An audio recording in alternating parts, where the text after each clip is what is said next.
Mr. Speaker.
Honorable members, prayers.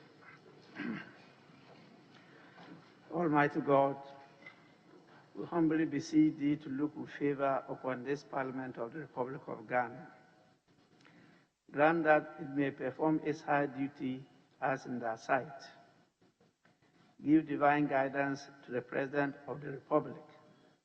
Endow members of Parliament and ministers of state with discernment and vision, integrity and courage, that through the labors of government, this land and people may be well and truly served, and that good purposes for the common human life be realized in our midst. Amen. O God, grant us a vision of our country, fair as it might be, a country of righteousness, where none shall wrong his neighbor, a country of plenty, where evil and poverty shall be done away with, a country of brotherhood, where all success shall be founded on service, and honor shall be given to the deserving. A country of peace, where government shall rest on the will of the people, and the love for the common good. Bless the efforts of those who struggle to make this vision a living reality.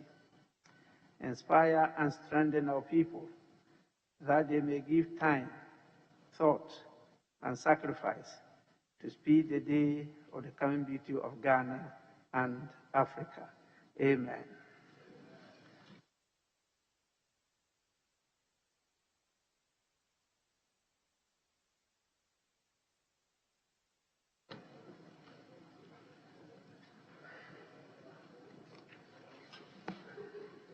Honorable members, we don't have formal communication today, so we'll move to item 3, correction of votes and proceedings and official report.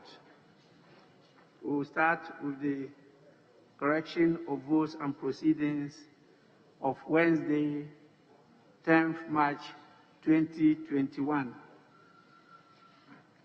Page 1.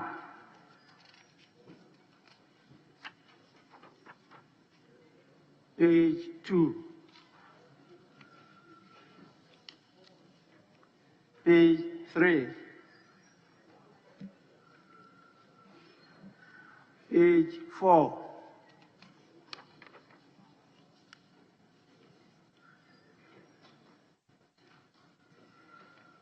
Page 5.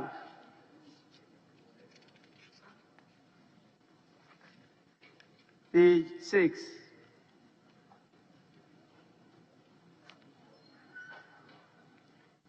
Page 7.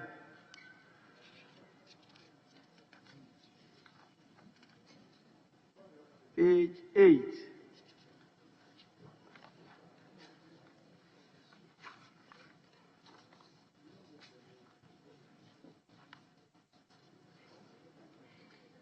Page 9.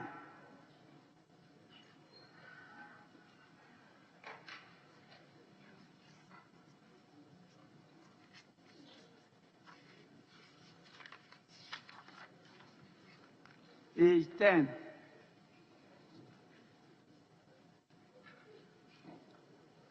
Page 11. Honorable members, in the absence of any corrections, the votes and proceedings of the 20th sitting of the first meeting of the first session held on Wednesday, 10th March 2021, are adopted as the true records of proceedings.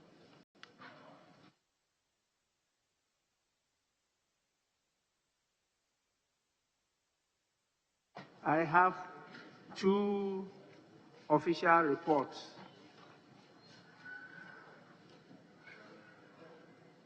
The first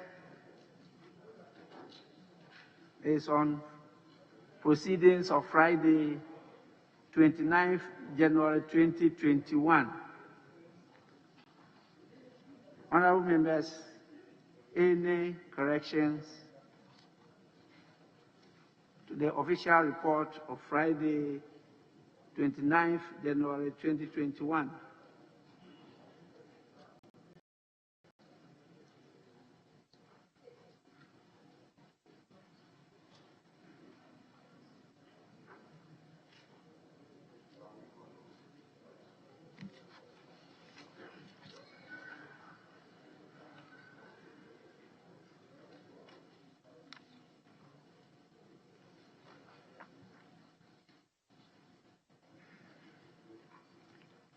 Honorable members, the official report of Friday, 29th January 2021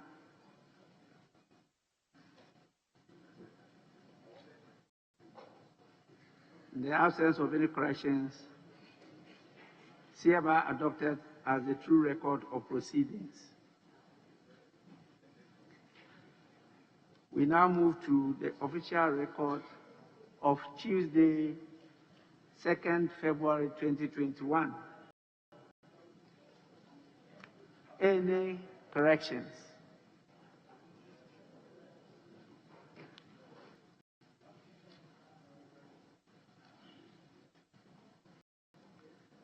Honorable members, in the absence of any corrections, the official report of Tuesday, 2nd February 2021 is hereby adopted through record of proceedings.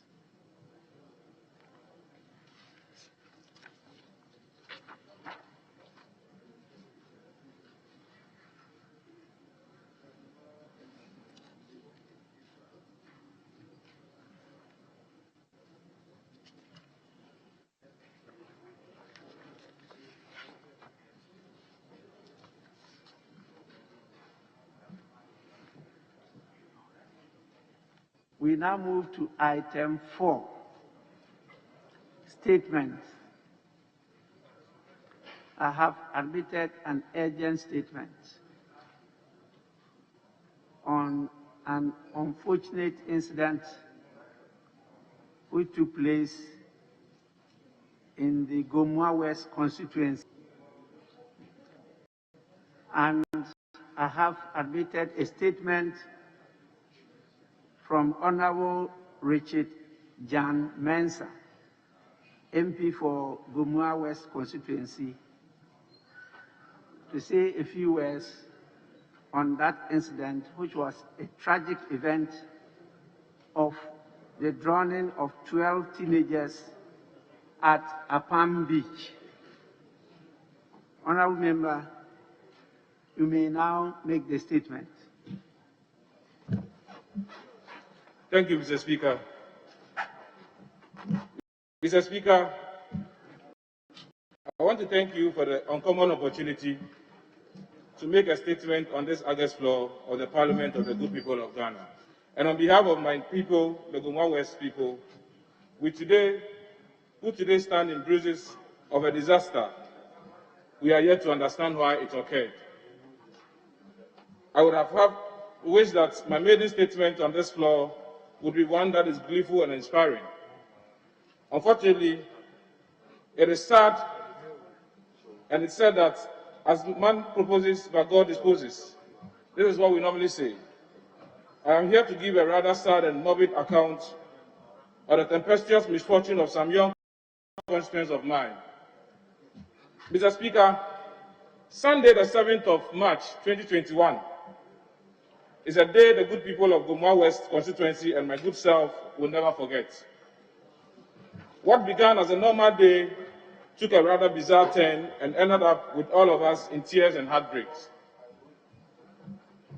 A group of young people between the age of 10 and 17 years who had thronged the Apam beach to swim in defiance of several warnings were hit by an unexplained misfortune, leaving 12. As of yesterday, Mr. Speaker, the report was 12. But this morning, when I went to my constituency, we recorded a new death. So now the number is 13. This sad event occurred on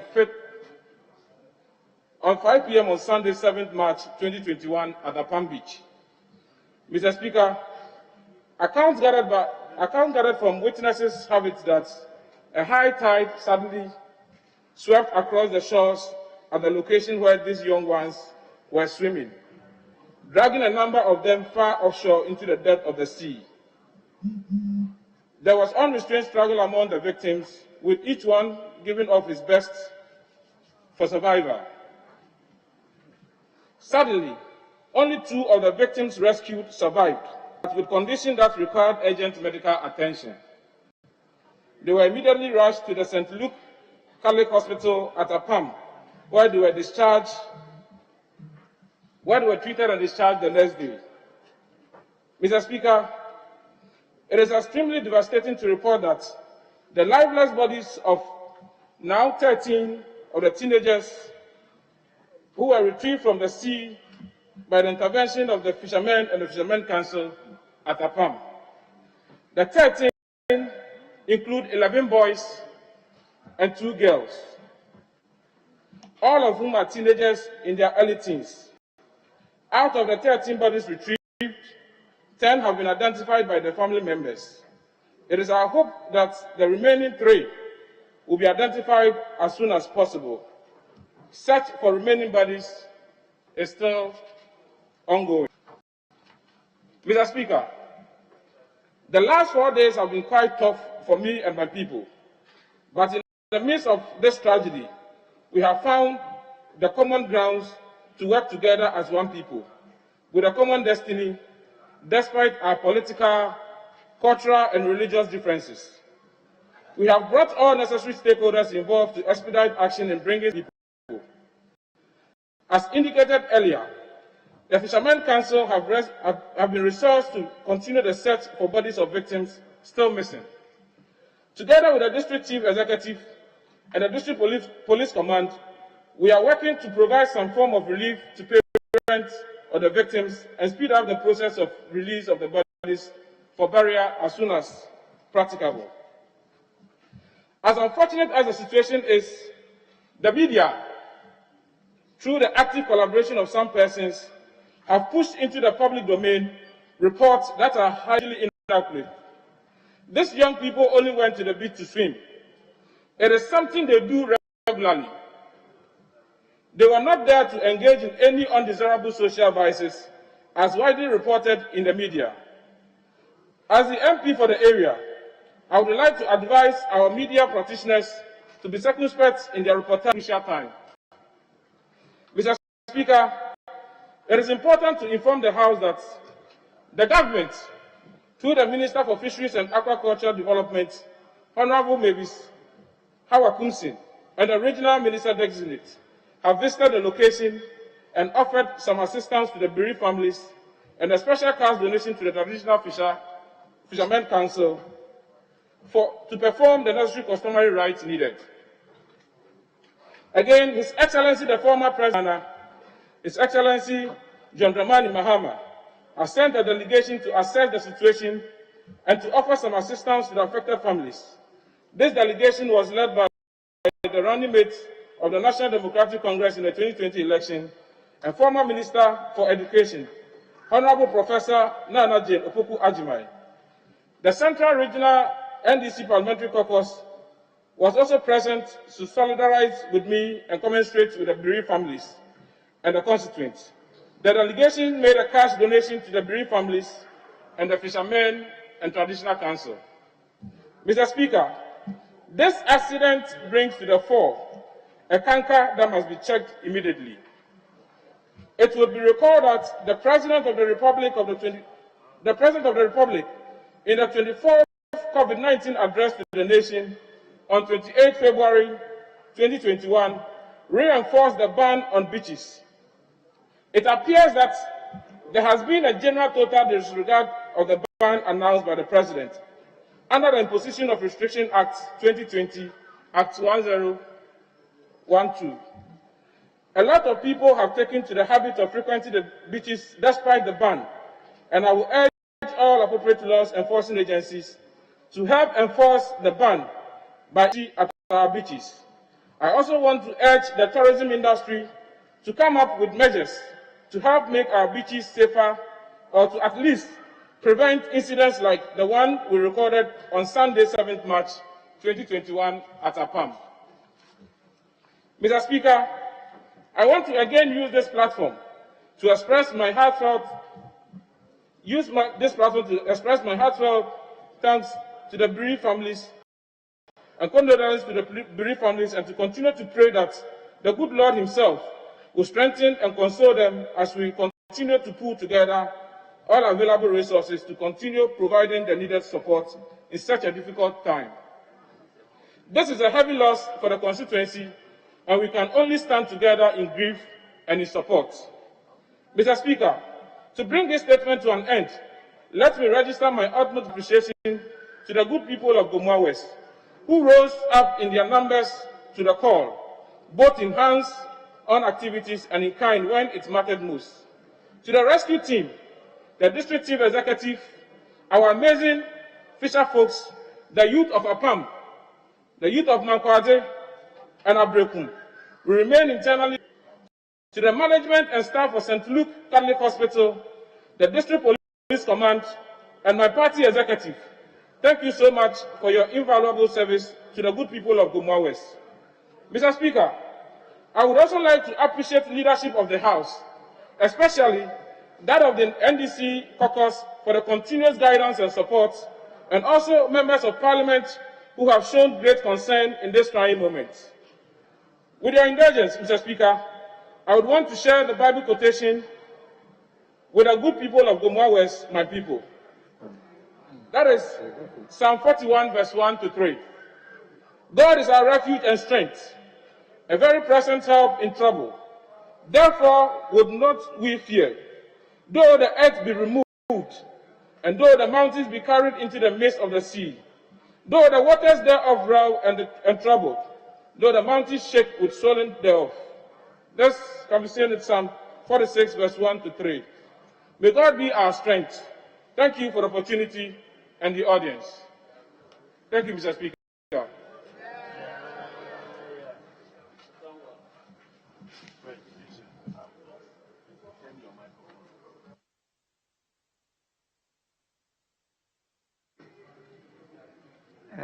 This is an urgent state act event. Definitely, I'll allow one from each side of the divide to make comments. Yes, Honorable Member for Nanda. Thank you, Mr. Speaker. Mr. Speaker, the statement by our honorable colleague from Apam is a very important one. It is Gomoa West. I want, on behalf of the government, to express our condolences to the bereaved families and to the member of Parliament. This was a very unfortunate incident.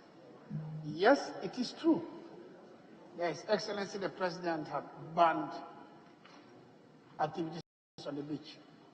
But having said that, it has been our hope that even those who breach that ban would be alive and would be counseled not to continue to do what they are doing. This has hit the country, and yes, others have acknowledged participation of the DC Chief Executive and the police command at that level. I would want to assure you that the IGP and the regional command are all involved, and we want to get to the bottom of this matter. Mr. Speaker, it is unfortunate when these incidents happen, we do not have a thorough investigation of the matter before we begin to ascribe motives to the activities of those who pass on. I share the position with him that the press should be circumspect in their reportage of this incident. It is an unfortunate incident, and we should not seek to make allegations against these our young children to have gotten involved in this accident. They are not alive now, and therefore we should hold our guns as far as allegations against them are concerned. What we would rather want the press and witnesses to do is to assist with information that will help us understand what happened and will help us avoid a recurrence of that.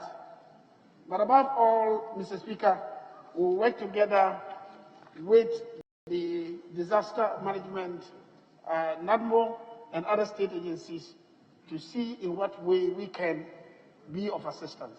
Yes, the Honorable Minister for Fisheries, Honorable Hawa Kumsin, has already been there with the Regional Minister designate. But I want to assure my colleague and the people for PAM that they are of Gumwa West, that the Minister of the Interior is going to work with all to see what little comfort we can give, and above all to see how we can find out exactly what happened. But let me use this opportunity to appeal to our people to respect the ban that has been put in place and to help us see through this COVID-19 pandemic with as little loss as possible to us. This is not even a direct loss as a result of COVID-19. So, Mr. Speaker, with these few words, I would like to say again, condolences to the bereaved families, and we'll work together with the MP to see in what way we can assist to the bereaved families to get over this unfortunate incident. Thank you, Mr. Speaker.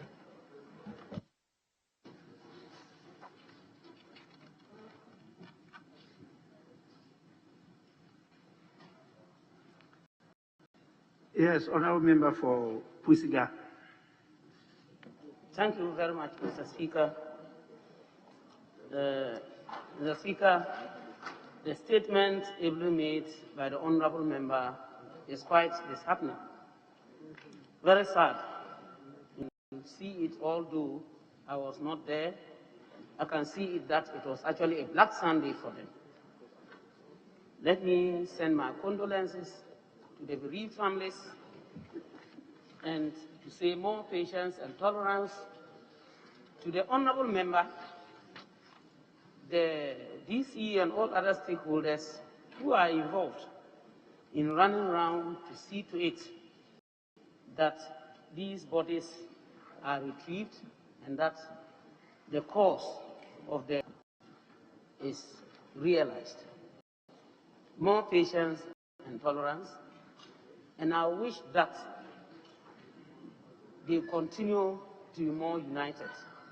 Mr. Speaker, it is a fact that the President had spoken that no persons should be found going to beaches and what have you.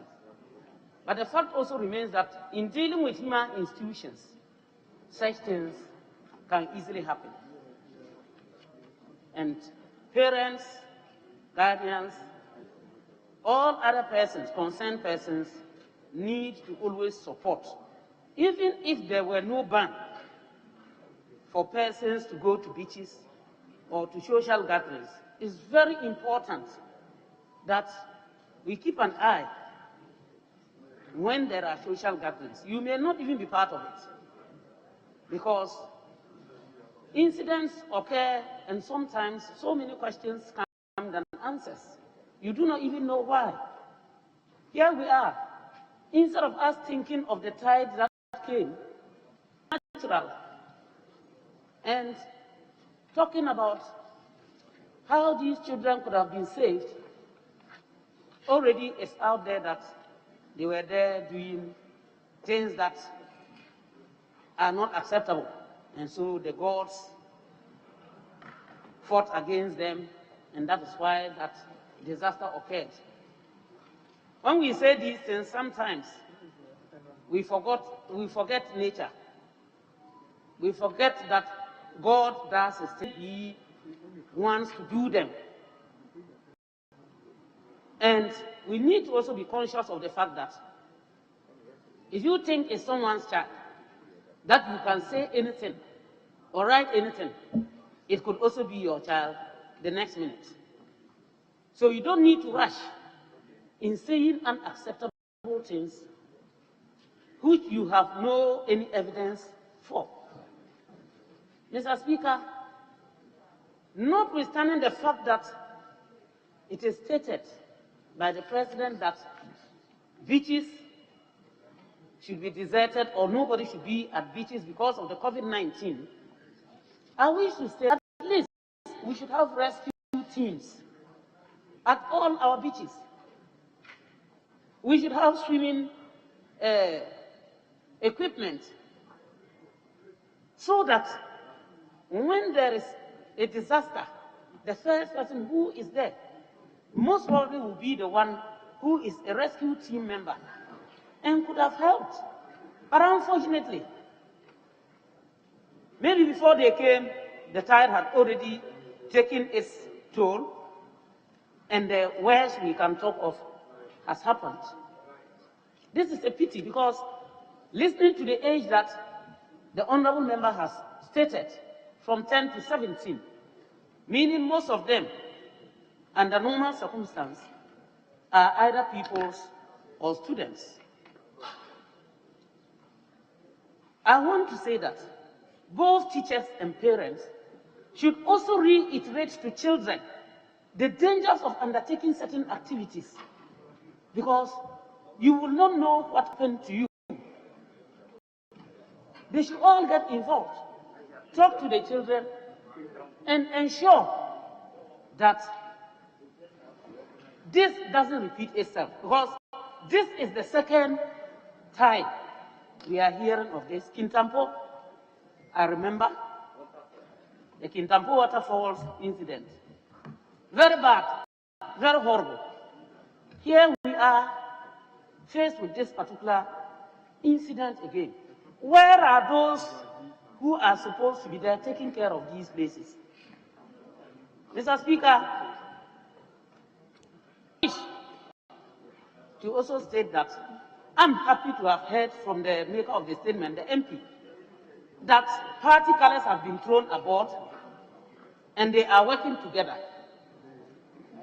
I wish that they should continue to work together and ensure that the truth about this incident comes out, rather than bringing in issues of things that shouldn't have been done, and so on. The gods and what have you have taken offense, and so these things happened. If we think that way, then we will not be bringing on board preventive measures. We will not be bringing that on board. So, Mr. Speaker, my condolences once more to the bereaved families, the MP especially, the DC or MC, all other stakeholders. I wish them patience and tolerance. The Almighty Allah created us, and when the time comes for Him to take us, we have no option. Let us look at it in that light. I thank you, Mr. Speaker, for the opportunity.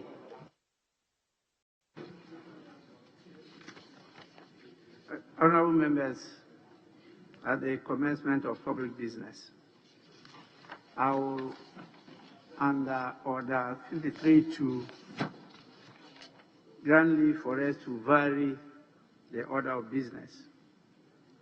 And so we will not take item 5,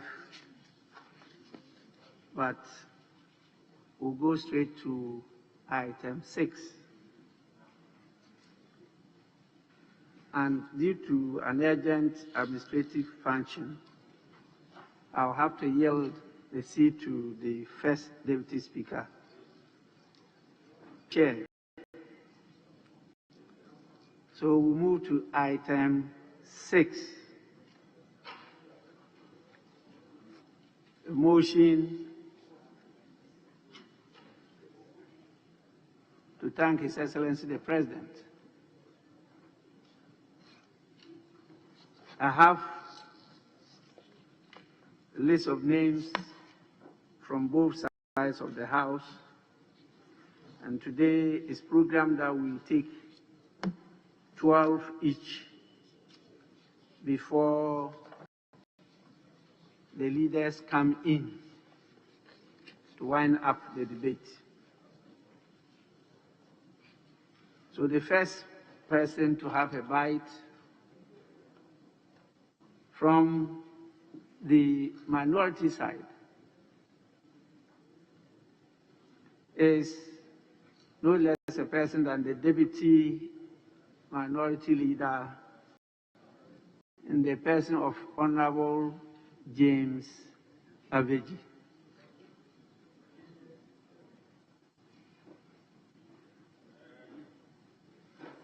Thank you, Mr. Speaker, for the opportunity to contribute to the motion. Thank His Excellency the President for the message on the state of the nation. Mr. Speaker,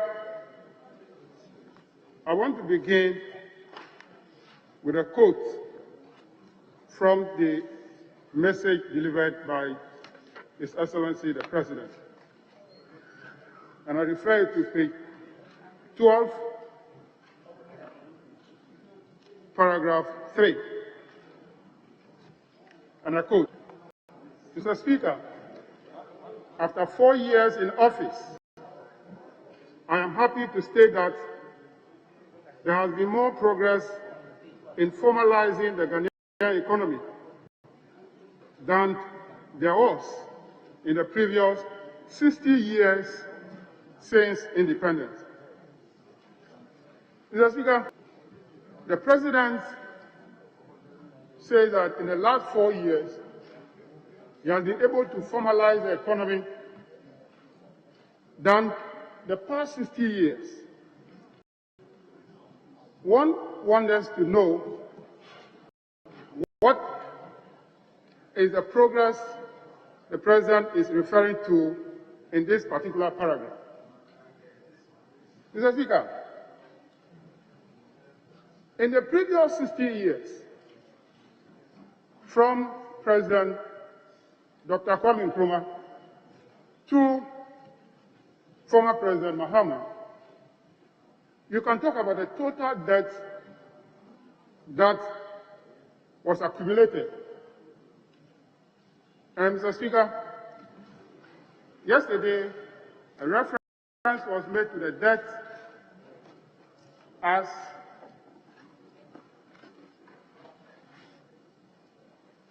$122 billion Ghana cedis.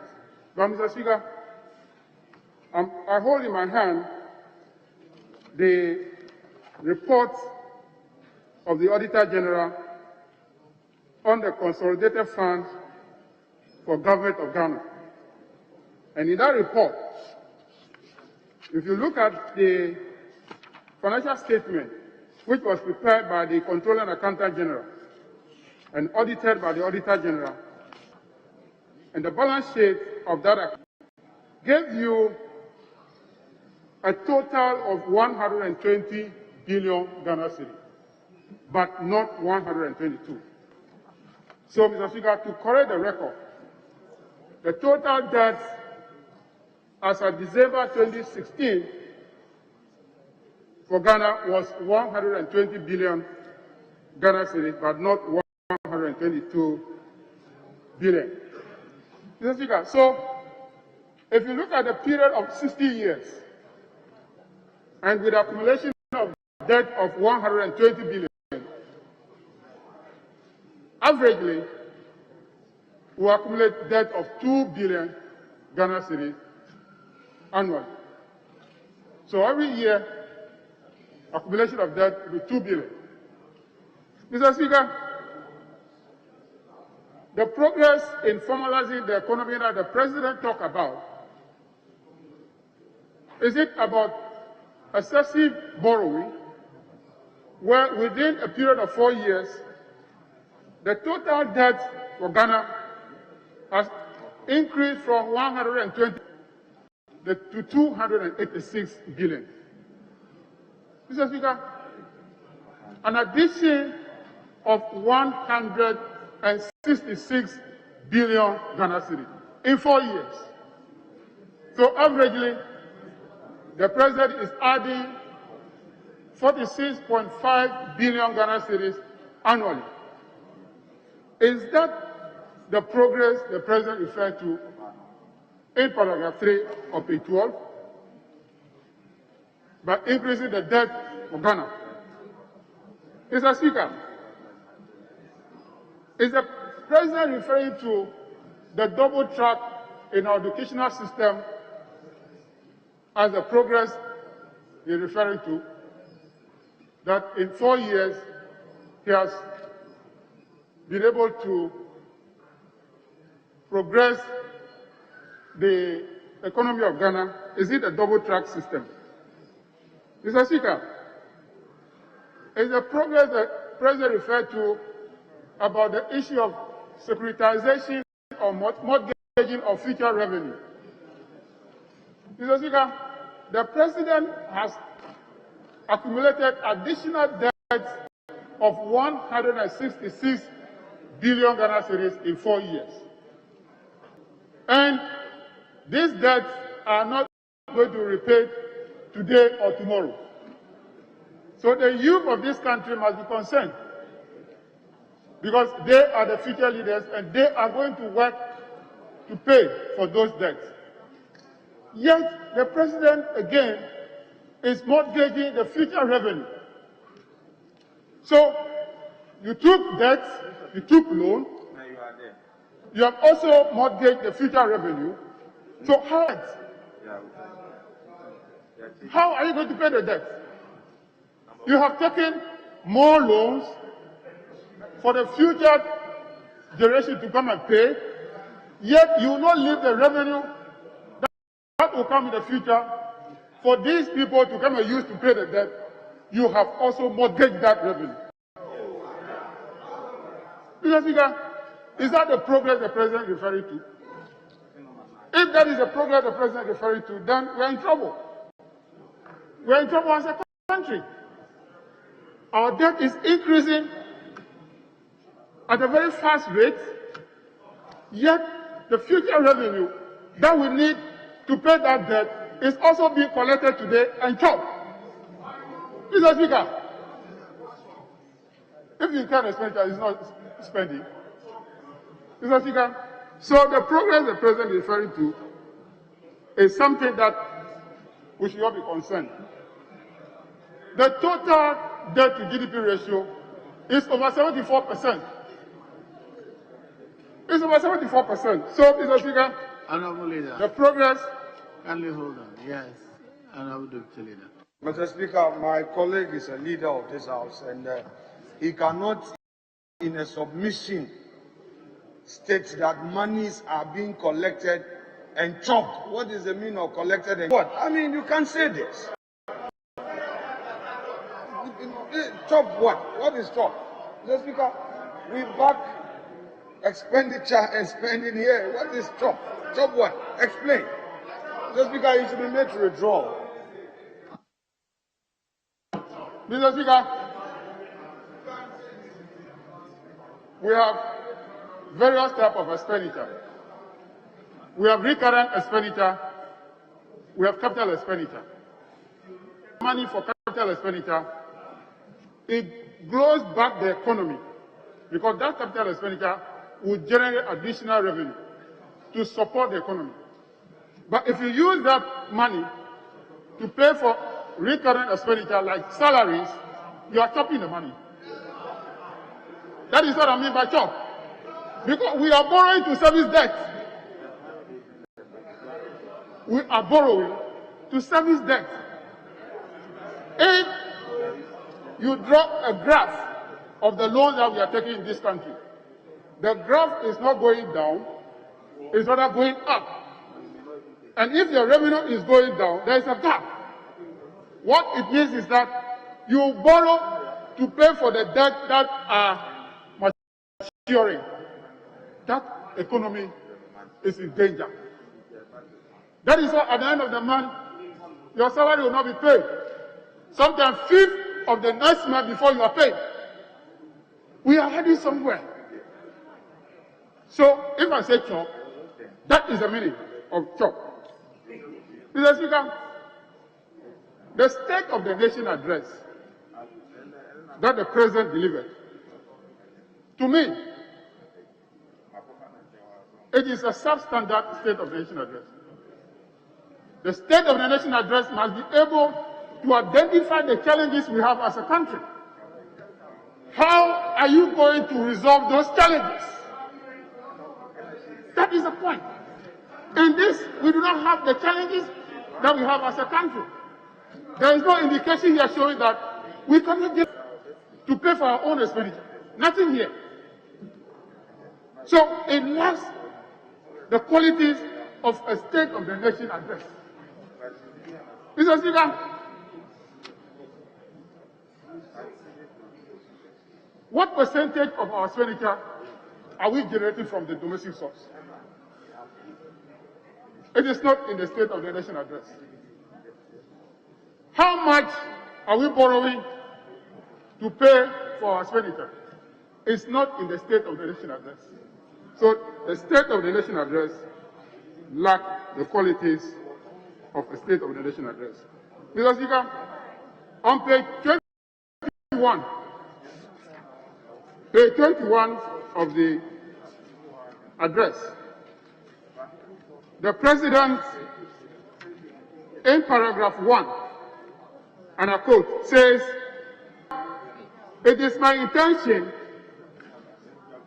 to place special emphasis on resolving the problems of the housing sector in the country, because tackling the housing deficit is long overdue." Mr. Speaker, State of the Nation address has become intention. The President is telling us his intention. How he is going to tackle it and resolve it is not in the address. The President is not communicating what is in his head to the Ghanaians that I have intention to resolve the housing problem. How are you resolving it? It's not here. So we do not have State of the Nation address. Mr. Speaker, why is the President doing that? Why? Why are you telling us your intention? We have elected you as the President to solve our problems. You are telling us now, this is my intention. Is intention something that we should have in the State of the Nation address? That is why I said the State of the Nation address lacks the qualities of the address that we expect as the people of Ghana. Mr. Speaker, the President also said that he is bringing back the Adjournment deal to consult members of Parliament for reconsideration of the Adjournment deal. Mr. Speaker, we are not interested. We are not interested in the Adjournment deal. Don't come and consult Parliament. I think from this side, don't come and consult us. We are not interested. We said the deal is bad. What at all has President got in that deal that he don't want to drop it? Mr. President, what at all do you have in the Japan deal that you can't put it aside? Yes. Honorable Deputy Leader, hold on. Yes, Honorable Member for Asing Central. Thank you, Mr. Speaker. On point of order, I think my honorable My honorable colleague is deceiving the House by reading page 21 without reference to the last paragraph on page 20. Mr. Speaker, I want to read what page 20 says. It clearly tells us that our colleague is misleading the House. You are misleading the House. Because, Mr. Speaker, page 20, the last paragraph, it says, under housing, the government of Ghana Affordable Housing Program, which seeks to increase to save, secure, and affordable housing units across the country, is continuing in earnest. Thus far, 1,464 housing units in Botema, 1,127 in Asafaribampo, 312 housing projects have been completed in Congo. The Koforidua, Somale, and Wa housing projects have been handed over to the state housing company for completion. Therefore, if, Mr. Speaker, the President says, I come to you, Mr. Speaker, it is my intention. Yeah, you are misleading the House by saying that the President did not make mention of the housing. Honorable Member for Asin Central. This is, the member on his feet may have left something out. That is why you will get your opportunity. Yes, Mr. Speaker. When you get your opportunity, you expose the deliberate leaving out of something. So kindly wait, then you take your debate. Thank you. So he needed to be corrected. Yes. Thank you, Mr. Speaker. Mr. Speaker, you have your chance, you can say all those things. What if you have your chance? But I'm saying that the President is communicating his intention to Ghanaians without telling us how he is resolving the issue. Project that have been started by the previous government as settlement is lying down there. What you leave the project to rot for 4 years, and you say you have intention to solve the housing problem. Is your intention is to leave the project which was started and that people can go and occupy? You leave them there and they are rotting? Is that the way to solve the housing problem? So, Mr. Speaker, my colleague should wait and he should factor what I've just said to his contribution when he gets a chance. Mr. Speaker, this is the first State of the Nation address of the second term of the President. The President was given a 4-year term which ended last 6th January this year. And the President told this country what he planned doing in the first term. There were flagship projects that the President talked about. You can name them: 1 district, 1 factory, 1 million per consumer, 1 village, 1 dam, free SHS. You can name them, Mr. Speaker. In the first SONA, that is State of the Nation address for the President for the second term, at least you should give us a report on how his first term performed. Tell us how you performed your first term in relation to your flagship project. What percentage of 1 district, 1 factory have you achieved? Tell us, how did you perform in your first term? You want to build factories in every district. How many districts did you build a factory? It is not in this report. Mr. Speaker, 1 million per constituency. For the past 4 years, I can speak for Ketuno that we did not receive even $1 million for, I don't know of you, but I believe that you have also not received anything. How did you perform in terms of your $1 million per constituency? How did you perform? Now you have dropped all those things without even mentioning them, and now you are telling us things that are only intention for you to solve the housing problem. So, Mr. Speaker, the problem of the free SHS, where are we? In terms of the housing, the school infrastructure, where are we? The President did not talk about those. Now, if a country's debt burden is increasing, the health of that is in jeopardy. The health of that country is in danger. As I said earlier on, if you plot a graph of the debt that we are taking, our debt is growing upwards. Now, if it is happening that way, and you don't have a corresponding increase in your revenue generation, then you have a difficulty in meeting your expenditure as a country. So, Mr. Speaker, we can see clearly that the health of Ghana is in danger simply because in 4 years you have increased the debt over 100%, from 120 billion Ghana cedis to 286 billion Ghana cedis. That is alarming. That is alarming. Over 100%. Over 100%. And, Mr. Speaker, why did the President deliberately did not talk about the debt situation of Ghana in his State of the Nation address? Why did the President deliberately not talk about the debt of Ghana in the address? Is it meant to conceal information from the people of Ghana? Or the President is not feeling comfortable to mention the debt that the country owes? As said yesterday by Honorable Orikopoku, if we share the debt of Ghana among Ghanaians, every Ghanaian now owes over 9,000 Ghana cedis as a debt.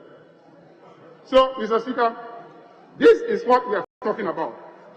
That if the President wants to tell us what really is the state of Ghana, then believers is something that we cannot consider today the state of Ghana. The true state of Ghana must include the debt we have owed. The state of Ghana must tell us how much revenue we are generating as a country. So, Mr. Speaker, I want to thank you for the opportunity and want to ask a question that in page 23, paragraph 2, lines 10 and 12, the President talked about the construction of hangars for the police at police depot for 4 helicopters that they have procured for the police service. The question is, where are the helicopters? What are they? In the budget, they mentioned 3 helicopters. In the State of the Nation address, the President said 4 helicopters. What is bringing the disparity in the numbers? Where are This is a question that we expect answers from the government side of the House. On that note, Mr. Speaker, I want to thank you for the opportunity to contribute to the motion. Thank you very much. Honorable Dominic Netu. Honorable Minister for Defense, Dominic Netu. Okay. Thank you, Mr. Speaker, for giving me the opportunity to contribute to the motion. 6 today on the other paper, the 11th of March, to thank the President for the State of the Nation. Mr. Speaker, before I delve into security matters, I want to take the opportunity of just 5 minutes of my time to respond to 1 or 2 things that some people on the opposite side said.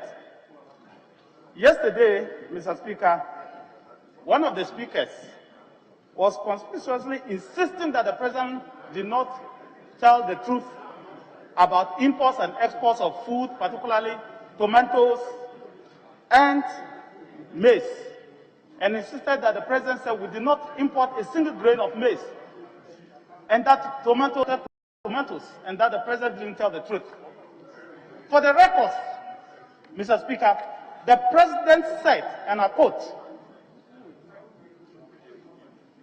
"There has been increases in maize and rice yields by 110% and 48% respectively.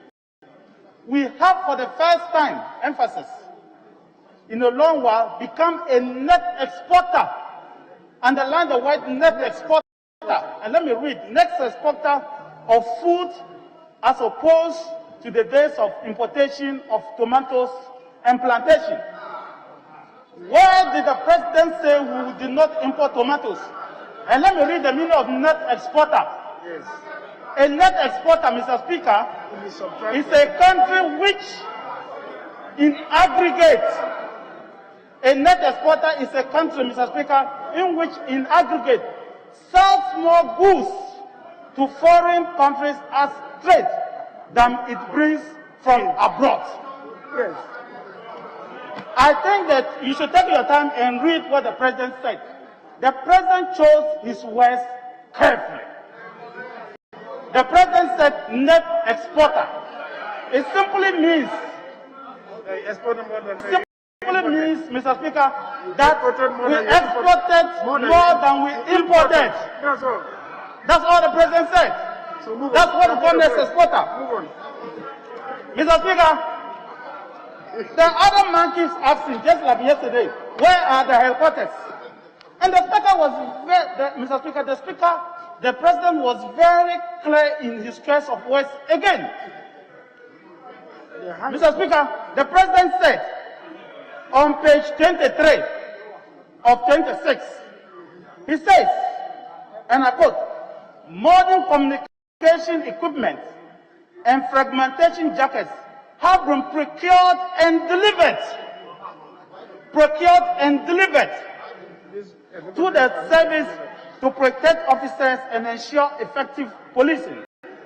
But when he came to the headquarters, listen to the language the president used. He says, "The construction of hangars and the police depot and 4 helicopters are already procured." The president did not say procured and delivered. He said procured. I'll deal with it. That's what the president said. I'll deal with it. So be very careful with the choice of words. Yes, the helicopters have been procured and they will be brought this year. Yes, Honorable Member for Tamale, no. Thank you very much, Right Honorable Speaker.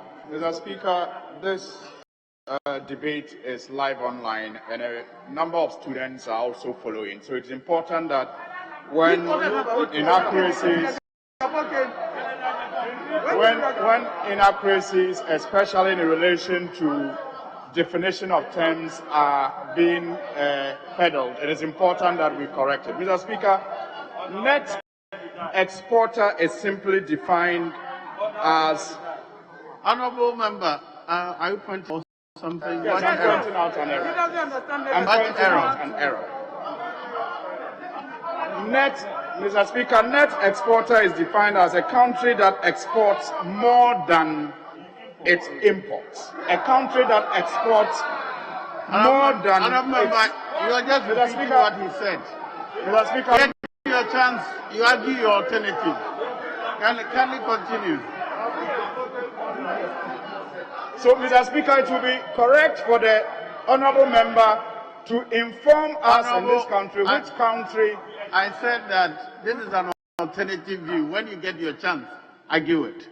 But he's not out of order. So can we continue? Thank you, Mr. Speaker. Mr. Speaker, thank you. But, Mr. Speaker, to go to the security matters, the president was very truthful when he told the people of Ghana that, Mr. Speaker, it looks like they're looking for more responses. Let me just give you one more response. It takes a genius, Mr. Speaker, to bring a deal called the Ajapa deal to the people of Ghana.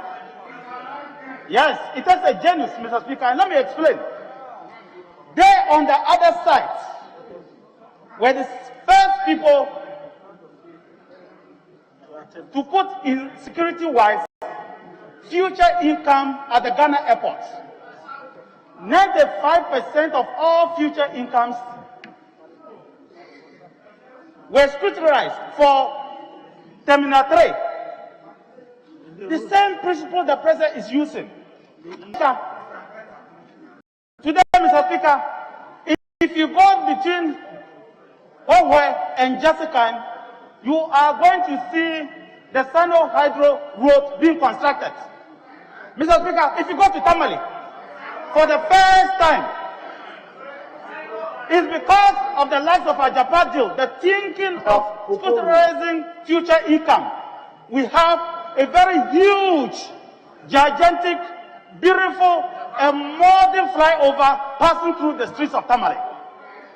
Mr. Speaker, so that's why I said it takes a genius for somebody to think that instead of leaving over 400 billion worth of minerals down there, scrutinize it, our future incomes, and use it to build something for us that will end the future income in the future. That is how America was built. If you know what we call mortgage-backed securities, that is how Americans build low-cost housing for their people. So I want to plead with you that don't reject Ajapa. Look at the good of Ajapa. Take out the bad of Ajapa, and for the sake of this country, approve it. You did same with the Ghana airport. You did same with the Ghana airport. Why are you rejecting Ajapa? You gave out 95% of the future in airport to build Terminal 3. Why are you today rejecting Ajapa? It's the same principle. But this time, it is better. This time, the terms are better. Ghana airport is struggling today because the terms were not good. But the principle was a good principle. So why are you rejecting Ajapa? What is in there for you? The question, what is in there for the president? But rather ask yourself, what is in there for you? What is the real motive why you are rejecting it? But Mr. Speaker, let me go to the security. The president is right when he says, Mr. Speaker, that we have equipped and we are in the process of completely modernizing our security agencies, particularly the sector I was privileged enough to oversee for 4 years. I can say without any doubt that the records available to me over the last 4 years, in contemporary times and absolute terms, and I chose my words carefully, in absolute terms, the president has put in more resources into the Ghana Air Force, Armed Forces than any other president. One project alone, Mr. Speaker, to protect our oil resources and our exclusive economic zone, that is our sea. The president has invested over $1 billion Ghana cedi to be able to build the fort at Izolezu. Mr. Speaker, the president has committed to build 15 forward operating bases in the northern part of Ghana to protect our people from terrorist attacks. So very soon, Mr. Speaker, you are going to see a forward operating base at Hamili, at Tumu, at Navrongo, at Boaga, at Boaku, at Bunkrugu, at Nalergu, at Bole. You are going to see all these forward operating bases to protect our people from terrorist attacks. That project alone is costing close to $1 billion Ghana cedi. That's 2 billion. Mr. Speaker, the president has invested close to 600 million Ghana cedi in housing for the soldiers. That's just 3 projects, 2.6 billion Ghana cedi. Mr. Speaker, cumulatively, over the 4 years of President Mahama, if you add total investment In terms of capital expenditure on the armed forces, it was less than 2 billion. That's 8 years. But in 4 years, the president has already invested over 3 billion in capital expenditure alone. I'm not talking of salary increases. I'm not talking of emolument. I am just talking of capital expenditure. Mr. President, Mr. Speaker, the president was very candid when he said to us that he has set up a security plan to ensure that Ghana is protected. From the north to the south, east, and west. That is the reason why the men and women of the Ghana Armed Forces are completely motivated. Motivated enough to die for their nation, motivated enough to kill themselves in the service of Ghana, and motivated enough to be able to work for all of us to see. But there's a general speaker that the men in uniform, the men and women of the Ghana Armed Forces seem to be doing a lot of operations. But Mr. Speaker, the Ghana Armed Forces operate in either as a standalone or combined operation with the Ghana Police in 24 operations. This president has only created 2.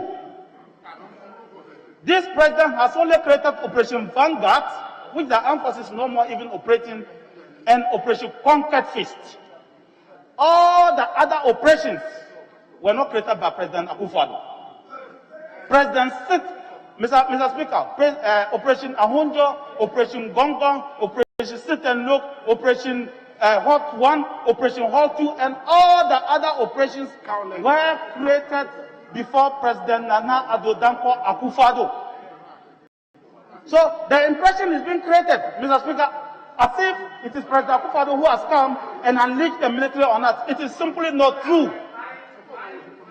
In fact, Mr. Speaker, Operation Calm Life, which has been a bone of contention, was created by the NDC government.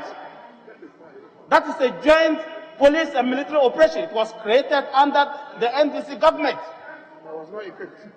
But the difference today is that the police and the military are well equipped to do Operation Calm Life.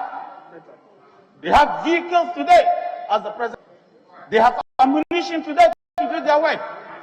They have even ration to do their work. So, Mr. Speaker, I want to state that if as a country we have decided that we should withdraw some of the military personnel, then be ready that Operation Ahunjo, which is an operation to support the civil police in curbing chieftaincy disputes, will be stopped. I don't think the people of Ghana will be ready for it. Gongong, which was established to stop northern conflicts, will be stopped. I'm not too sure that the people of Ghana will be ready for it. Operation Calm Life, which is to protect the people of the northern half of this country from terrorist attacks, where we have over 500 soldiers along the borders. I'm not sure that the people of Ghana will be ready for it. But what is baffling, Mr. Speaker, is the assertion that soldiers have not been involved in trying to help in election-related matters. It is a fallacy. It is not true. And Mr. Speaker, in Ghana, as the president stated, have always been involved in helping the Ghana police in election-related matters. In fact, the worst form was in the year 2000. In fact, the most violent post-election in our history was in 2009. Yes. And Mr. Speaker, I'll be happy for us as a country to set a body to probe all election-related violence and post-election-related violence since 1992. I'll be very, very happy because, Mr. Speaker, it will bring to rest and help us look forward to what we will do as a country to ensure that we don't have election violence during elections, before. You have 1 minute. Mr. Speaker, in 2009, just at Bobolochi here, over 9 people were slaughtered in 2009 after the elections. In Tamale Town, You can imagine that over 20 houses were burnt, and I think if you remember, 5 people died in Tamale town. I'll be happy. In Kumbungu, 2 people were slaughtered in 2004. Slaughtered. I didn't say killed, slaughtered. I'll be very happy that we investigate all these things, including the 6 that died in those elections. I'll be very excited that we investigate all these things and bring all these things to a final conclusion. I'll be very, very happy. So in conclusion, Mr. Speaker, I will be one of the first people to submit myself to any probe since 92, and I hope that all former ministers of defense and interior will submit themselves to any probe since 92 to ensure that this country moves as one, so that we don't see election violence again. I know Kwame Battles was beaten in 2000 elections. So, Mr. Speaker, thank you very much for the opportunity. Thank you. Honorable Samuel Okujeto Blakwa.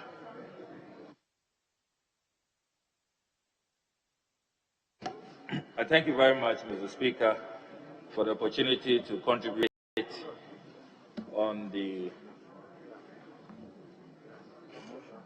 motion moved by my respected colleague, the Honorable Patrick Boama, to thank the President on the message of the State of the Nation, pursuant to a constitutional obligation.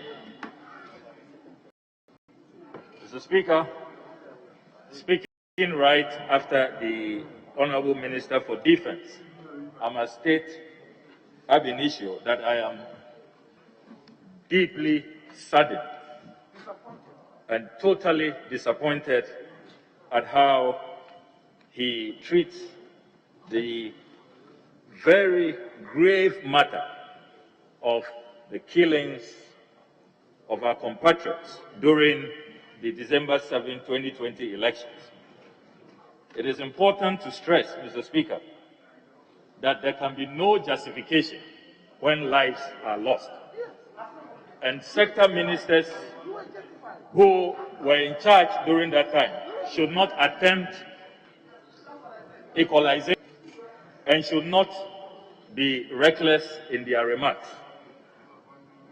There will surely be an investigation, and those of us on this side of the House will not rest. And I believe that the souls of those who have departed will not rest until justice is done in this matter.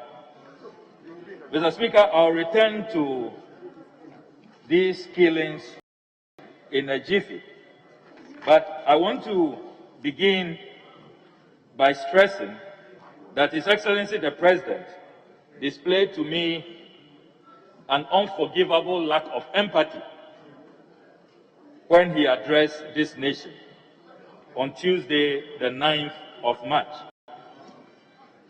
An unforgivable lack of empathy because, Mr. Speaker, on the day the President addressed the nation, I hold in my hands the daily graphic of that day, Tuesday, March 9, 2021. In Apam, our compatriots, children between the ages of 11 and, according to media reports, had drowned, and the rescue effort was underway. Even as we speak, Mr. Speaker, bodies remain missing, and the rescue effort continues.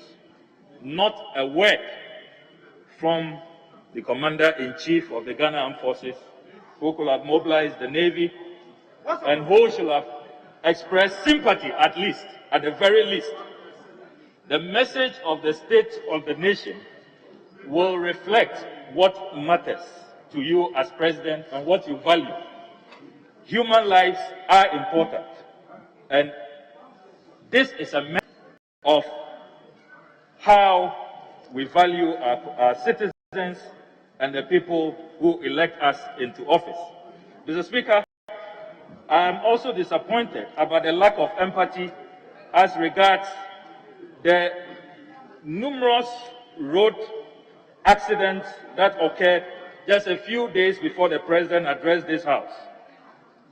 17 people died on the spot, 44 passengers injured in a crash involving 2 buses on the Buipe to Tamale Road.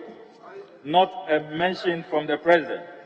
16 died in the eastern region on the 26th of February, just a few days before the president addressed this country in Achim Asafo.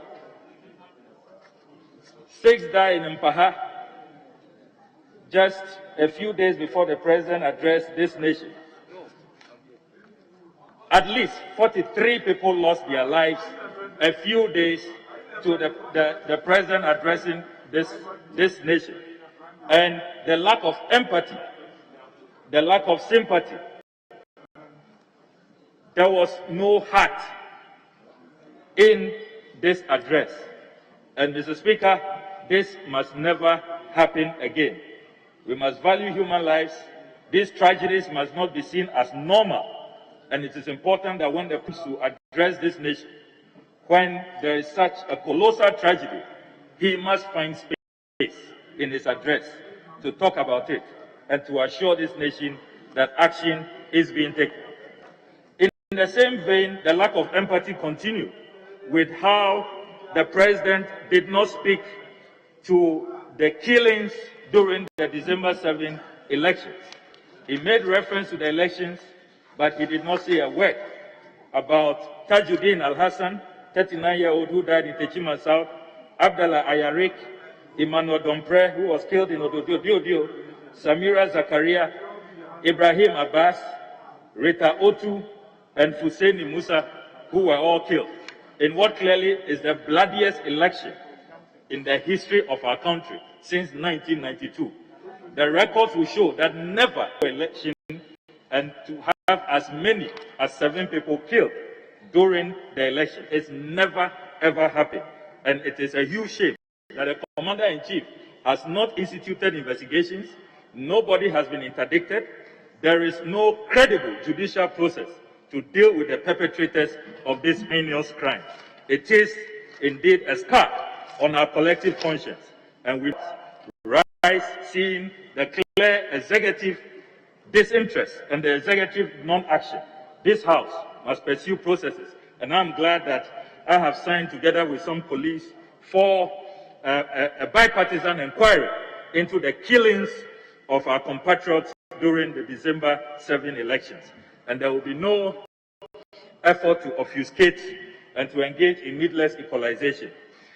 Mr. Speaker, I must move now to the eroded confidence and legitimacy. President, I noticed that from page 2 of the President's address, the President was beating his chest about winning the elections and 4 more for Nana and all of that. But, Mr. Speaker, the President should take note that this is the first time, if you look at the entire history of the 4th Republic, since 2000, this is the only time a President has failed to increase his parliamentary majority after a first term. In the year when the MPP won with 100 seats in Parliament, NDC had 92 seats. By 2004, yes. Yes.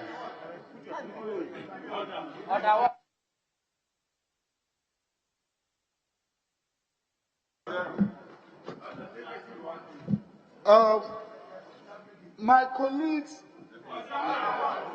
constantly talking about political violence. I think they rather have to state it as a national issue that we all have to Remember, when you get your opportunity, you make that correction. Yes, continue, please. Honourable members, let me make this clear. I've seen most of the interactions are intended to argue alternative views. That's why I'm ignoring them. Anytime I offer the opportunity, my fears are confirmed. So I'll keep ignoring unless I've sufficient reason to believe that if I hear something myself which is unparliamentary, I'll recognize, but otherwise I will not give the space for others to argue alternative views. Right. Thank you.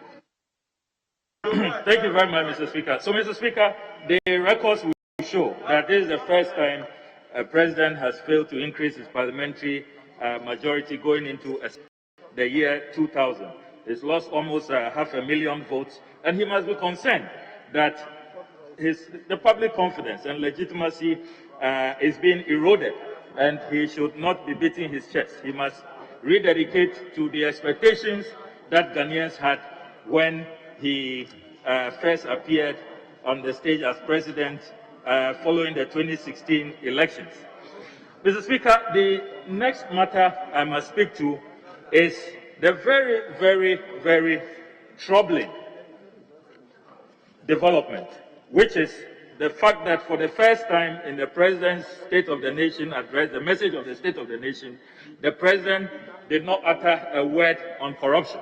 Indeed, I've gone through the entire 26 pages, and the President clearly appears to have given up on the corruption fight. Not a mention is made. And it is not surprising, Mr. Speaker, that only last night, the co-founder of the Center for Democratic Development and chairman of the Afro Barometer, in an interview on the Point of View with Bernard Avle on City TV, said, and I quote, "As for the President's credibility in terms of anti-corruption, I am afraid to say it is in tatters. It is in tatters. It has been in tatters for a while, but the removal of Domlevo, nail in the coffin," unquote. This is the respected Professor Jima Buedi's verdict. And what happened in the Domlevo case? Mr. Speaker, this country is still in a state of shock. Mr. Domlevo was asked under controversial circumstances to proceed on leave for 123 days as a Ghanaian. He went on leave as a Ghanaian. He returns, and we are told they have suddenly discovered that he's a Togolese. And we are told that there was some error when he was filing his papers. We do know, Mr. Speaker, that despite the provisions under Article 199, public servants are given contracts. So granted that even this controversial claim that he is due for retirement, he could have been given on contract to continue with the good work that he is doing as Auditor General, which has won global acclaim. We know, Mr. Speaker, that the evidence shows that President Nana Addo Dankwa Akufo-Addo loves to work with retirees. I have a tall list here. The Controller and Accountant General, who worked in the first term of the President, Mr. Eugene Ofosuhene, was Controller Accountant General at 66 years and remained in office till he was 69 years. Mr. Kofi Juma, the CEO of Ghana Industrial Holding Corporation, appointed at 67 years. Mr. Isaac Osai was appointed at 66 years as CEO of Tama Oil Refinery. Mr. Kwame Owusu, CEO of Ghana Maritime Authority, appointed at 67 years. Dr. Anthony Siasari, Director General of Ghana Health Service, appointed at 62 years. He's over 65 years now. Dr. Samuel Ano, CEO of National Health Insurance Authority, appointed at 63 years. Mr. KK Sapon, CEO of Petroleum Corporation, appointed at 63 years. He's more than 66 years, he's still in office. Mr. Joseph Boahi Edu, our own former colleague, CEO of Ghana Cocoa Board, 63 years. Professor Kenneth, CEO of National Education Authority, he's more than 60 years now. These are the records. So all of these over 60-year-olds retirees can be at post working in the public service, but Mr. Domlevo cannot work. He must go home, and suddenly, despite all his years of service to Ghana, we are told that he is a Togolese. And as for my people and how we are endangered, I'm sure very soon I will also be called a Togolese, and I have to leave this chamber. But this is really, really, really, really unacceptable. It's unconscionable. It's totally unacceptable. And I couldn't agree more with Professor Jima Buedi that the President's anti-corruption record is in total tatters. Deputy Leader. Mr. Speaker, our colleague is misleading this House on the aspect of the submission that Mr. Domelevo is being seen as a Togolese. It is not the fact. The fact is, in his own handwriting, filling a form, Mr. Speaker, stated that he was, and he has come back to explain the circumstances that he stated his nationality as such. Honorable, so if you argue Honorable, that you will have the saying opportunity, and you can argue that even better when you have your opportunity. But, Mr. Speaker, I just wanted to correct him, but it's fine.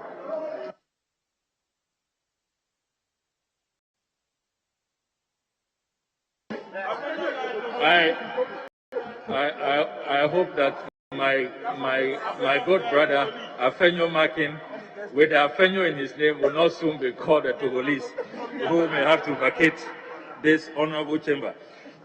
Mr. Speaker, it's a very, very serious matter, and we must not condone this at all. It's clearly a day of shame in the fight against corruption, and Mr. Domlevo does not deserve what he is going through.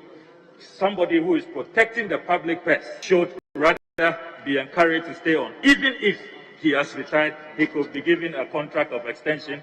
And I have proven to you, Mr. Speaker, that there are so many of Mr. Domlevo's contemporaries in the public service who, indeed, the president last retirees, he himself being one. But, Mr. Speaker, I'm also concerned as I move. There are a lot of misleading and deceptive claims as I go through the pages of the message on the state of the nation. If you look at page 9, for example, Mr. Speaker, the president informs this House that the catapult is under construction and at various stages of completion. Mr. Speaker, that is blatantly untrue. The catapult, if you go there now, you only see a signpost, and there is a growth of weeds that has taken over. There is no construction going on for the Volta region so far as the Keta Harbour is concerned. That is a fact, and that contained at page 9 is misleading, Mr. Speaker. Also at page 12, another misleading claim is a claim by the president that senior high schools have implemented a free internet connectivity in our country. Second paragraph. That again is not borne out by the fact. I have 1 moment. I have at least 5 senior high schools in my district, and none of them have free internet.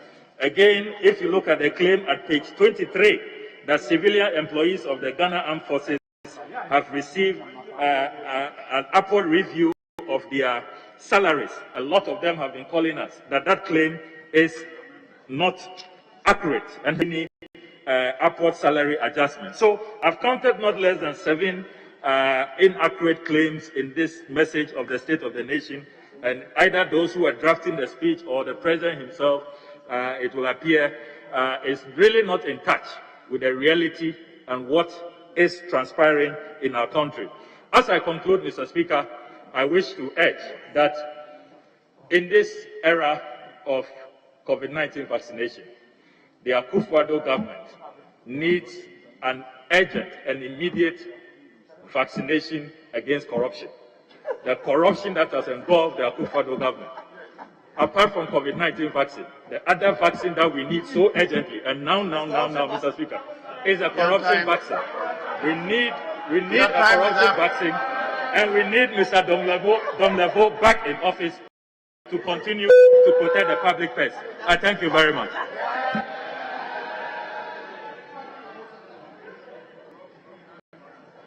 Honorable Kennedy Ohene Japan. No, sorry. Ambrose Derry. Thank you, Mr. Speaker. Mr. Speaker, permit me to respond to some untenable statements that have been made before I go to the security. First of all, the honorable member, Honorable Blakwa, talks about the fact that the president didn't mention the APAM disaster. We are not just interested in lip service. He came probably a little late. The MP for Gumor West, Honorable Richard John Mensah, made a statement here, and in it he acknowledged the sensitivity and support that the executive displayed. The chief executive was there, the district commander was there, Honorable Howard Kunsin went there with the regional minister designate. These are concrete steps to show that you have an executive led by a sensitive president, not just the lip service of mentioning it.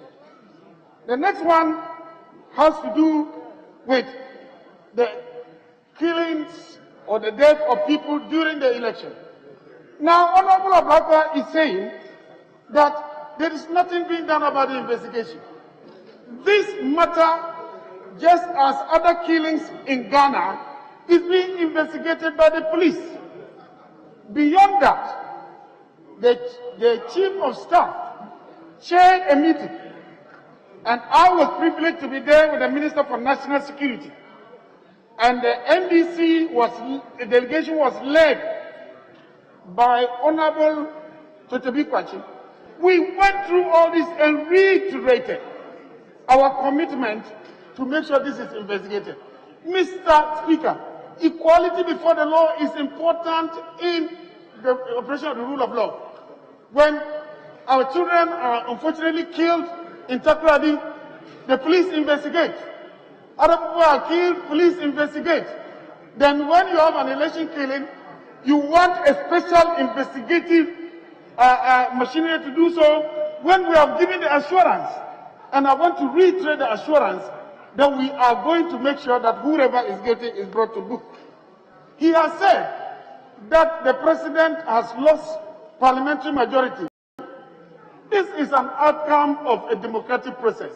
Isn't it evidence that the election was credible? How could the election that has been rigged in favor of the executive lead to a reduction? Naturally, it should have led to something opposite. So that does not add up at all. Mr. Speaker, he talks about Mr. Domolovo. Look, I know him personally. If there are issues that should be dealt with as far as Mr. Domolovo are concerned, there are issues that can be sent to court to be resolved. You are talking of ages. Honorable Dominica, when he thought that the special prosecutor's age was a problem, he resorted to due process.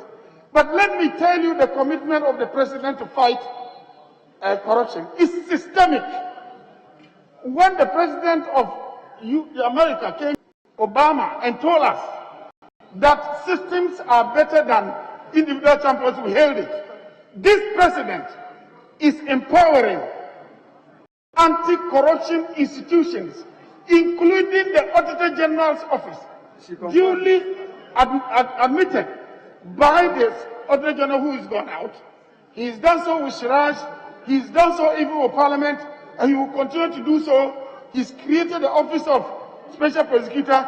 Yes, you might have personality problems, but the most important thing is he has put a system in place that is going to fight corruption on a sustainable basis. Digitalization is another aspect which is being dealt with. So systemic approach is better. He talked about retirees. Only go back to the example of the Honorable Dominica Yene. These are things that you can go to due process and resolve. Mr. Speaker, I believe that the President has shown that he is a President committed to democratic processes. He has invited us in this House to collaborate, and I think we better do, because what I'm now going to allude to is about the fact that collective responsibility. If you want an investigation of all electoral violence and killings, let's put it in context from the beginning to now. Why should we isolate it? But let me reiterate the assurance that for those who died in the last election, the election that I say is the best organized election so far, would be investigated and the right thing done. Now, the president has invested greatly in security. At page 24, he does first paragraph. He does allude to why the investments. And if I may read, it says, equipping the security agencies is to inspire recognition of peace and stability of the nation as is needed for development. That's not all. He has a goal of making sure that each person in Ghana feels safe. So what does he do? He has equipped the police and other security agencies better than before. He told us 735 vehicles. He told us the hangar that is almost complete, and the helicopters that have been procured, and the 6 pilots who have been trained and passed and back in Ghana, and the K9 that has been established, and also the equipping of CID. The CID, all these put together, has not brought to an end crime, yes, but we are making progress. At my vetting, a lot of issues were raised about security. I said then that we have not lost control. And I told the honorable members that afoot. Since then, those issues of harassment of tomato sellers, those issues of robberies along the road to the north have greatly improved, and there are arrests of several suspects, and we are moving forward. I did tell you then that yes, one robbery is bad enough, and we are not talking about the number of robberies, but when we refer to statistics, is to show there is some improvement as an inspiration to do more, motivation to do more. I told you then, and I want to repeat, January indicator of armed robbery, January 2020, the whole country was 190. 2021, 167. February 2020, 178. 2021, 156. The trend is changing. There is the aspect that we are all criticized about, that we are allowing the soldiers to play a role that is unprecedented. That is not true. These joint operations existed, except the two, Conquered Fist, as and then Vanguard. All the others which are joint operations existed. But now we are progressively moving away from it. That's why Operation Vanguard, the military have now withdrawn. Why have they withdrawn? Because we are building the capacity of the police and other agencies so that they can be independent in these operations. Let me acknowledge the support of Parliament. In the last 4 years, that anytime we came here, we request Parliament was cooperative. Let me also say that the citizens of Ghana, under their duty Article 41, I have cooperated. But what we need now is to go beyond this we and them attitude. We have got outstanding cases, yes, including our own JB Dankwa. That is unresolved. We are not going to resolve that by this. For each period of time that we are fighting, the only beneficiaries are the criminals. What do we gain by trying to hold individual political appointees, even when they have no responsibility at all, for the happenings to book?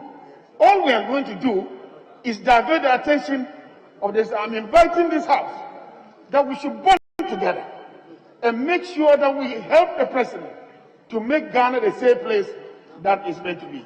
And I can assure you that we are all committed to making sure. Are we refused to get the killers of JB Dankwa because it doesn't belong to our party? No. There are difficult issues there. Digitalization that has come in, the unfortunate incident of the killing of the girls in Takrady. I continue to extend my condolences to the families. We spent a lot of time in name calling. Well, they were convicted and sentenced to death. What we should work now to is to be more proactive. And how do we do so? Digitalization, those cameras. We are still working on investigation of cases of Sierra and all of them. With some more digitalization, in some of those places we could capture what occurred and be able to deal with it. This we can do by, when we get to security, eschewing this name calling and points calling. If Ghana is not safe, it's not safe for all of us. And that's why I was impressed when we met the delegation from the NDC. We were agreed that we should work together. There was consensus that we should work together. Members of Parliament, let us support the President, who has invested in security more than any other. Anybody who tells you that there was no review of salary of the army is not telling you the truth. That was what occasioned agitation within the police service, where analogous positions felt they were cheated. We then followed it up, and that was what led to a cumulative payment to catch up, and that was misunderstood as bribing for elections. That wasn't the case. We have since mutated that into a 10% kit allowance across all the service agencies, and it's going to be paid throughout.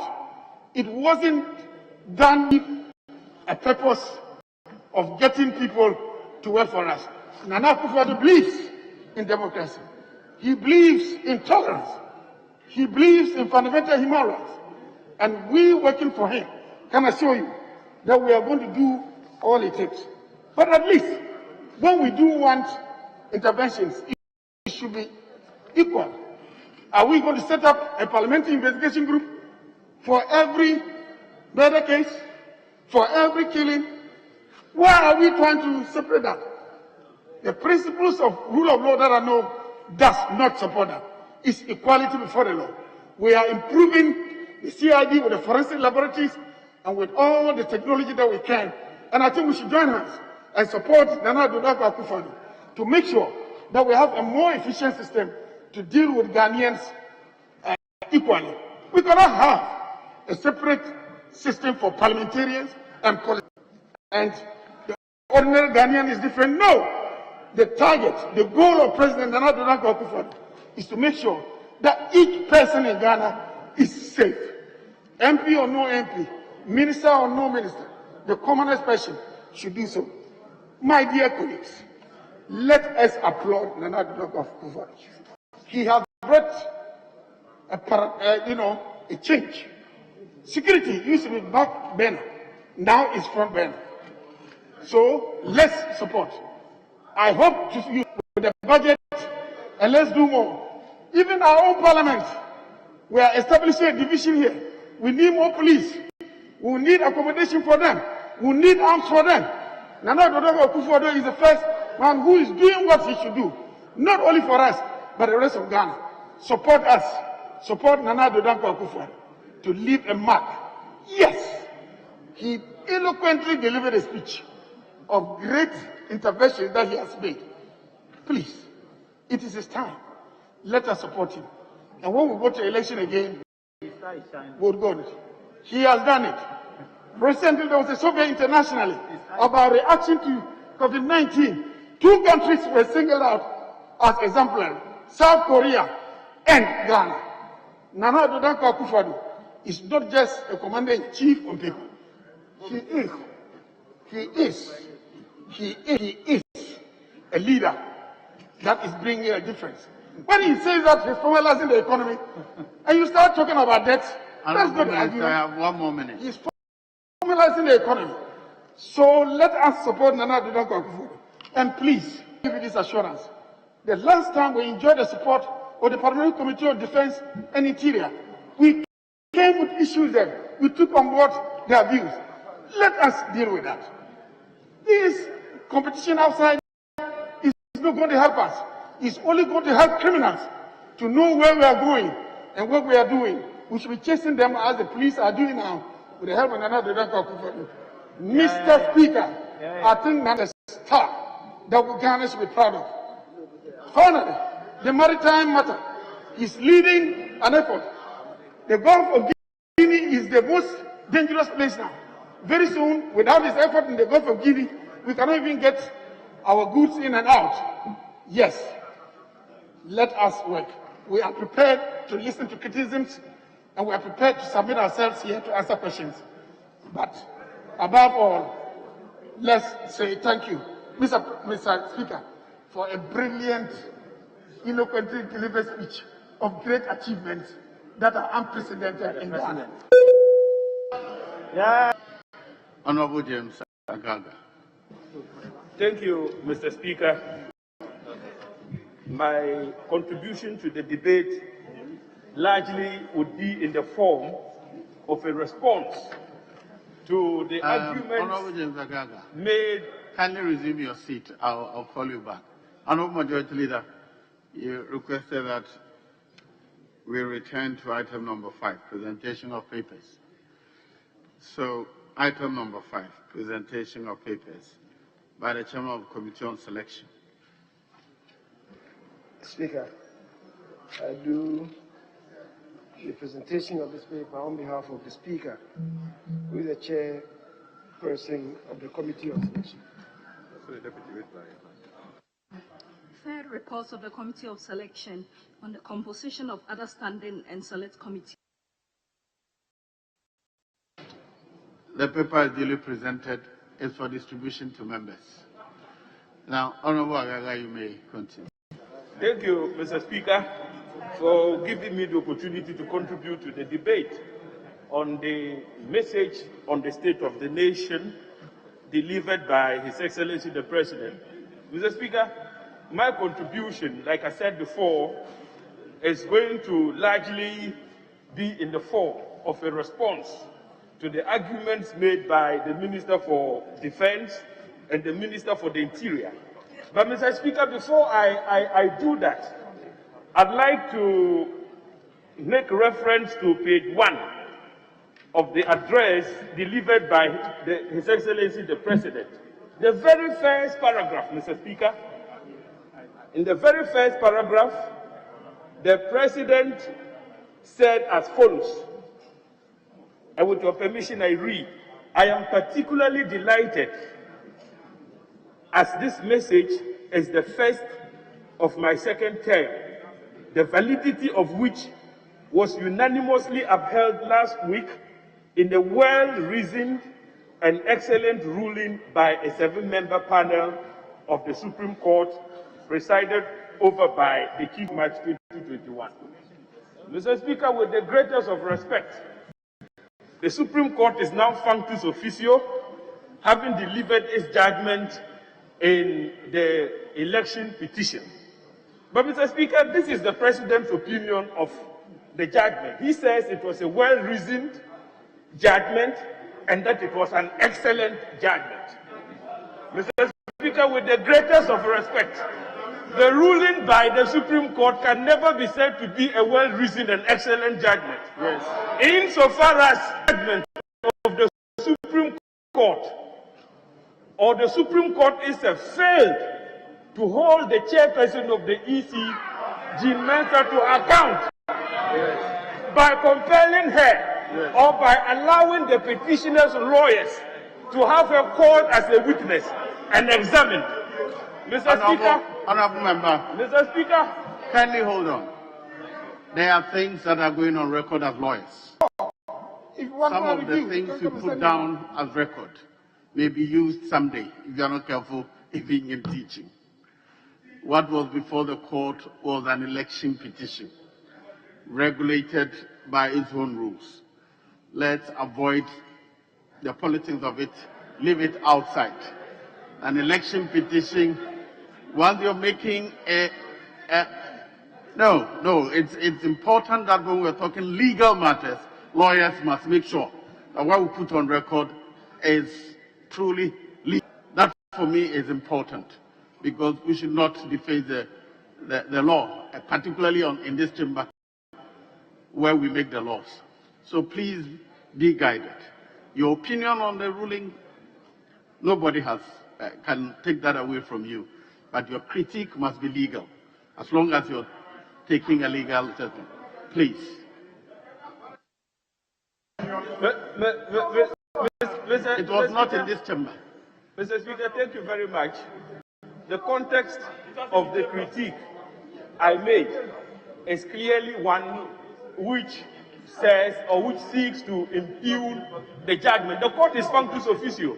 And so, Mr. Speaker, I could even write an article in respect of the judgment and critique it. And so all I'm saying is that the Supreme Court lost opportunity to hold a public office holder from accounting to the people of this country. Yes. To that extent, Mr. Speaker, I am of the candid opinion that the judgment was not well reasoned and excellent. Having said that, Mr. Speaker, that's the word the president used. Carefully to the arguments made by the Minister for the Interior in respect of the calls made by my brother, the Honorable Okujeto, for a probe into the killings during the conduct of the elections. And in Honorable Okujeto's arguments, he made it very clear that the President, in his address, omitted or neglected to make a simple statement on the murders that were committed during the conduct of the elections. The Honorable Minister of the Interior is of the view that the police is investigating the matter.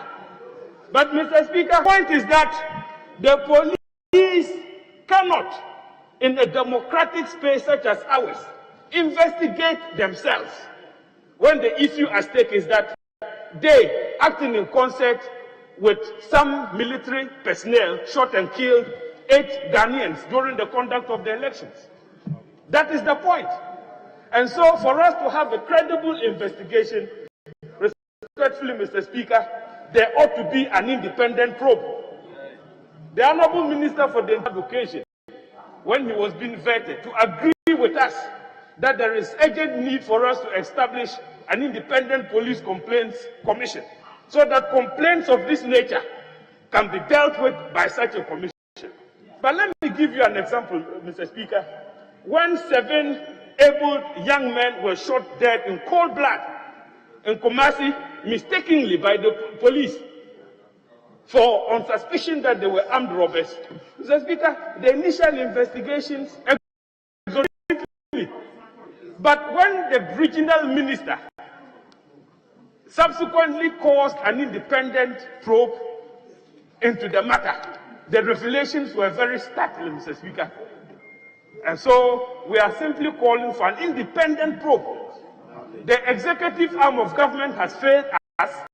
It is time for the legislative branch of government oversight over the executive by investigating this matter independently. That is the argument the Honorable Okujeto Ablakwa sought to make. And so I expect that the Honorable Minister for the Interior will take a cue and facilitate the commission of an independent probe into the killings. Mr. Speaker, the issue of helicopters was also raised, and the Minister for Defense put up a spirited defense. He says the helicopters have only been procured. So why are they? But, Mr. Speaker, I have in my hands the official report of 8 February 2018, which captures the message of the President on the state of our nation. In this official report, Mr. Speaker, the year is February 2018, colon 924. The announcement for the procurement of helicopters was first made by His Excellency the President. 3 years down the line, Mr. Speaker, the President appears before us and repeats in the same language the issue of the procurement of helicopters. And all the Minister for Defense can do is to resort to semantics and say what is captured in the statement is that he said they have procured but not delivered. What has occasioned the delay? That's what he said. Because if you read the statement, we are being told that pilots have been trained. If they have been trained and returned home, how long would it take for them to start flying? Mr. Speaker, wouldn't they go rest? Because so far it's taking us 3 years, the helicopters are nowhere to be found. And so it is important that the whereabouts of the helicopters is made known to this august House. Right Honorable Speaker, Honorable Minister for Defense also argued that under his watch and under President Akufo-Addo's supervision, they have invested more in our country's armed forces than any other government. Mr. Speaker, I challenge the Honorable Minister for the Defense. When he took over as the Minister of Defense, he did not cause any evaluation to be done on the assets that he inherited. I challenge him, if he has any such valuation report, let him table it for our inspection. Mr. Speaker, let me remind the Honorable Minister for Defense that all the platforms, the major platforms the armed forces is currently operating, were procured by His Excellency President Mills, President Rawlings, and President Mahama. I'll give you an example. President Kufuor's aircraft are grounded. The fighter aircraft President Kufuor procured are grounded. That is why I'm not talking about it. But currently, the Z-9 helicopters that the Air Force is operating were procured under the watch of President Mahama. The Mi-17 helicopters were procured by President Mills and President Mahama. The Casa aircraft were procured by President Mills, President Mahama. The hangar, the Air Force hangar in Tamale. Yes, Honorable Minister for Defense.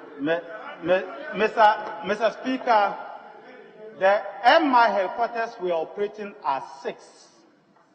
2 of them are sent for refurbishment.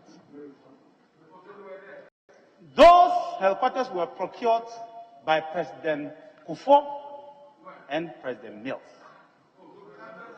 President Kufuor and President Mills, they procured them. President Kufuor procured 4, 2 are not there, so 2 are working. And those helicopters we are currently using, them, the 4 that we are using, 2 were procured by President Kufuor, and the other 2 by President Mills. Currently, the 2 that are working. The other 2 were sent. So what you said is not a true thing.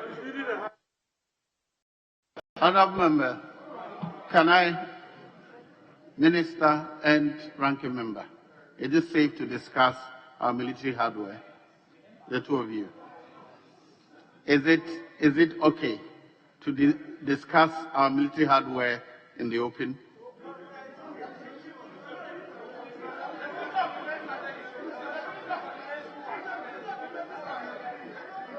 I am asking the 2 of them. Your Ranking Member, your Minister, is it okay to discuss military in the open chamber? Mr. Speaker, I'll be guided.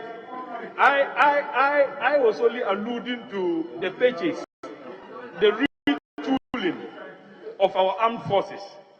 Nothing more, nothing less, Mr. Speaker. Very well. I hope you both will be guided. Very well. And how many are not? Mr. Speaker, the President also gave indication and actually sought to create the impression that the purchase of, Mr. Speaker, 735 vehicles for the police service was unprecedented in the history of the service. Mr. Speaker, this is captured on page of the statement delivered by the President. But, Mr. Speaker, I'd like to debunk this claim that 735 vehicles for the police is not unprecedented. In fact, between 2010 and 2014 alone, the police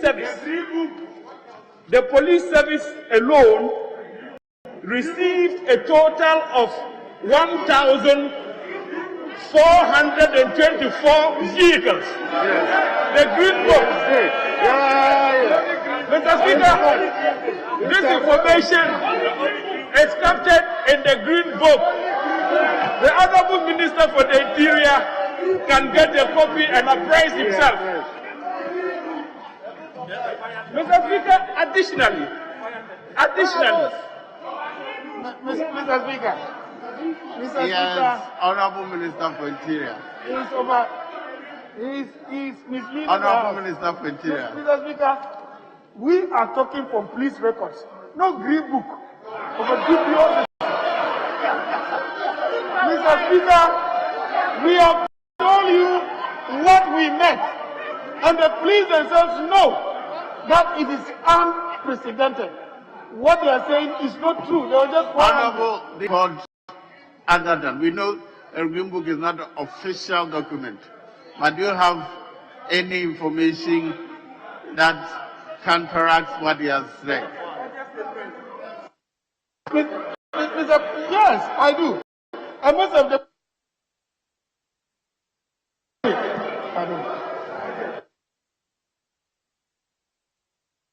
You were not speaking to your mic. That's what the leader was adverting to.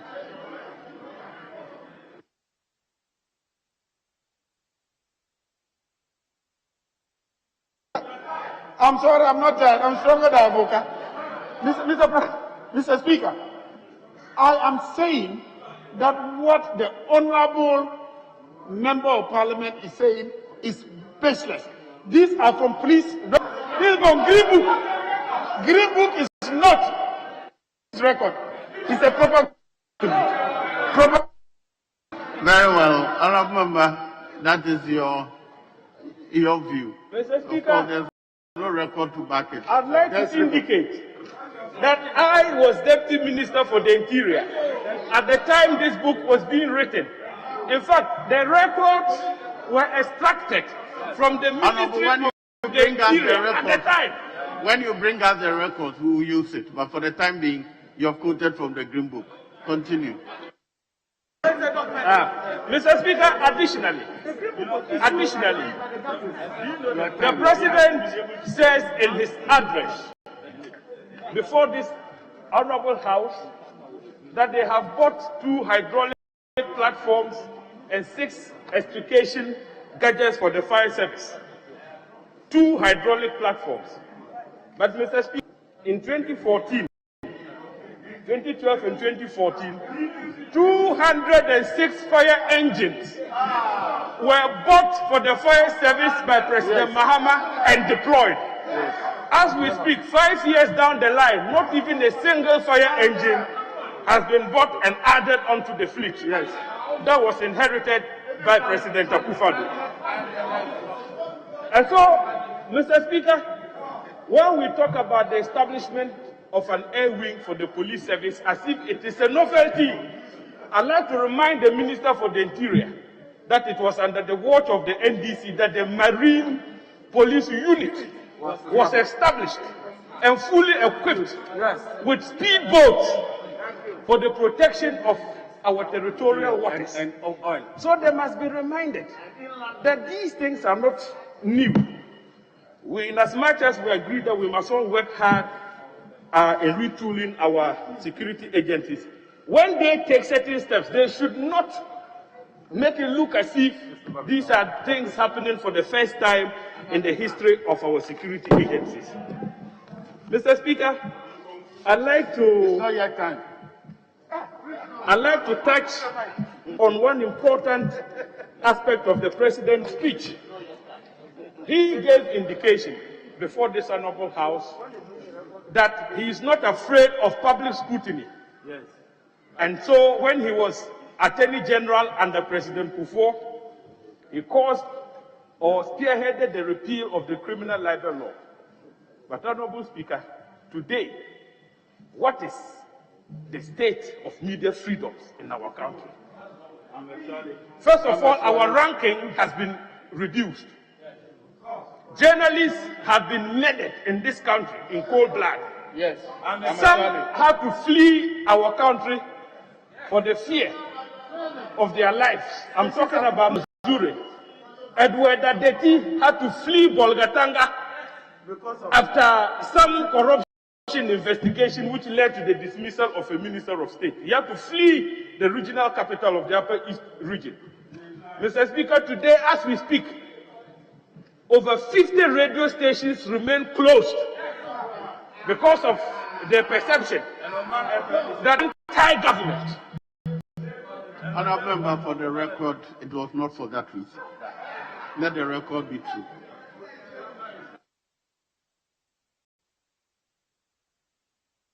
I'm not debating. I'm just ensuring that our record is clean. Mr. Speaker, I'm guided. Mr. Speaker, I would like to add that currently the Minister for the Interior has stated that they've done a lot and brought down incidents of armed robbery in our country. But, Mr. Speaker, the statistics are staggering and very frightening. Mr. Speaker, ambulance service personnel have not been spared. The other day, the ambulance service was carrying a pregnant woman from Akuse to Koforidua by armed robbers. In my own part of the country, I made this point and I will repeat it once again, that the highway linking Tamale, Bolgatanga and Ogadugu at some point was no longer passable. It was completely taken over by armed robbers. 2 truck drivers were shot dead, is known as Pushunamong in the Talisi district, BT Babes constituency. This resulted in Tomato Sellers Association embarking upon a boycott. Mr. Speaker, that is the state of our country's security. We don't feel safe, we don't feel secure, and the President, with the greatest of respect, must up his game. I thank you for the opportunity, Mr. Speaker.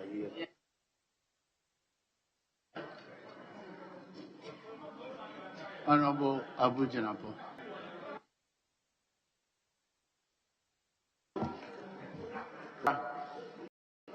I thank you for the opportunity to contribute to the motion before the House.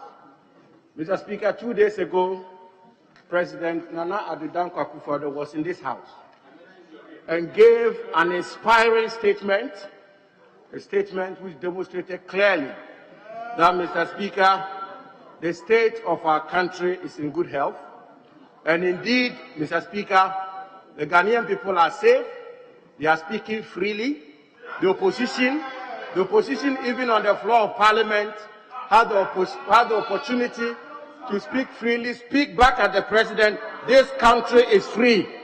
Mr. Speaker, my colleague, the Honourable Okudioto Ablakwa, in his contribution to the motion, stated that public confidence has eroded because of the outcome of the election of 2020. Mr. Speaker, for the record, the first time my colleague had the opportunity to serve in government as Deputy Minister of Mr. Speaker, he did so in the government that scored 50.03% of the votes. The margin of victory was 23,000 votes. Mr. Speaker, the second time. Mr. George.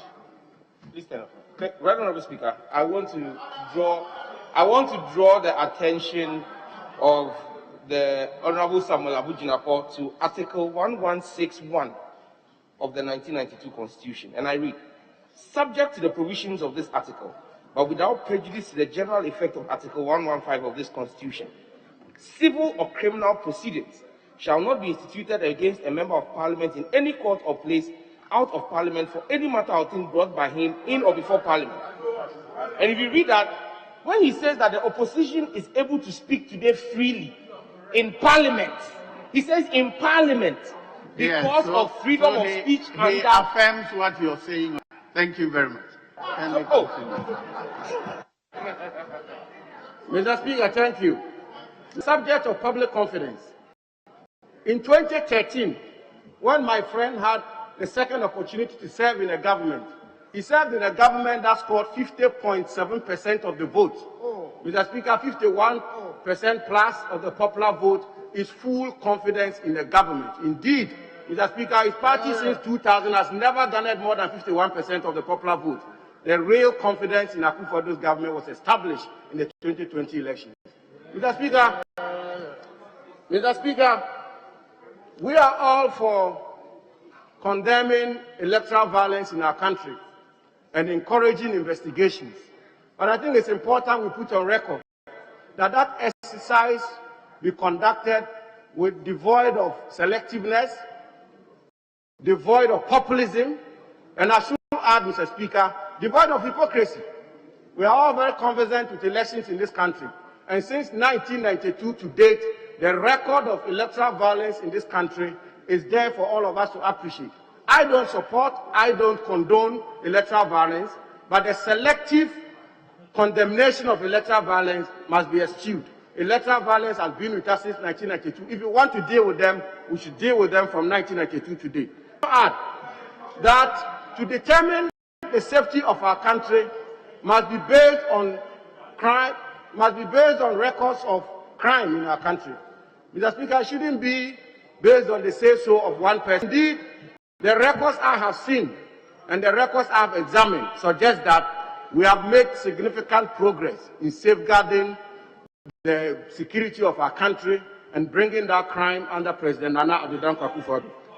Mr. Speaker, on page 14 of the message on the state of the nation, President Akufo-Addo stated, and I quote, "Mr. Speaker, let me at this point assure the House that in the course of this session of Parliament, government will come back to engage the House on the steps it intends to take on the future of the Ajapa transaction." End quote. Mr. Speaker, I should commend the President for taking this transparent and accountable initiative and giving the indication that he will engage Parliament on the next steps of Ajapa. But Mr. Speaker, once at it, it's been said that the Ajapa transaction is a bad one and that we should not even discuss it and that we should throw it away. In fact, I've even heard some people say it will be dead on arrival in Parliament. Mr. Speaker, I disagree. Mr. Speaker, I disagree because we have to examine the merits or otherwise, we have to examine the merits of otherwise of this transaction. Matching it and measuring up to the national interest. Is Ajapa in the interest of our country? These are the questions we should ask. Mr. Speaker, will Ajapa contribute to the economy of our country? Mr. Speaker, I refer the House to the act of this House, the Minerals Income Investment Fund Act 2018, Act 978, Act Section 4, Subsection 1, where, Mr. Speaker, this House, promulgating the MIF Act, gave instructions to the Minerals Income Investment Fund and said that contrary to the previous practice of our country, where mineral royalties were deposited into the consolidated fund and were not monetized, were not leveraged, were not invested, and these funds sat in the consolidated fund as they were, Parliament itself gave instructions to the Minerals Income Investment Fund as Section 4, Subsection 1 of the Act, that, I quote, that this fund should manage, dealing, and invest minerals income accruing to the Republic received by the fund, hold and manage minerals equity interests of the Republic, and exercise all rights related to the minerals equity interests.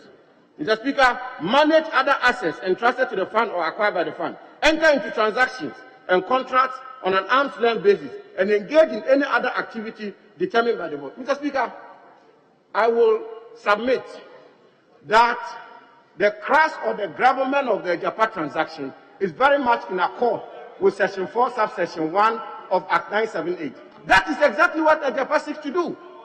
Mr. Speaker, if you strip Ajapa of all the sensationalism, if you strip it of all the talk, and you strip it of every other indication, the stand of the fundamental underpinning of Ajapa is consistent with this act. MIF has set up a special purpose vehicle in Ajapa. MIF holds 100% shares in Ajapa. That is a fact. From the outset, MIF holds 100% shares in Ajapa. Mr. Speaker, and therefore, the creation of Ejapa and what Ejapa seeks to do, with the royalties accruing from mineral resources in our country is very much in accord with the instructions of Parliament itself. Mr. Speaker, on 18th November 2010, in this House, the then Minister of Finance, Dr. Kobna Dufo, appeared to deliver the budget statement. And Mr. Speaker, I will refer the House to paragraph 7, page 67 of the budget statement, specifically paragraph 219. And Mr. Speaker, it's very revealing and significant what the Minister of Finance at the time said to this House. And with your indulgence, I quote, Mr. Speaker, currently, government and carried interest in a number of mining companies that enable government to receive significant cash flows from royalties and dividends. The current increases in gold prices, increased demand for gold exposure by investors, and the appreciation of the equity interest in the gold mining companies present a unique opportunity for the government to consider the monetization of all or portion of its gold interest to deliver a significant capital sum to support the nation's growth and development. Mr. Speaker, and the Finance Minister continues at paragraph 220. Beginning in fiscal year 2011, therefore, government will commence discussions on the establishment of a national vehicle, the Ghana Gold Company, which will hold the country's gold royalties and equity interests. The Ghana Gold Company will be a newly incorporated company that will be 100% owned by the government and into which the government will transfer its gold and equity interests. The benefits, Mr. Speaker, at paragraph 221, the benefits to government of having such a company are several, including the following. 1, delivery of significant capital sum to the government, innovative way to capitalize on the market premium for royalties, provide government with continued exposure, availability of capital raising options to government, including trade sales, stock market, and it goes on and on. Mr. Speaker, what is the difference between what the NDC government under President Mills and by the Minister for Finance sought to do in 2010? What is the difference between that and Japan? What is the difference? There is absolutely no difference. Mr. Speaker, there's absolutely no difference. The only difference is the name, and the only difference is the fact that unlike 2010, the only difference is that unlike 2010, today we have a lot more skillful and innovative managers of the economy. The miners themselves. It wasn't paid for by government. $10 million was paid for by the miners themselves. So why is the president taking credit for it? Mr. Speaker, on roads. Mr. Speaker, if you touted a year of road and you are given opportunity to tell us what you've done with road, your first year of road, and hold on, yes. Mr. Speaker, my honourable colleague is a good debater, but the submissions that he's making, aspect of it is in breach. An aspect of that submission is in breach of Order 30D. 30D, and I root that from Order 91A. Mr. Speaker, 30D says, we are not supposed to present frivolous, false, scandalous, groundless, or fabricated documents or such allegations and order. Mr. Speaker, did you say 30B or C? Mr. Speaker, 30D is here. 30D. D. Yes, please. D. Yes. Mr. Speaker, he describes the President of the Republic as corrupt by virtue of a letter, a supposed letter from Mr. Martin Ahmed to the former prosecutor. Then he again says that a special prosecutor wrote that a Japan deal was a corrupt deal. Mr. Speaker, he's a good debater, like I said. When unkind words come from this side to President John Mahama, You don't take kindly to that. Let us be fair so that you don't get response from here. Mr. Speaker, Martin Amidu, for the records, never, and I would want to repeat, never described a Japan deal as corrupt. Take the page and read for the records. Mr. Speaker, I think that it is unfair to describe Mr. President as such. Let's be fair. Disagree with the State of the Nation address. But if today the standard of measuring who is corrupt and I'm not still not corrupt, making clear what he is supposed to have said. I'm not getting clear what he is supposed to have said. Yes. Can you restrict yourself to that?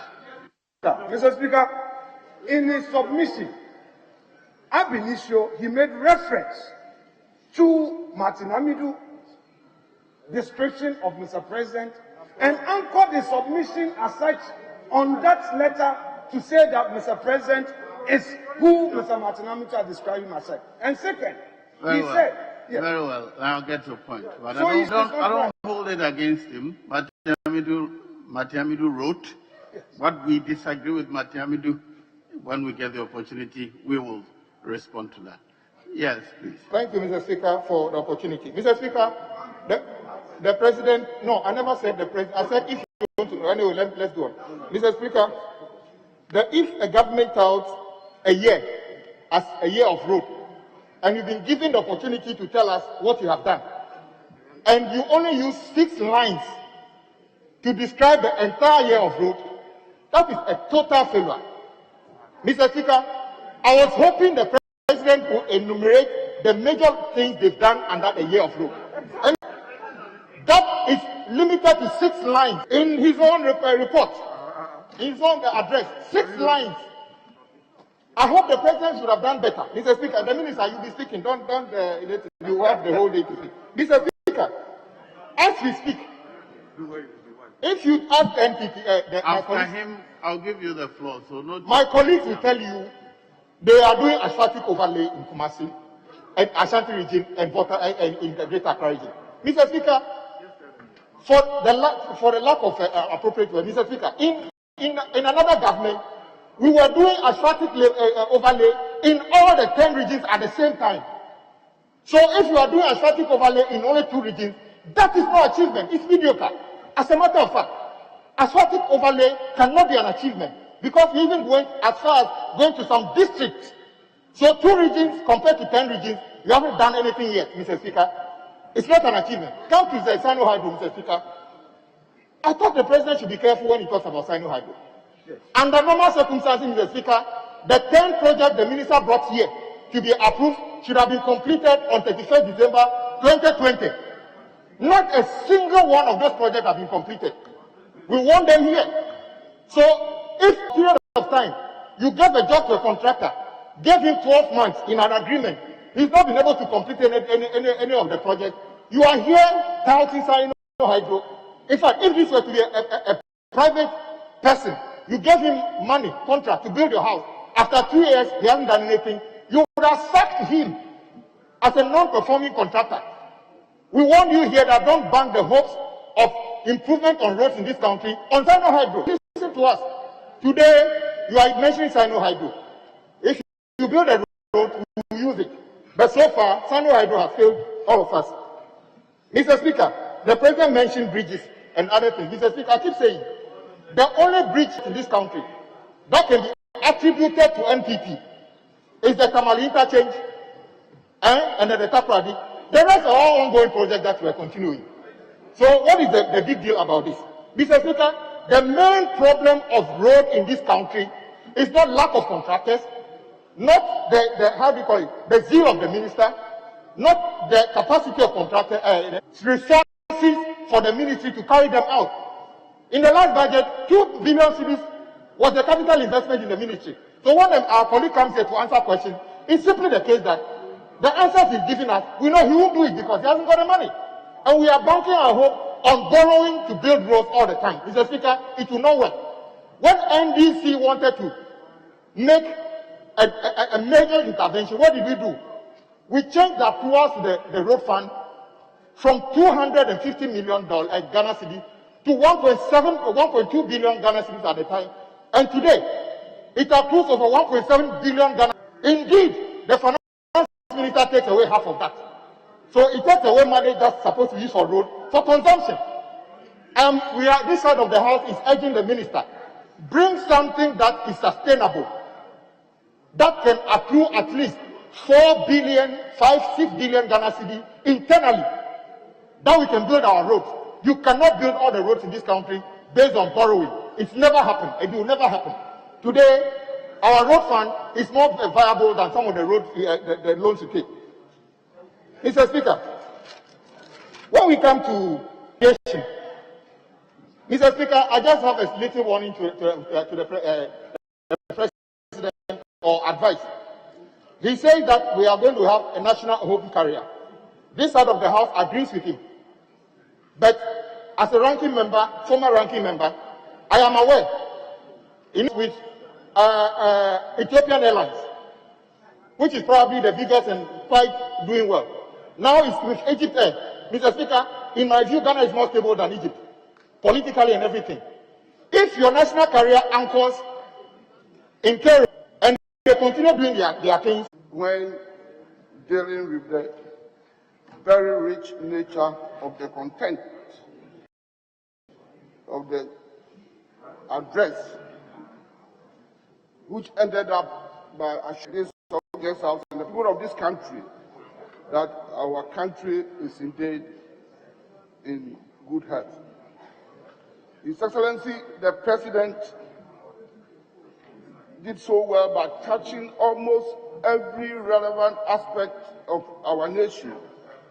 He did speak on the economy, he did speak on health, he did speak on energy, education, infrastructure, sports, and so on. Mr. Speaker, under the dynamic leadership of His Excellency the President, for the past 4 years, a number of initiatives and innovation had been introduced in our country.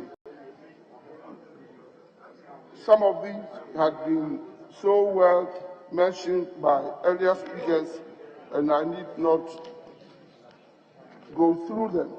But we are all aware of planting for food and jobs policy, which has today assured this country of abundance of food at affordable prices.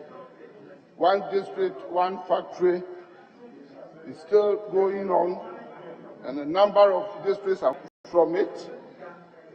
This has not only created employment across the length and breadth of this country, but it has also greatly improved rural economy and has also brought to the fore the unique rural ingenuity among the Ghanaian businessmen and women. One village, one dam, one district, and one warehouse have all contributed to improve food storage and food security. Mr. Speaker, my colleague, the immediate past ranking of my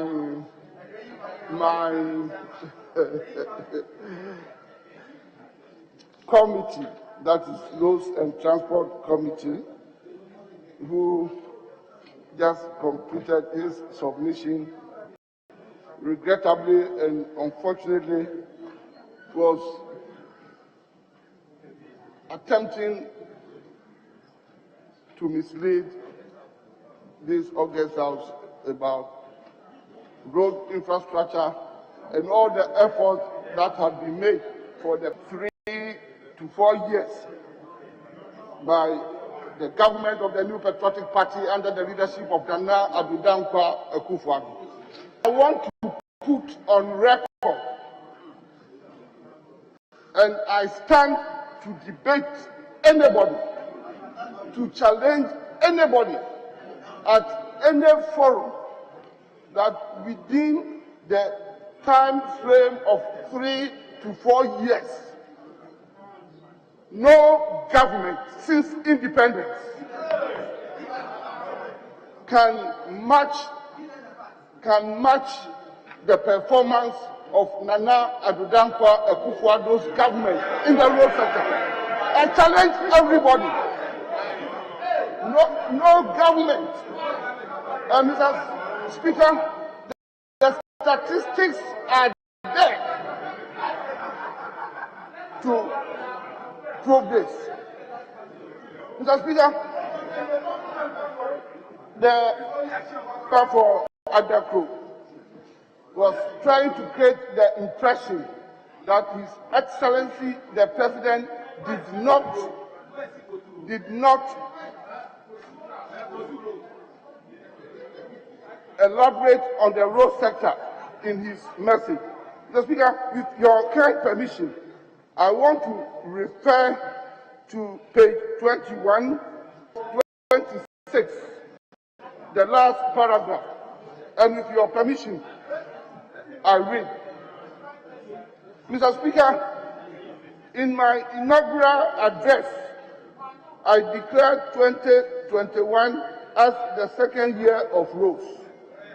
This declaration is intended to continue to prioritize road construction so that road projects that started under the Sano Hydro facility will be completed. Honorable Minister, hold on.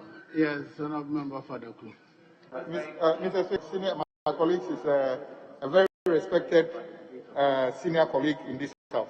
I never said that the President didn't touch on roads. I said, if in your overhyped year of road, the summary is in 6 lines, then you have failed. So I didn't say the President didn't talk about the road sector. It's 6 lines, yes. Very well, your point is well made. Please be guided, Honorable Minister. Thank you, Mr. Speaker. Mr. Speaker, indeed, he was referring to the attention given to roads in the address.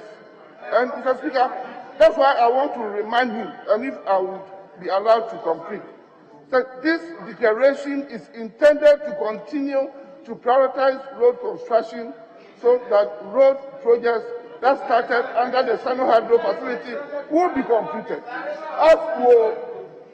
As far as interchanges that are at various stages of completion, and take note of this, specific details of the road projects are going to be outlined in the budget that will be read on Friday. So His Excellency, the President, has done justice to the road sector. He has given this House food for thought. He has given us a resume of that sector and has promised that he's going to give details of the road sector in his budget statement to the House. Mr. Speaker, a lot had been done in the road sector, as I have aforementioned, within the past 3 to 4 years. That is between 2017 to date, by the government of Nana Addo Dankwa Akufo-Addo. Mr. Speaker, if you take surface dressing of our roads, and Ghana has a total road network size of a little over 80,000 kilometers across the country. And if you take surface dressing of our roads, within this period, we were able to build a little over 4,000 nationwide. And this has never been matched of this country. Mr. Speaker, if you take asphalt overlay for the 3.5 to 4 year period, the government of Nana Addo Akufo-Addo has built over 1,000 kilometers of asphalt overlay across the country, covering all the regional capitals, covering a number of the district capitals. There is no government in our history that has been able to build this quantity of asphalt overlays. Bring the details other than you. Where is your track record? Which road are you talking of? Asphalt overlay at where? We need the details from him, Mr. Speaker. You can't give people this statement as a minister. So you don't have the record. What is your basis for challenging him? Out. And if they doubt, they should file questions at the appropriate time. And if I say that we have done over 1,000 kilometers of asphalt overlay across the country, at the appropriate time, they should file the question, and I will provide the information and where they have been done across the country. If it's the surface dressing they want, I can furnish this August house where these are. Mr. Speaker, going ahead, I am saying that there are 7 different interchanges going on simultaneously across this country, and it had never in the history of our country. They can put and file a question for me to provide these interchanges, and that will be done. And the interchanges going on are known to everybody in this country because they see them every day. And one of the interchanges is the first in West Africa and the first in the whole of Africa. The Pokwasi 4-tier interchange is the first 4-tier interchange in West Africa and the first the whole of Africa after the one in South Africa, Durban, called E.B. Kote interchange. This is the second one in the whole of Africa, and it's happening during the time of a new patriotic movement under Nana Addo Akufo-Addo. Mr.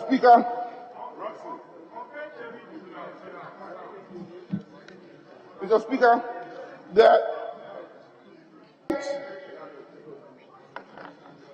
has also built a number of bridges across the country. So far, we have built 41 different bridges across the country, whilst 69 bridges are in the pipeline. Mr. Speaker, the government is fixing the 2 major bridges in the north, and these bridges are the Bupe and the Yape bridges. They are on contract, and contractors are currently on site. There is a 3rd critical bridge, the Daboya Bridge, which will serve as a bridge should any of these 2 bridges on the central corridor of our road develop any problem. And Mr. Speaker, that was also awarded on last November, and the contractor is mobilizing to site. Mr. Speaker, a lot is being done and had been done in the road sector by His Excellency the President. Going forward on the road sector, His Excellency is going to focus on dualization of all the major roads in our country, particularly the highways. And this started as far back as November, December last year. As we speak now, Mr. Speaker, the Honourable Minister, I have 1 more minute. The dualization of Accra-Kumasi Road is on course. There is a contractor on the first 17 kilometers of the Tema-Afrawo dualization road, and this is being undertaken by DHM, a British company. There is also a contractor on Akosombo Tema dualization road. His Excellency, the President, apart from road infrastructure, also touched on a number of areas. Honourable Minister, please and all these work together clearly gives assurance to the people of this country that the country is on course, infrastructure-wise, economic-wise, and from what angle anybody can think of. And salute His Excellency for his sterling and unique qualities of leadership. Thank you, Honourable Minister. And Tema to Akosombo Road, the contractor is Honourable Minister, your time is up. Thank you.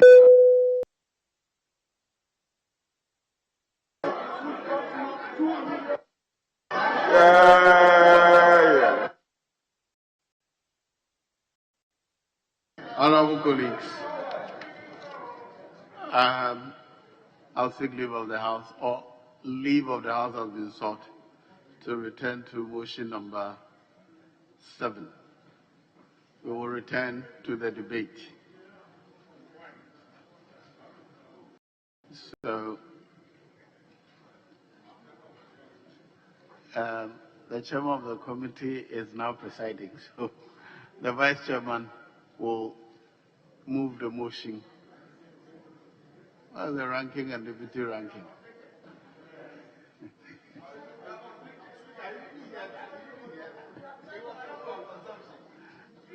Yes, Honourable Vice Chairman.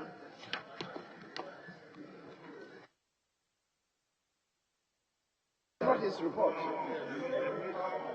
Mr. Speaker, It's not his report. is it your pleasure that I proceed on motion number 7? Yes. Yes. Honourable Vice, hold on. Colleagues, state of the business of the House. I direct that the House sits outside the regular sitting hours. You may now continue. Mr. Speaker, I beg to move that notwithstanding Order 81, which requires that no motion shall be debated until at least 48 hours have elapsed between the date on which notice of the motion is given and the date on which the motion is moved. The motion for the adoption of the third report of the Appointment Committee of the President nominations for ministerial appointment be moved now, Mr. Speaker. I so move. Mr. Speaker, I rise to second the motion. Honourable members, all in favour of the procedural motion, say aye. All against, say no. The ayes have it. The motion is carried. Now, item number 8.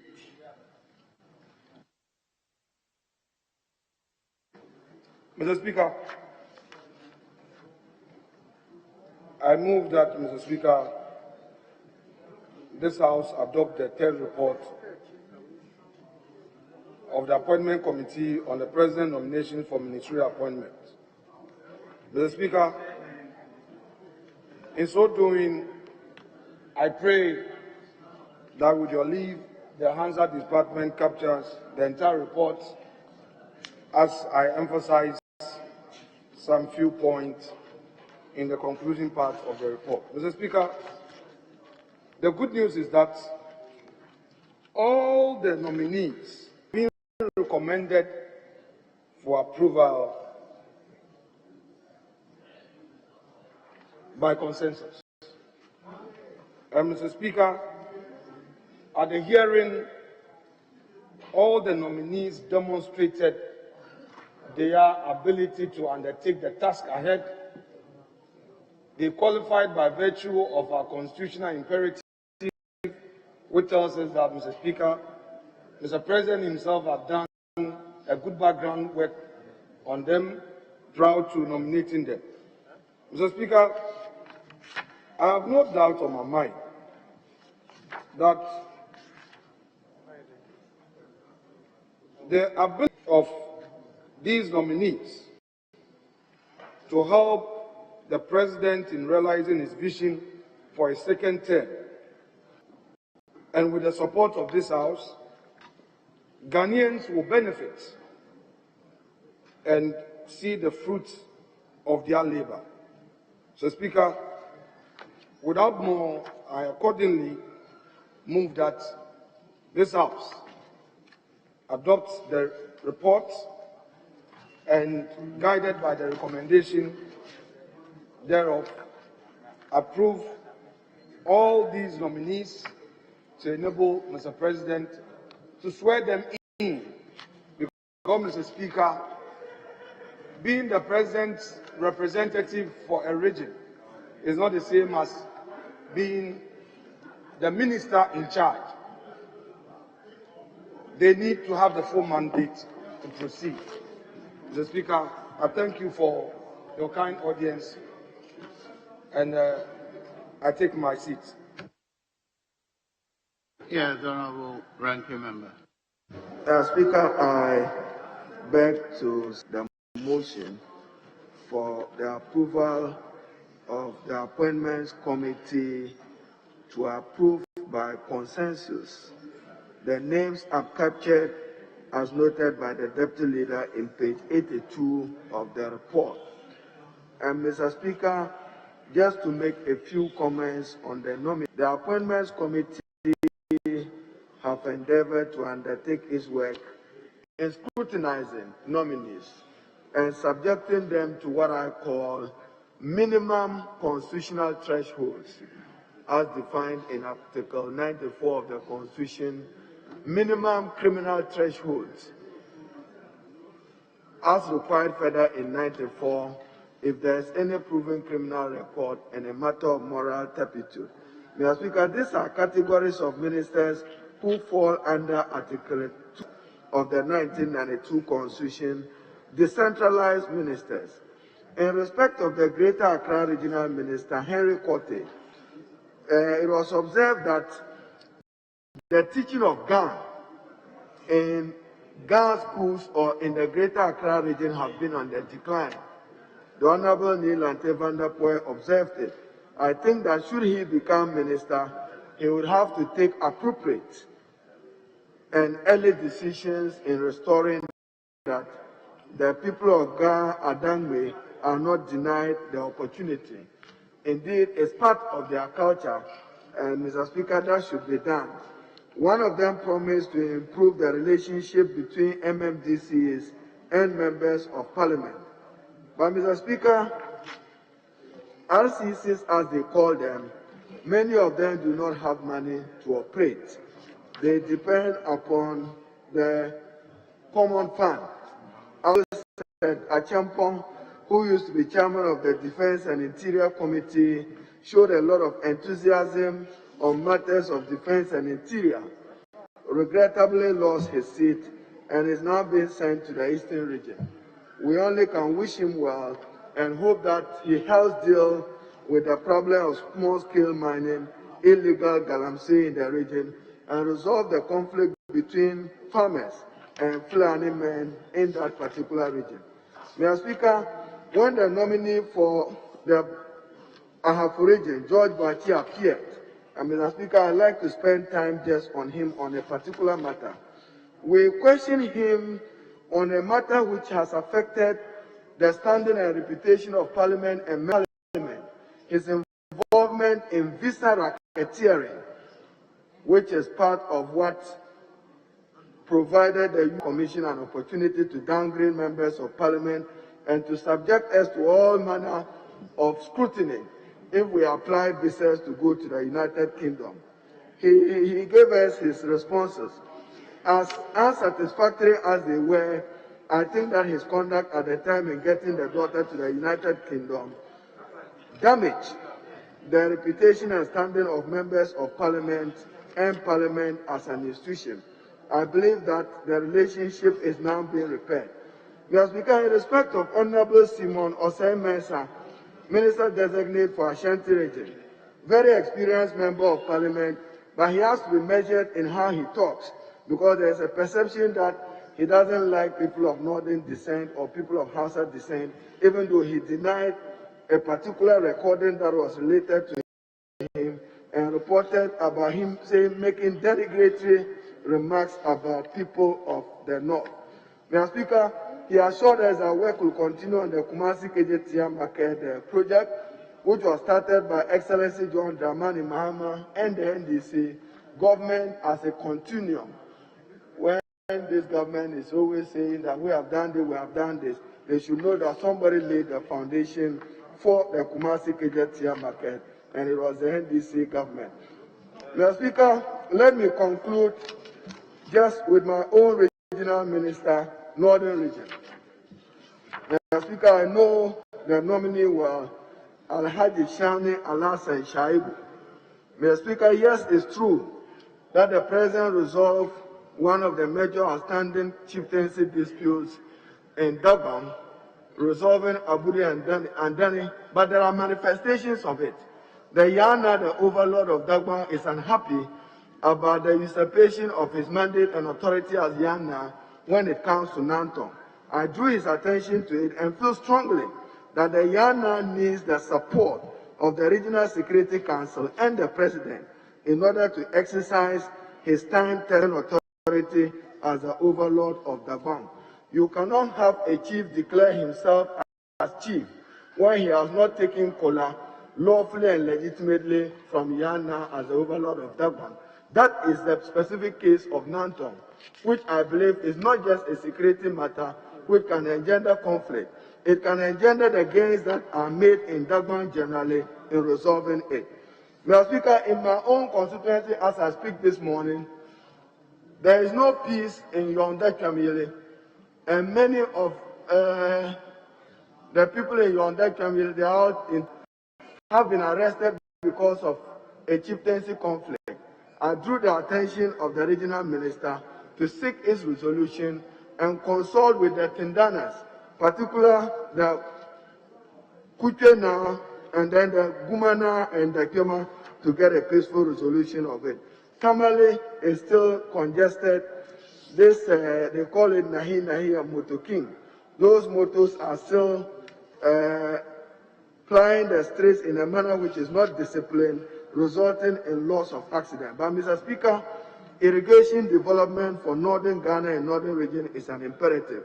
Particularly Nasia, Loga, Pagaza, and then Sabari in the Sabari area of Yendi. Road infrastructure, he has to give it attention. And Mr. Speaker, I should end with the nominee who warms my heart, the Honorable Minister Designate for the Upper West Region, a gentleman who is building bridges, Dr. Hafiz bin Saleh of the Upper West Region. And Mr. Speaker, I refer to a recent visit of my good self and His Lordship Justice Kulendi Inwa, and he didn't treat me as if an opposite political party. He's promoting coexistence, he's promoting cooperation, and I encourage him to do so. I thank you, Mr. Speaker. Yes, Honorable Minister for Labour. Thank you, Mr. Speaker. Mr. Speaker, I want to seize this opportunity to thank the committee for a good work done in vetting these 16 nominees of His Excellency the President Nana Addo Dankwa to the various regions. Mr. Speaker, I got up to speak because I have experienced the work of a regional minister before. I know how difficult it is, and I want to use this opportunity to do that. This would then mean that they will have to have a very good interpersonal relations to be able to succeed in their respective works. They will have to be able to deal with issues that have to deal with security. And oftentimes, when security issues are coming up, they come as harmless. Before you realize, they turn into huge problems. I just want to seize this opportunity to advise them that they will have to be attentive to every security issue, no matter how small they may be. And they have to work with all the respective security heads in their respective regions. Mr. Speaker, I want to be more particular on three of the nominees. Justina Owusu-Banahene, who is the Minister-designate for Bono region. Justina Banahene, when she met the committee, indicated that she is an educationist by profession, and that one of the things she will be seeking to promote in the region is education, with emphasis on female dreams of many of young persons in our region. One other thing she mentioned, and which I also love, is her zeal to fight for the upgrading of the Sunyani Regional Hospital into a teaching hospital. Fortunately for us, Sunyani currently has 3 tertiary institutions: the Sunyani Technical University, the University for Energy and Natural Resources, and the Catholic University of Ghana. Each of these universities has a huge potential of training people in some aspects of medicine. But then there is also the need for us to have a corresponding teaching hospital where they can go for practice. And I agree with her that if the Sunyani Regional Hospital is upgraded into a teaching hospital, it will offer this service to these 3 tertiary institutions, which are all ready to provide services or training in aspects of medicine. Mr. Speaker, one other nominee that I would love to make a comment on is Honorable Wachi, who is the Minister-designate for Ahafo region. He was my colleague as a DC when, in 2021, we were both appointed by President Kufuor, 2001, when we were both appointed by President Kufuor to be a DC. I know him personally, and I know how capable he is. But for me, what is of interest to me is that besides being a former DC, he's also a former Member of Parliament. So when it comes to the resolution of MP DC's problem, he has tested both, and therefore he will be a better example of how to resolve this impasse between MPs and DCs. The last nominee I will want to end on is that of Honorable Kwesi Abdul-Jain, the nominee for Bono East. He is an experienced person in IT and also somebody who has held the highest political office in the region, having rose to become the regional chairman of the party in the past.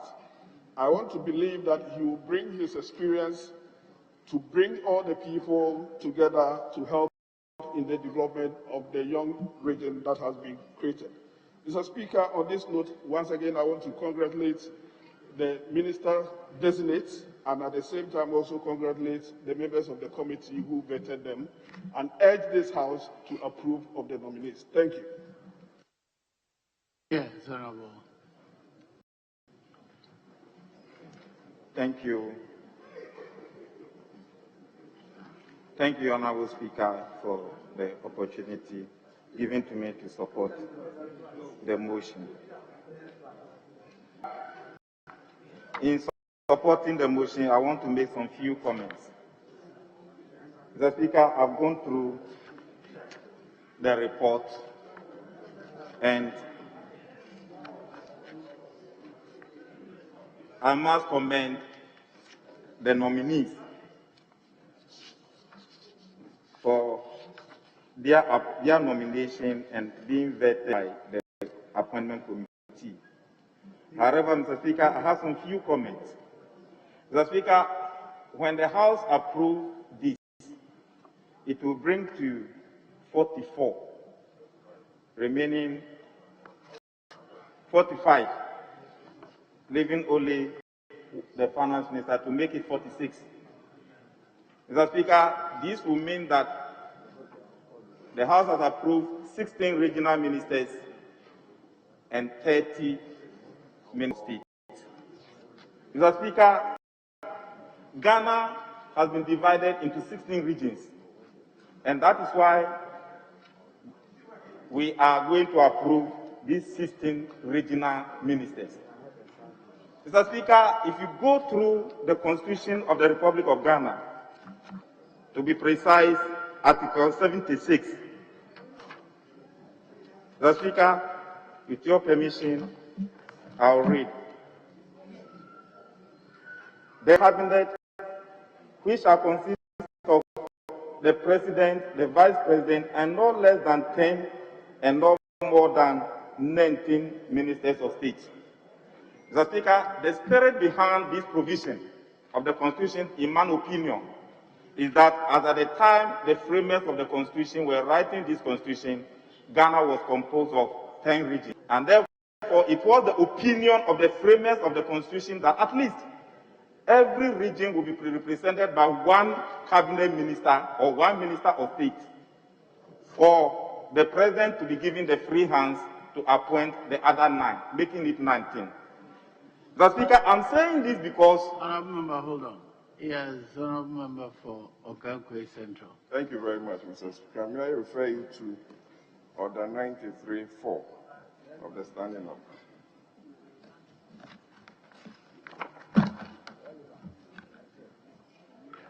The speech of a member must have reference to the subject matter under discussion. Mr. Speaker, the full complement of ministers of state who constitute the President's cabinet, with the exception of the finance minister, has been approved, and they've taken charge of their various ministries.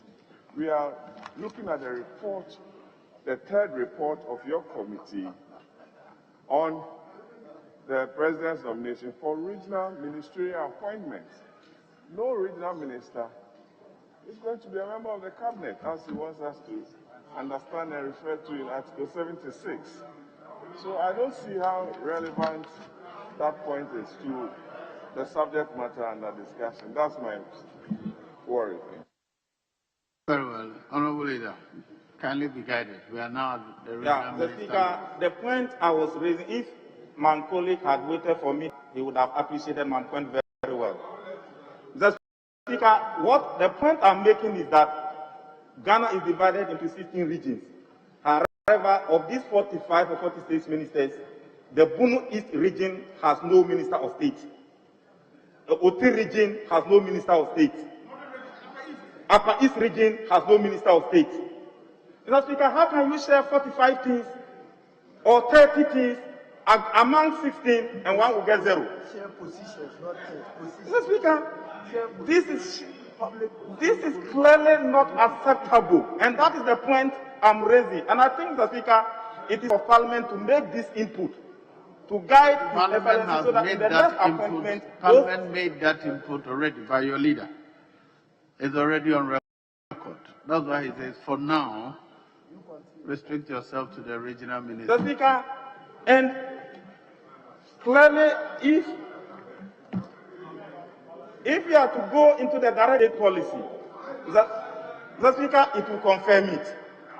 Clearly, I know the time will come for us to rectify it. If you read, Mr. Speaker, Article 35, it's clear that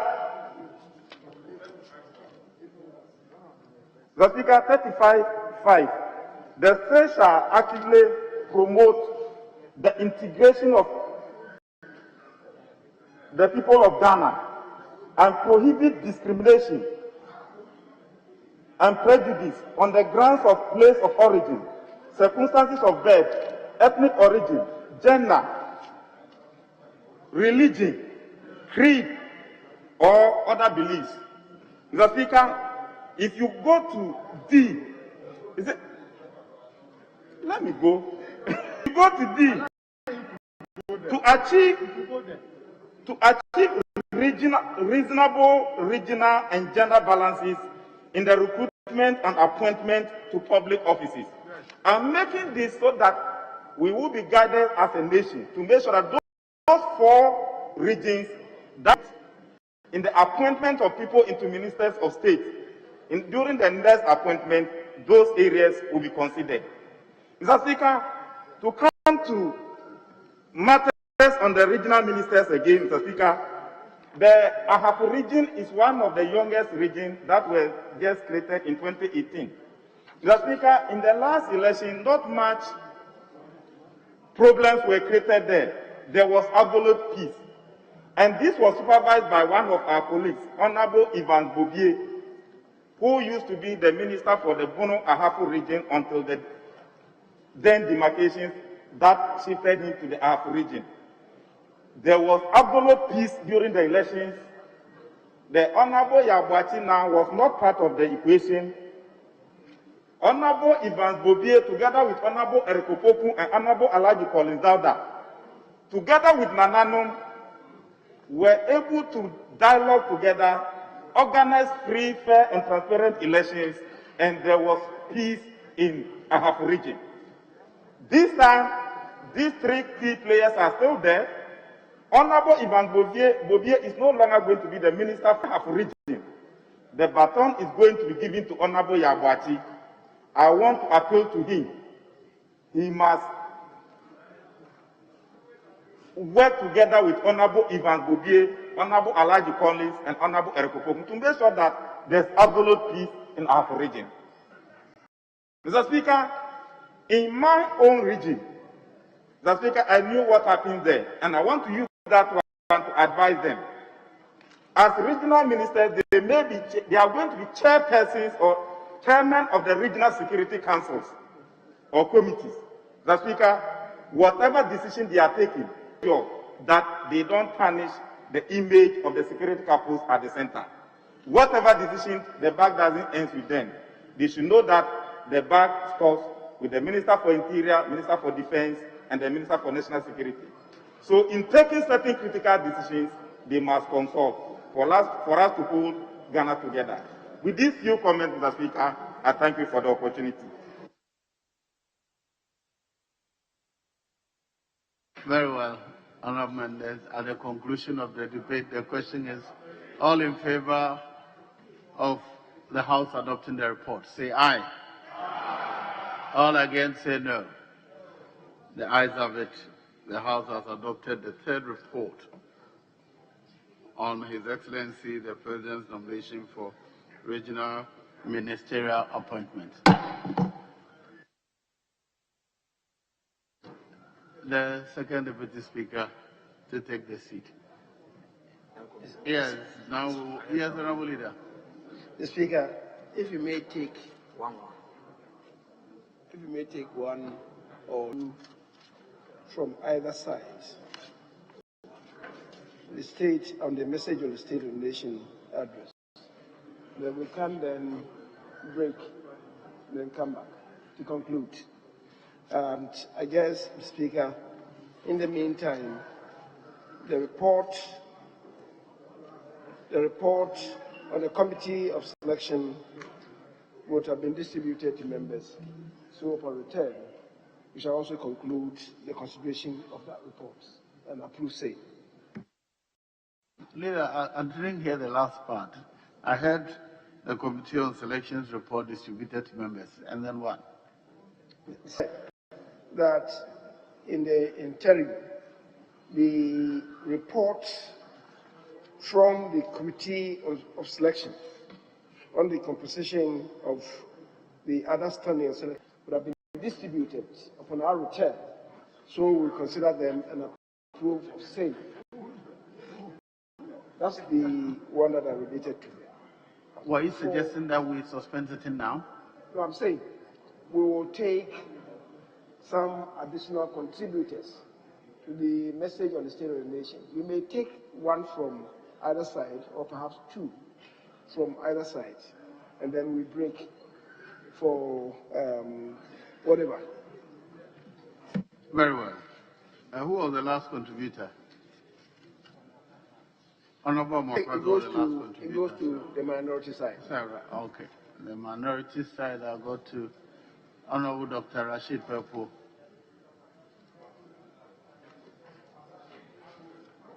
All right. Then I should go to Honorable Kabna Minta Akanda.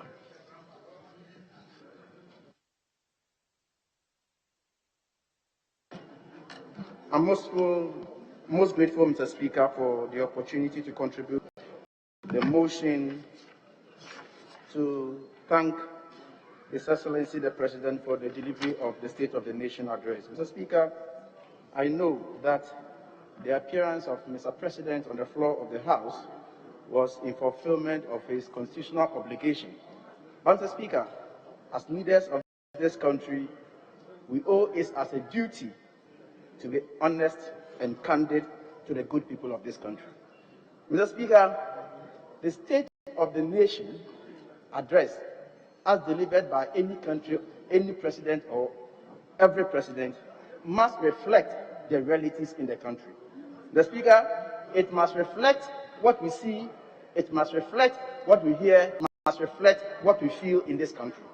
The Speaker, at a point in time listening to the President, I was wondering whether or not Mr. President was talking about Ghana. Mr. Speaker, it looks as if Mr. President took the opportunity to rehash his campaign promises on that day. Mr. Speaker, the true state of the country is that the health facilities that are helping us to manage COVID-19 patients are constantly reporting or complaining of irregular supply of oxygen. That is the true state of the country, Mr. Speaker. Mr. Speaker, the true state of the country is that the health facilities across the length and breadth of this country have always been complaining of lack of PPEs, Mr. Speaker. That is the state of the country. Mr. Speaker, may I refer you to page 4 of the message on the state of the nation. Page 4, Mr. Speaker. Page 4. His Excellency spoke about the formulation and implementation of the preparedness and response plan, tracing, testing, treatment, waiver of personal income tax, and provision of an additional 50% basic salary allowance to health workers. Mr. Speaker, the emphasis is on 50% basic salary allowance to health workers. Mr. Speaker, the state of affairs with regards to the 50% basic salary allowance is that no single frontline health worker has received up to date that allowance. Mr. Speaker, that is the state of the nation as I speak to you. Mr. Speaker, I was also shocked to hear Mr. President gather the courage to talk about Agenda 111. Mr. Speaker, I was wondering where Ghana would have been if the former president, His Excellency John Dramani Mahama, had not invested so much in the health sector of this country. Mr. Speaker, I say so because all the major health facilities that are contributing to manage the COVID-19 patients have come to this level or this status because of the investment His Excellency former President John Dramani Mahama made in the health sector. Mr. Speaker, I can give you examples. Mr. Speaker, a typical example is the University of Ghana Medical Center, the Rage Hospital, the East Municipal Hospital, the Maritime Hospital. Mr. Speaker, all these hospitals have gotten to this level because of the huge investment by His Excellency John Dramani Mahama. Mr. Speaker, if the current administration has pursued rigorously the kind of investment that the former regime did, Mr. Speaker, we would have gone far from where we are at the moment. Mr. Speaker, I say that is not enough. If you pick the 2016 manifesto of the MPP, Mr. Speaker, with your permission, page 34 paragraph G of the NPP Manifesto 2016. Mr. Speaker, and I quote, with your permission. They said they were going to upgrade all existing district hospitals where they exist and where they do not establish one. That's the claim of the NPP. In 2016, Mr. Speaker, I've been given the opportunity for 4 years. Mr. Speaker, in fact, the state of the nation is that for the past 4 years, this government hasn't started, completed, and put to good use one single hospital in this country. Mr. Speaker, to perform this duty, i.e. NCC.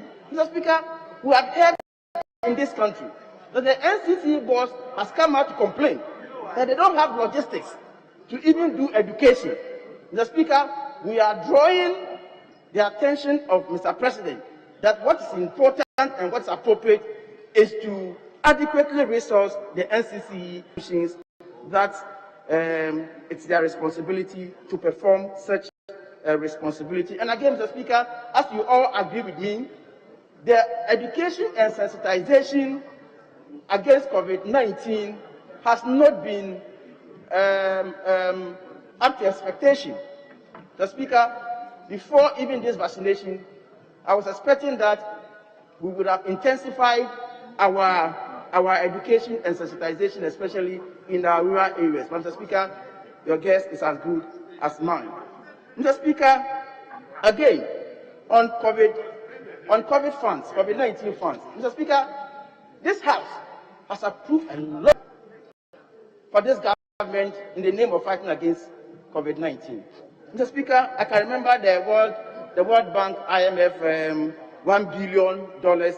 I can also remember the $200 million from the Stabilization Fund and all that. Mr. Speaker, in the light of good governance and transparent government, it is incumbent on Mr. President to come and give us the detailed expenditure of the monies that have been approved for this particular government. Mr. Speaker, the true state of the nation is that this government allowed a company that was formed around 21st July 2020 to charge an exorbitant fees of about $150 per an antigen test, where countries like India and Malaysia were charging around $28.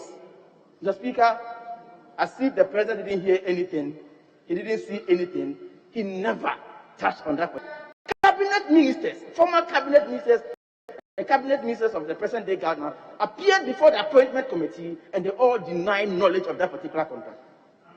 Mr. Speaker, that particular company didn't even have HEFRA license. Until 3rd November, they never had HEFRA license, but they were in operation. Mr. Speaker, I think that Mr. President can come again so that he can throw more light on that particular issue. It's bothering the good people of this country. Mr. Speaker, it looks as if this message on the state of the nation is full of inaccuracies. Mr. Speaker, may I refer you to page 8 of the statement, the message, page 8. Let's begin the last paragraph, and with your permission, I read, quote, Mr. Speaker, our nation's food resilience has been severely tested over the past year. The closure of borders in the midst of the pandemic meant that we have had to depend largely on food we produce. Mr. Speaker, it's inaccurate, with the greatest respect. Mr. Speaker, it is true that our borders were closed. It's true that our airports were closed. But, Mr. Speaker, at no point in time that our ports were closed. Since the outbreak of the pandemic, our ports have never been closed. And, Mr. Speaker, such huge cargoes do not pass through the airports, but they pass through our ports. Mr. Speaker, and so I think that the justice of the message didn't do the president any good. Mr. Speaker, again, there is a very important agency or institution under the health sector, which is the National Health insurance scheme. Mr. Speaker, I can see your signs, but I'm winding up, Mr. Speaker. Mr. Speaker, Mr. President never have a national health insurance scheme. If indeed we want to situate our health sector in a very good mood, Mr. Speaker, I think that we will have to invest so much in the national health insurance scheme, and then we are also urging Mr. President to stop capping the national health insurance fund so that we can, with the greatest deal of respect, prioritize the health needs of this particular country. Mr. Speaker, to conclude, Mr. Speaker, there are frontline health workers who have contracted COVID-19 in their line of duty. Some of them have even died. Mr. Speaker, as I speak to you now, not a single one of them has been given any package. Mr. Speaker, they have demonstrated their patriotism to serve Mother Ghana. It is up to the President to also perform his part of the obligation. Mr. Speaker, with these few words, I thank you for the opportunity. Thank you, Honourable Member. Let me invite Honourable Member for Asin Central, Honourable Kennedy Japon.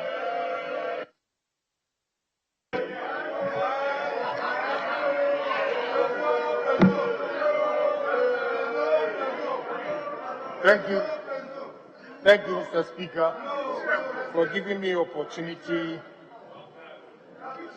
to contribute to the motion on the floor, in thanking the President for giving us the state of the nation, how far he has, where he inherited the economy in 2017 and in 2020, even under COVID or pandemic, has managed this country's wealth and economy very well. Mr. Speaker, in 2017, businessmen were complaining about interest rates. Interest rate, the prime rate was 22%, while the commercial rate was hovering between 32 and 36%. Under the President Akufo-Addo, the prime rate today, as I speak, is 14.5%, and the commercial rate hovers between 22 and 26%, which I believe is a dramatic reduction, but still we need to reduce it further to help the businesses in this country. Mr. Speaker, it takes a noble president, intelligent president, a caring president to consistently, 3 consecutive years, reduce our debt portfolio or our debt to GDP in 3 consecutive times were reduced. But under COVID, the whole world's economy has gone through hell, and even the richest countries or the richest economies are being damaged. And I want Honorable Afeji to listen to this. He asked the question why the President did not mention our debt to GDP. Mr. Speaker, and he talks about the debt portfolio increasing from 125 billion to 250 or 286. I want to refer my brother or remind him of yesterday's decision by U.S. Congress to approve $1.9 trillion as a stimulus package or relief for COVID pandemic that has caused their economy or put it in shambles. Mr. Speaker, the population of America is 360 million. Population of Ghana is 30 million. In simple terms, America is bigger than Ghana by 12 times. So if you strike 1.9 trillion by 30 million population, or the 360 million, you see that Ghana, being 1/12, has a debt. I want Afaji to listen to me. Look at me. Even yesterday's approval of the 1 billion, 30 million population has a debt of 158.3 billion. So assuming Ghana is part of or a state of America, they'll be owing 158.3 billion without even thinking of relief given by Donald Trump. In today's rate, 158.3 billion will take it to 914 billion.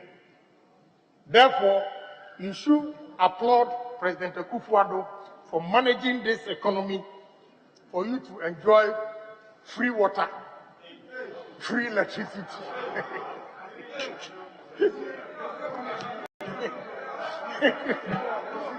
Honorable member, hold on. Honorable Viji, what is it?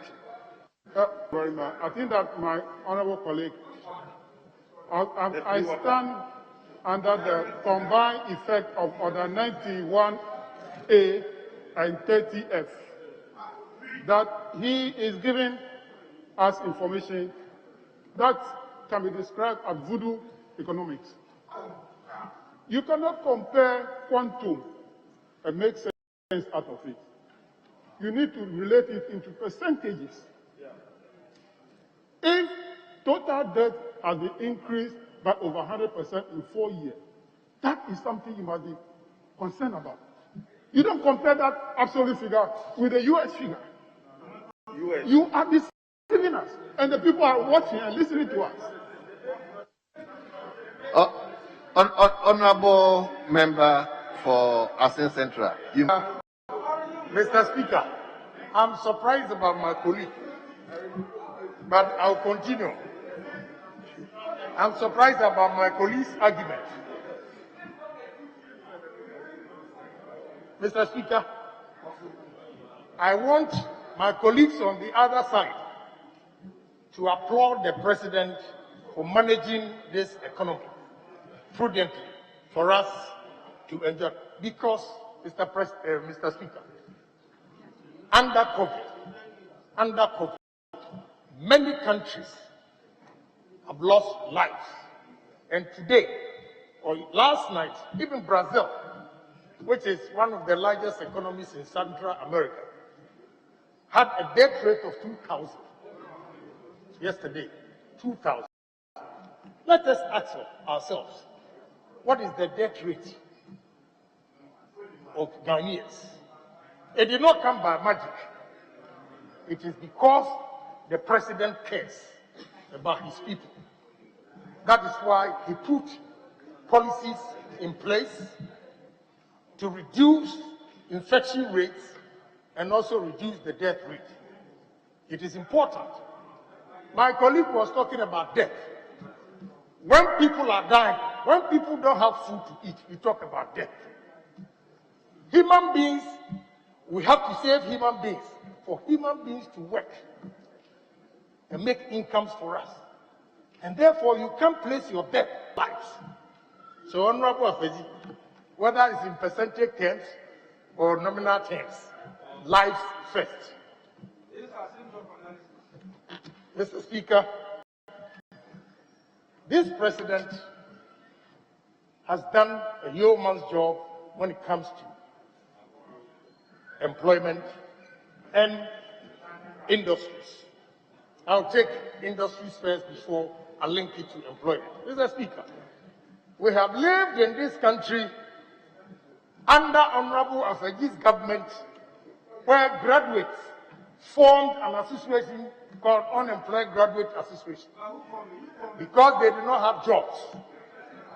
Under President Akufo-Addo, in 1 year, direct and indirect jobs, we've created over 0.088 million.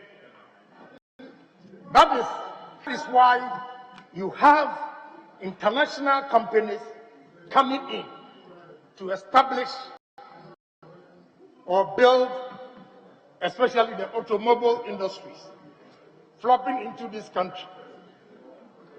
You have Volkswagen building about 100, so far they built 1,167 vehicles. It has never happened.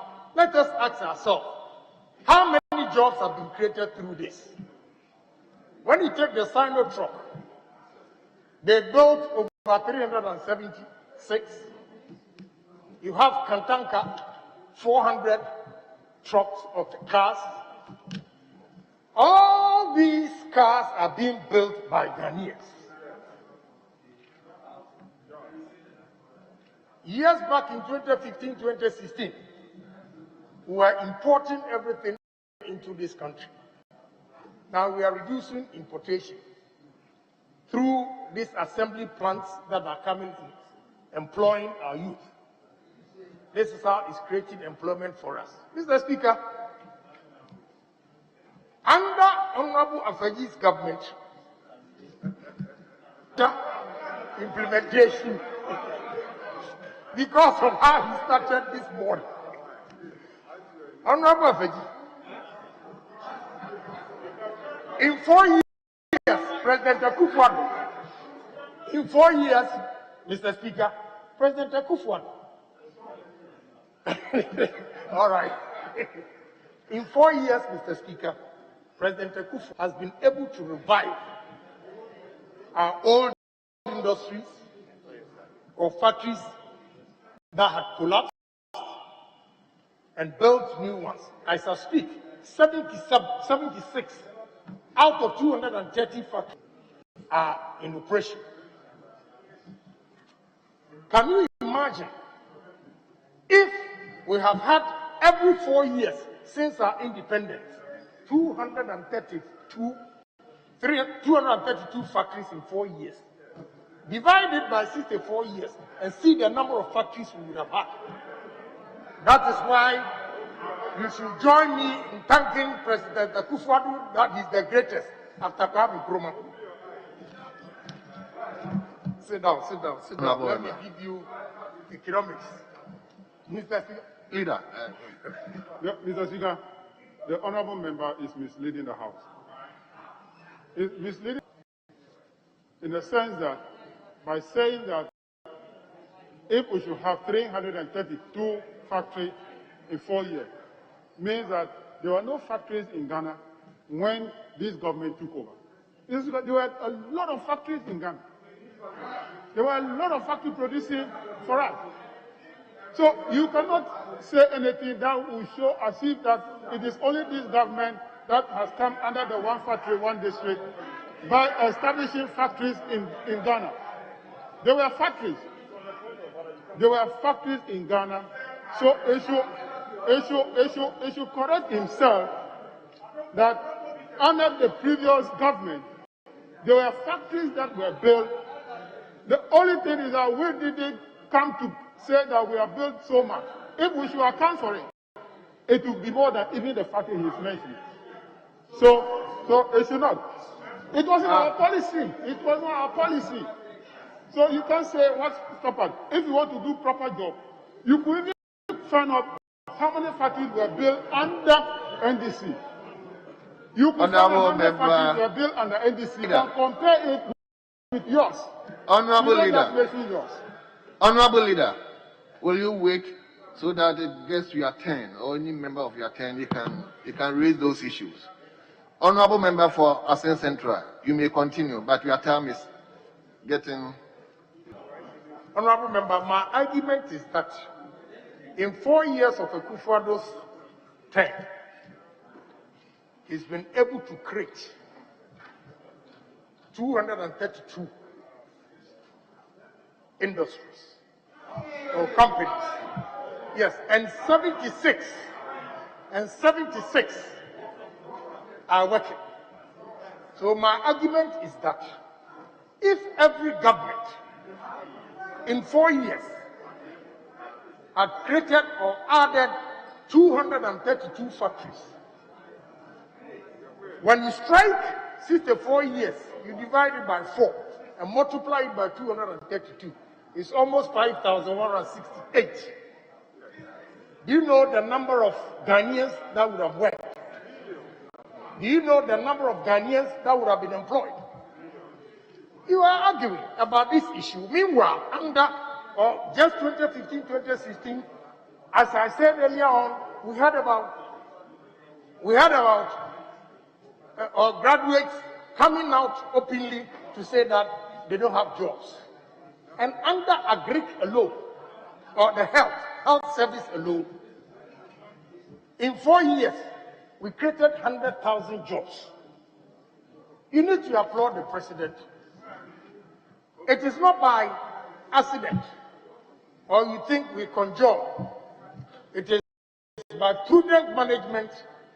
That is why today, in 4 years, we have not seen anger in this country. Yes, we are not. Under Kufuor's government, he is not relying on rainfall party. It's a prudent management. That is why our grain sector has improved drastically and is helping to the extent that we are able to export in 2019 about 100 tons. Honorable member, you may wind up. Oh, Mr. Speaker, I have a lot. In conclusion, Mr. Speaker, 3 minutes. Mr. Speaker, free SHS. My colleagues have enjoyed, I have enjoyed. Members of Parliament are beneficiaries of free SHS more than any other person. Hey, hold on. Please, listen to my argument. You wake up in the morning, you are standing up, you wake up in the morning, if it is not free SHS, people will queue in front of your house asking for honorable member. So even free SHS, they are queuing. Can you imagine if there was no free SHS? You have to appreciate what this government has done. When you wake up in the morning, you bow down 3 times and say, President Kufuor, thank you. Thank you for giving me such a break. I have enjoyed it, so I'm happy. The hundreds of students I would have paid their school fees today is going into the tertiary. Because you, as a member of Parliament, you pay free SHS and you go and pay the university or the tertiary.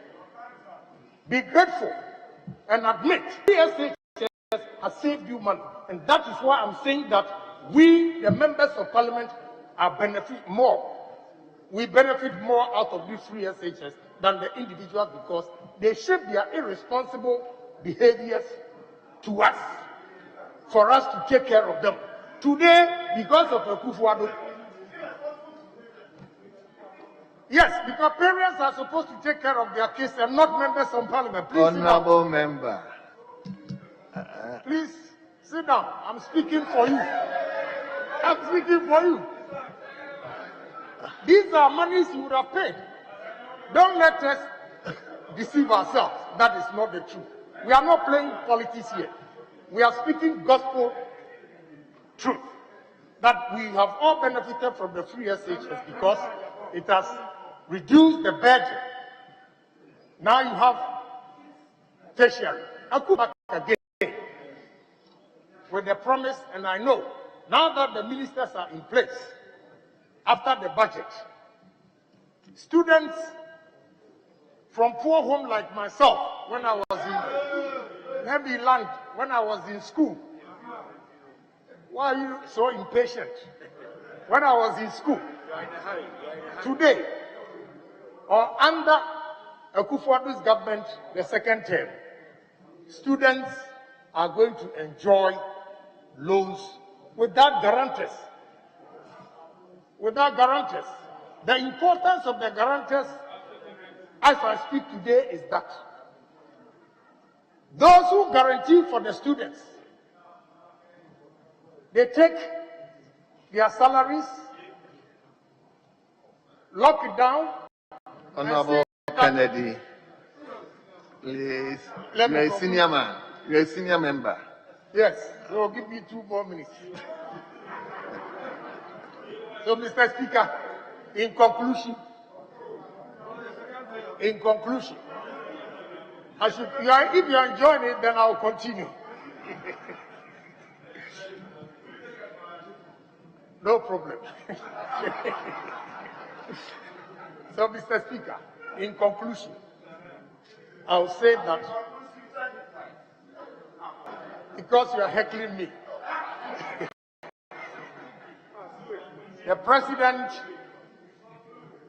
in 4 years has done a yeoman's job, and we are giving him another 4 years, and looking at what he laid down for us, the foundation he has built. I know he's going to build upon it, and it will help Doc, so that you don't pay school fees for the graduates, university students. Mr. Speaker, with these few words, I rest my case.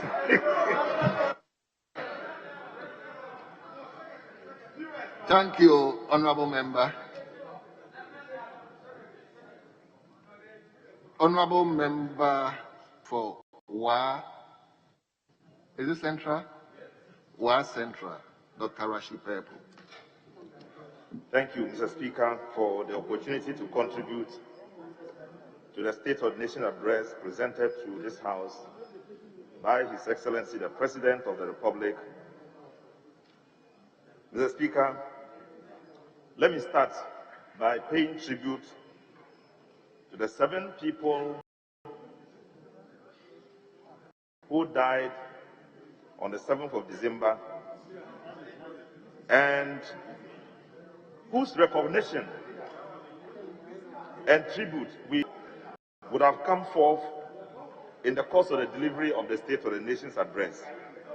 Mr. Speaker, the offense of these people was simply to present themselves at their various polling stations at the coalition center to ensure that they are part of the general verdict that produced us and produced the president.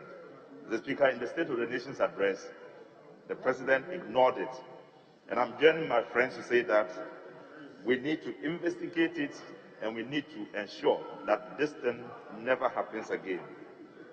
Mr. Speaker, we are also in an era where promises are made without fulfillment, and further promises are made on top of them, and the expectation that fulfillment of those promises begin to slim with time. And Mr. Speaker, we are losing confidence and we are losing hope in the fact that when I am told that there will be an agenda 111 and that a 100-bed district hospital will be built, I begin to ask myself, what about the earlier 88 hospitals that had been promised by the president that he would build them and didn't build them? Mr. Speaker, I ask myself that the president in page 8 is talking about rapid industrialization. I ask myself, what about the 1 district, 1 factory that was promised or that were promised, and at the end of the term, in the report of the president on page 8, he is talking about the fact that the 210, under the 1 district, 1 factory initiative, 232 projects are at the various stages of completion. And that's also to correct Honorable Kennedy's assertion that they are completed. The president did not say they completed them. He said they are at various of construction. Mr. Speaker, so when you make such promises, and I look back, you are talking about rapid industrialization agenda, and I look back and see that you had made such promises and didn't fulfill it, I lose confidence, I lose hope. Mr. Speaker, we are also talking about the president who talked about Accra as the cleanest city his expectation and hope of making Accra the cleanest city in Africa, at the end of the tenure, sanitation is still an issue, and Accra is far from being the cleanest city in Africa. Such promises made and not being fulfilled gives us it gives us a headache when the president comes again to talk about other issues bordering again on promises. We had situations when all Ghanaians woke up to say that let's fight against small-scale mining, illegal small-scale mining. Let's fight against Galamsey. The president laid his presidency and told us if he failed, that he would be willing to sacrifice his presidency. If he had to fight Galamsey, he would do it. Mr. Speaker, 4 years on, Galamsey is still an issue. We have seen a lot of impunity in it. We saw policemen go to fight Galamsey, and we saw an army came to drive away the police people and release the people who were arrested. Mr. Speaker, the impunity in the destruction of our lands and forests, our water bodies, and it is not a joking matter at all. So if today Mr. President comes before us and tells us he's still going to fight against it, pinpointed a minister, that minister is a very energetic minister or person, let's hope that it will translate into real, practical demonstration of efficiency. That he is going to lead his fight against the same thing 4 years ago he said he was going to fight. Against the thing that 4 years ago, less than 4 years, some people were caught and some on tape and presented to him, and he still did not find anything wrong with it. Mr. Speaker, if today he says he's going to fight it, it is a thing that we are going to question, and we say, and I'm wondering whether it will ever come at all. Mr. Speaker,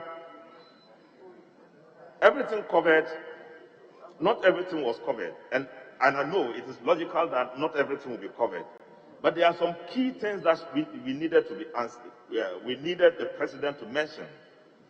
We needed to know how he is going to curb the huge perception of corruption pervading the realm of the country. Everywhere you go, people are talking about corruption, and it is manifest in the resignation of the special prosecutor. And he cited the president as a chief serpent of corruption, indeed. And I can quote to you the fact that he did that in a letter he wrote, because he came to the realization that the person he relied on so much was the same person who stampeded, and that cannot be the fight against corruption. Mr. Speaker, it is important Honorable for us. Leader, what is Mr. it? Speaker, this matter, we earlier dealt with it, but my colleague, former deputy leader, is saying that he relies on Mr. Martin Amidu's letter, Mr. President, in certain terms. May he be reminded that if this is the standard, then he should not forget that the very same person, the same Mr. Martin Amidu you say, he has done corruption assessment and described Mr. President in a certain manner, had given a certain description to President Mahama, and in anger, President Mahama described that this conduct as stupid and that he being coward. So don't let us use Martin Amidu as a basis. It happened to you, you remember. So, Mr. Speaker, I am saying that he has to be fair. He must have a basis to make his argument, and if he has issues, raise them. But if you are not happy with the way he described President Mahama, don't use his letter to now justify an allegation is made against President. Please, that is unacceptable. It's parliamentary. Honorable Leader, noted. Let any of your colleagues raise that issue when he's also arguing his point. Honorable member, you may. Thank you, Mr. Speaker, for your wise ruling. Mr. Speaker, Martin Hamidou was touted as an crusader. And when he was appointed in this country, it was seen as an achievement. And he was hailed. And we all know that this man will do the best for Ghanaians in fighting against corruption. Mr. Speaker, in his vetting, he said he couldn't work with somebody who would be corrupt. And he can't stay in office for one day with a corrupt person.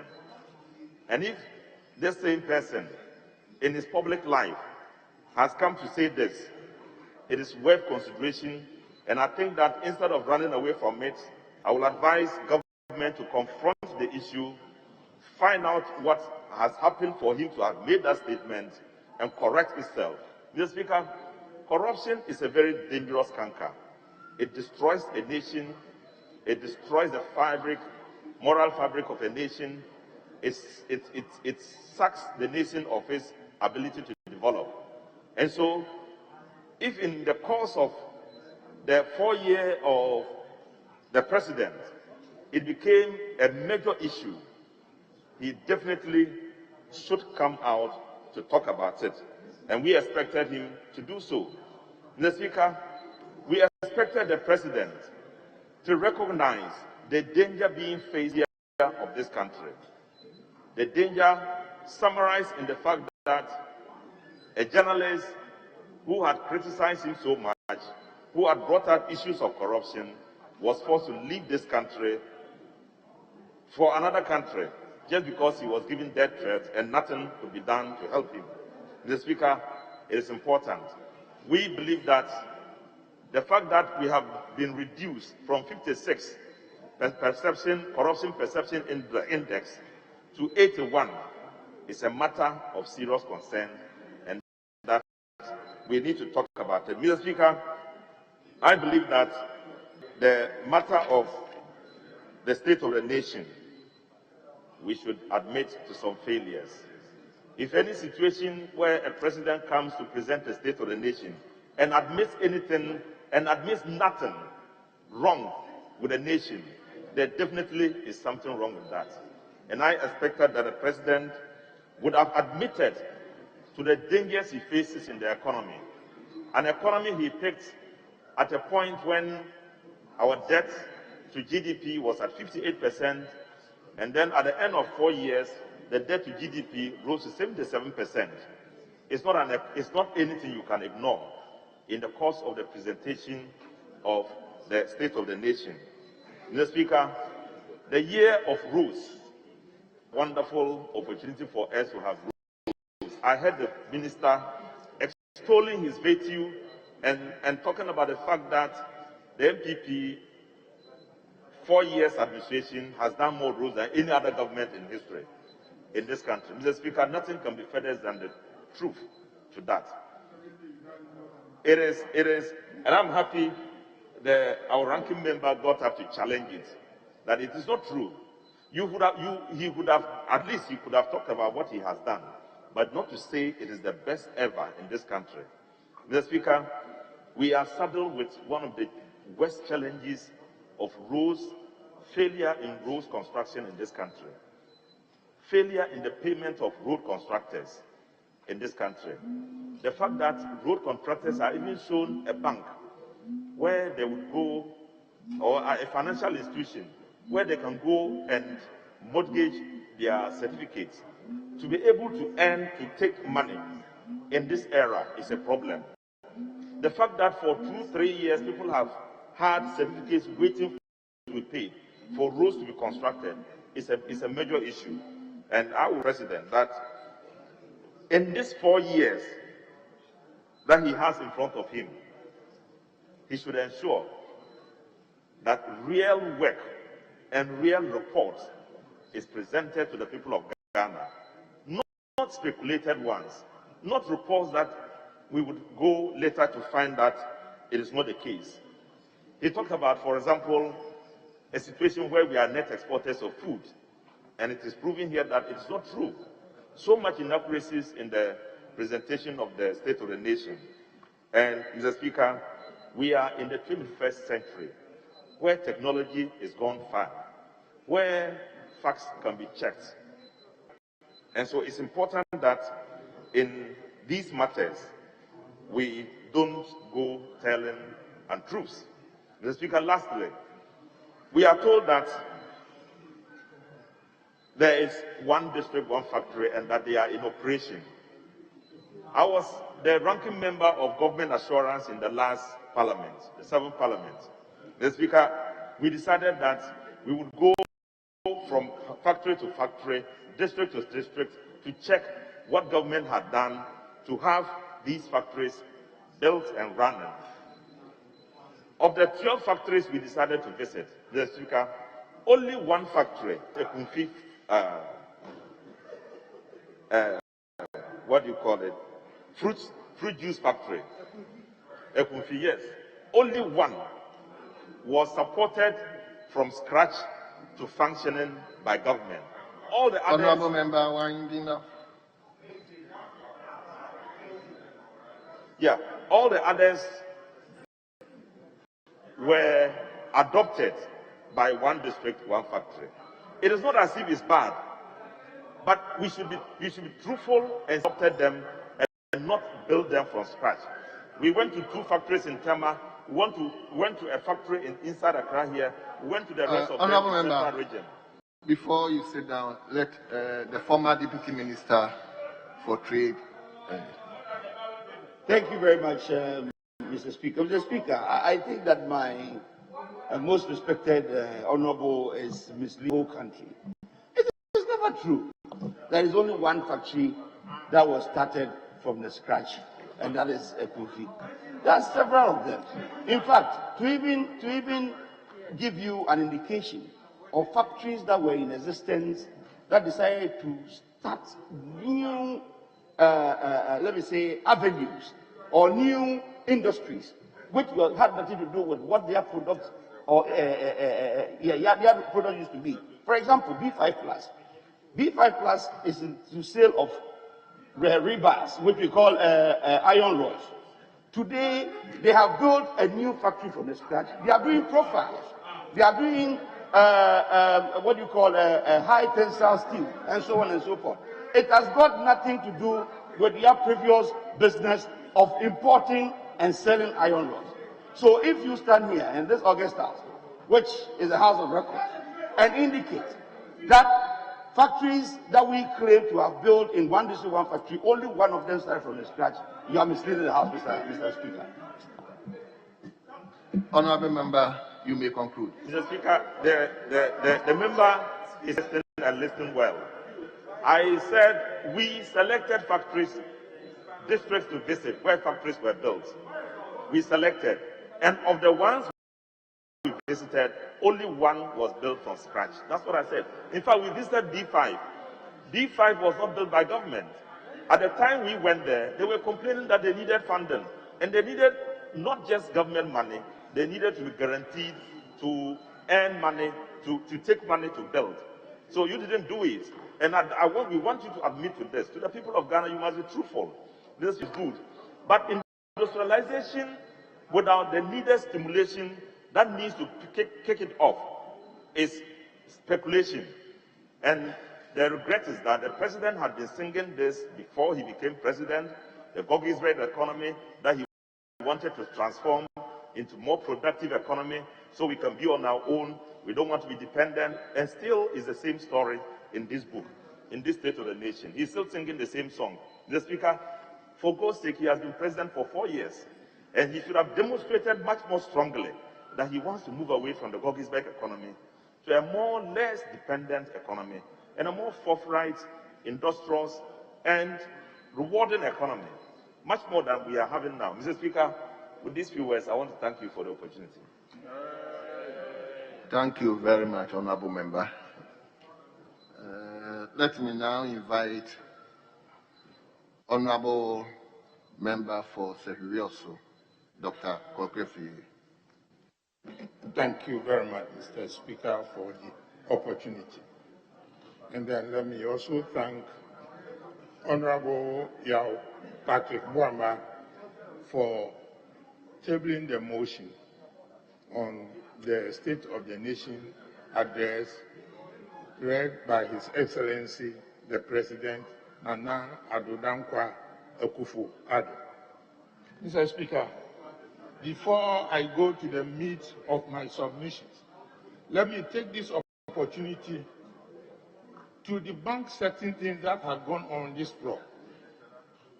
And when I get into this kind of elements, go into the sacred language and make some quotations.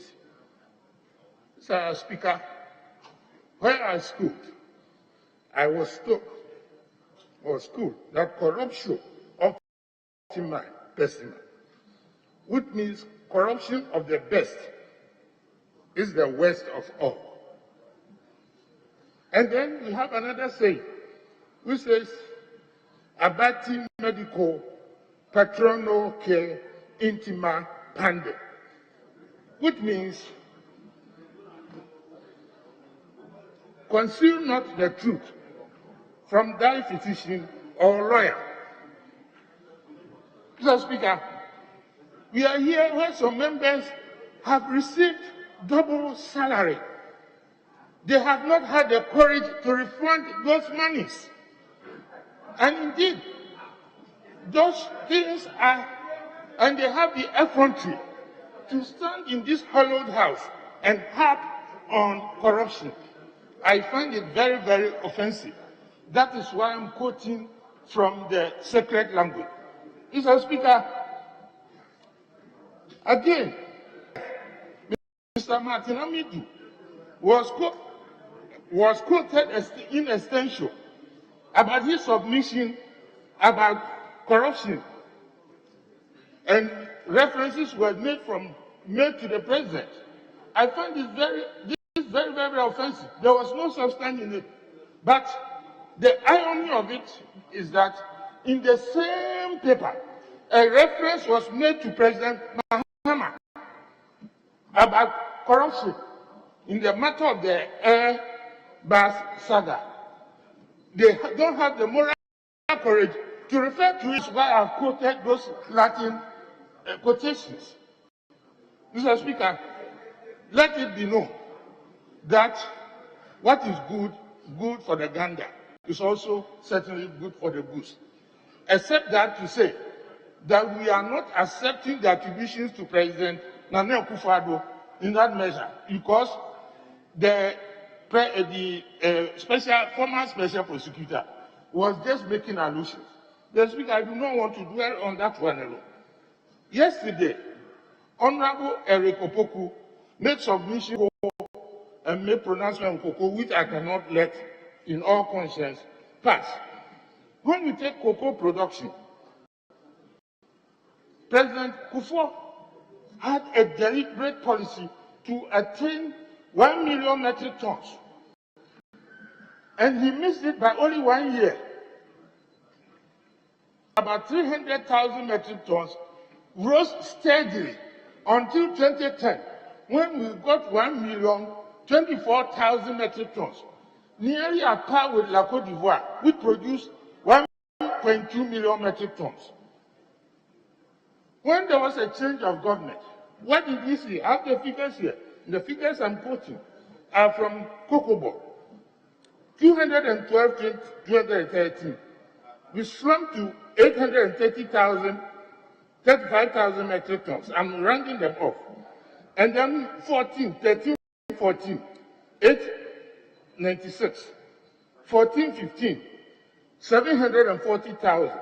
15, 16, that's 2015, 16. 778,000. Mr. Speaker, people do not have memory. I live across the border. In 2016, something bad was happening in La Côte d'Ivoire. Their internal price mechanism collapsed. So Ghana produced a lot of cocoa apparently. One happened under their watch. So in 2016, 2017, before they handed over, cocoa production was figures. So in 2018-19, we had 811,000. And then 2019-2020, we had 770,000. I'm rounding up the figures. Mr. Speaker, all these things are. There's one phenomenon, because I live right in the middle of the cocoa belt, Western North. We account for almost all the fall in cocoa production. Because we were producing a third of Ghana's cocoa, 350,000 metric tons. We've slumped to 150,000 metric tons. That was because an action which would have been taken some 5 years ago under the NDC was not taken. There was an outbreak of CSSVD, cocoa swelling shoot virus disease. And that was what has accounted for all this. This intervention needs a decade to fix. So in the cocoa sector, when you are doing the courses, you should be thinking in terms of 5 year spans. That is why we are here. So I will say that Nanado, under his government, has taken steps to rehabilitate all the cocoa farms and put on all the necessary what we call policies, so that we can reach our previous production level. But Mr. Speaker, I do not want to be defined by that area. And now, thanks to this House, I'm now the Minister for Environment, Science, Technology and Innovation. And I want to focus this speech. But before then, Mr. Speaker, I was deeply impressed by the scope, the depth and balance of the SONA, and also the temperate language and the tone which our president used. And indeed, this president recognized the will of Ghanaians for bipartisanship. That is why he made a representation to us for the realization of this phenomenon, and he called it the Ghanaian Project. So I want to remind my honorable colleagues here that whether we like it or not, we have to work together so that the aspirations of Ghanaians can be realized. The president has realized that, he has acknowledged that, and he has given due credit to the members on the opposite side. Let us not scorn his gesture. Mr. Speaker, in this sense, I would like to quote. He says, I think it's on page 2, paragraph 4. Now is the time for each and every one of us, irrespective of political affiliation, to unite, join hands, stand shoulder, and work hard to place Ghana where. Let us not scorn the president's gesture of reconciliation. Mr. Speaker, the president has gotten it right on COVID. We are in a COVID phenomenon, and a lot of his speech was devoted to COVID. And indeed, only 24 hours ago, I cited a publication. You Google President Kufuor, South Korea, COVID, the odds are that you get to a site where Ghana, led by President Kufuor, sorry. President Nana Addo Akufo-Addo has been cited for making a valuable lead in the Ghanaian situation to have helped us navigate this pandemic. And indeed, the president, they have even noticed that he is called fellow Ghanaians.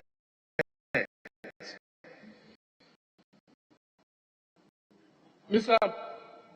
Speaker, this sobriquet, that is the ultimate for our liberation from, because our president has done so well, and he has earned recognition. Mr. Fellow Ghanaians has not escaped the eyes of the international community, like I said. But let me say that success has not come from nothing. It has come from the effort, his organizational ability, his foresight, to think when other leaders were beating down the potential to ravage economies. Nanado had in his famous quote said, "We know how to bring the economy back to life, but we do not know how to bring people back to life." Mr. Speaker, this famous saying has even made it into the books in the international arena. Mr. Speaker, the President has adopted a clear and emphatic guidance and has been able to initiate has been able to let us navigate the worst form of the effect of the virus. Mr. Speaker, on the economy, I will leave it to people who have expertise in that. Suffice to note that COVID has devastated economies worldwide. And whenever people say that we are in debt and whatnot, I do not even get it. Even before COVID, all the debts that were accumulated were invested in good things that will accrue to the good of this country. And when you look at all the parameters, even though I'm not primary economist, I know that we have stood on our own identity. Because COVID indeed has ravaged economies all over the world. Mr. Speaker, just permit me to say that as a minister for, let me make it short, as Mercy Minister, because of all the embracing nature of the ministry, I look forward to working with my colleagues in especially these sectors: education, health, trade and industry, and communications. And indeed, I have extended a hand and had informal discussions with the Minister of Education so that we can play our prepares of our campaign program as a call, and I look upon it as a call to action to collaborate with the aforementioned sectors so that, for example, in agri, we can support commercial farming and then bring into force the Honorable member, be winding up, please. Speaker, I'm sorry, I have so many things to say. Suffice to say that in the health sector, where my primary training comes from, I've already talked about COVID, so I will not go there. But in education, Mr. Speaker, I will want to be very, very passionate about this, and education indeed is the ultimate social equity. That is why I look forward to working with my colleague from the Ministry of Education so that the President's long-standing submissions in education to take it to the next level, i.e. policy harmonization, and especially in human resource development, scoping issues, capacity issues, quality issues, to make sure that we are able to serve the industrial sector and ultimately the Ghanaian economy. Mr. Speaker, permit me to end on this note. We in MESTI stands ready to make sure that we collaborate with other sectors which I've just make mention. Forage in CSIR is ready to work with natural resources, and then LOSPA is ready to work with afforestation program, and then also BRRI is ready to work with roads and particularly on safety issues. In conclusion, Mr. Speaker, the President's SONA message has moved beyond mere fulfillment of constitutional requirements. He took advantage of the opportunity to provide a comprehensive stock of the Ghanaian situation in the year of COVID pandemic, and actions were shown and taken to mitigate the health and economic impact. He has provided the imprimatur for further action this year and the year beyond. God help our President. Thank you, Mr. Speaker.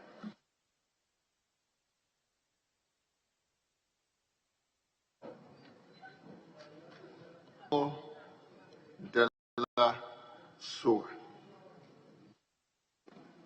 Thank you very much, Mr. Speaker, for the opportunity to contribute to the debate.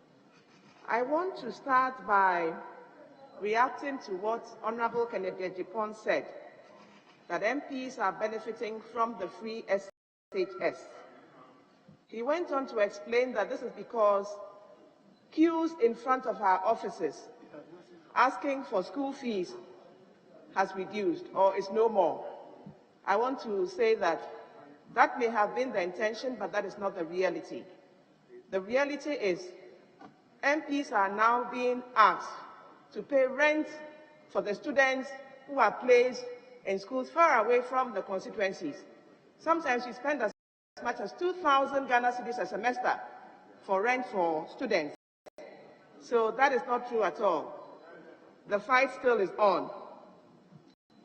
Mr. Speaker, I want to also touch on two things that are in the State of the Nation address. And in this House, we are constantly told, address the Speaker, and not the members. I was very disappointed to see that His Excellency the President many times flouted that rule. He addressed the audience and not the Speaker. For somebody who prides himself as having been in this House for 3 terms, I thought he should know that he has to address the Speaker. And even the manner in which he did it, Mr. Speaker, in my own words, I'll describe it as very unexecutive for a person of his stature. Mr. Speaker, also, the way also he presented the budget statement to me was like redoing a failed campaign rally. A campaign rally you have done that people are not happy with you, you know it. So you are desperate to make amends, and then you are trying to please them, but you are saying the wrong things. And they keep interjecting and reminding you, no, that's not what we want to hear. We want to hear about the state of corruption. We want to hear what happened to the level. We want to hear about what happened in the Special Prosecutor's Office. He goes on talking about what he says he has achieved and what he plans to do. Mr. Speaker, my constituents in the meeting we had before the SONA expressed what they wanted to hear. Ghanaians are now very, very politically alive and awake. And you can say anything, but they know what the truth is. And they can read between the lines very, very well. They said that they expected to hear, for example, the state of security. They wanted to why the key institutions to fight corruption have issues or challenges with the government.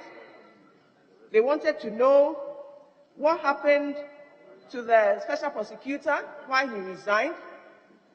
Yes, the president said he set up that office, that's right. But why did he resign, and why did the special prosecutor then use very, very harsh language to say that mother serpent of corruption? The address was silent on these issues. The state of security was silent, and it was also silent on the deficit.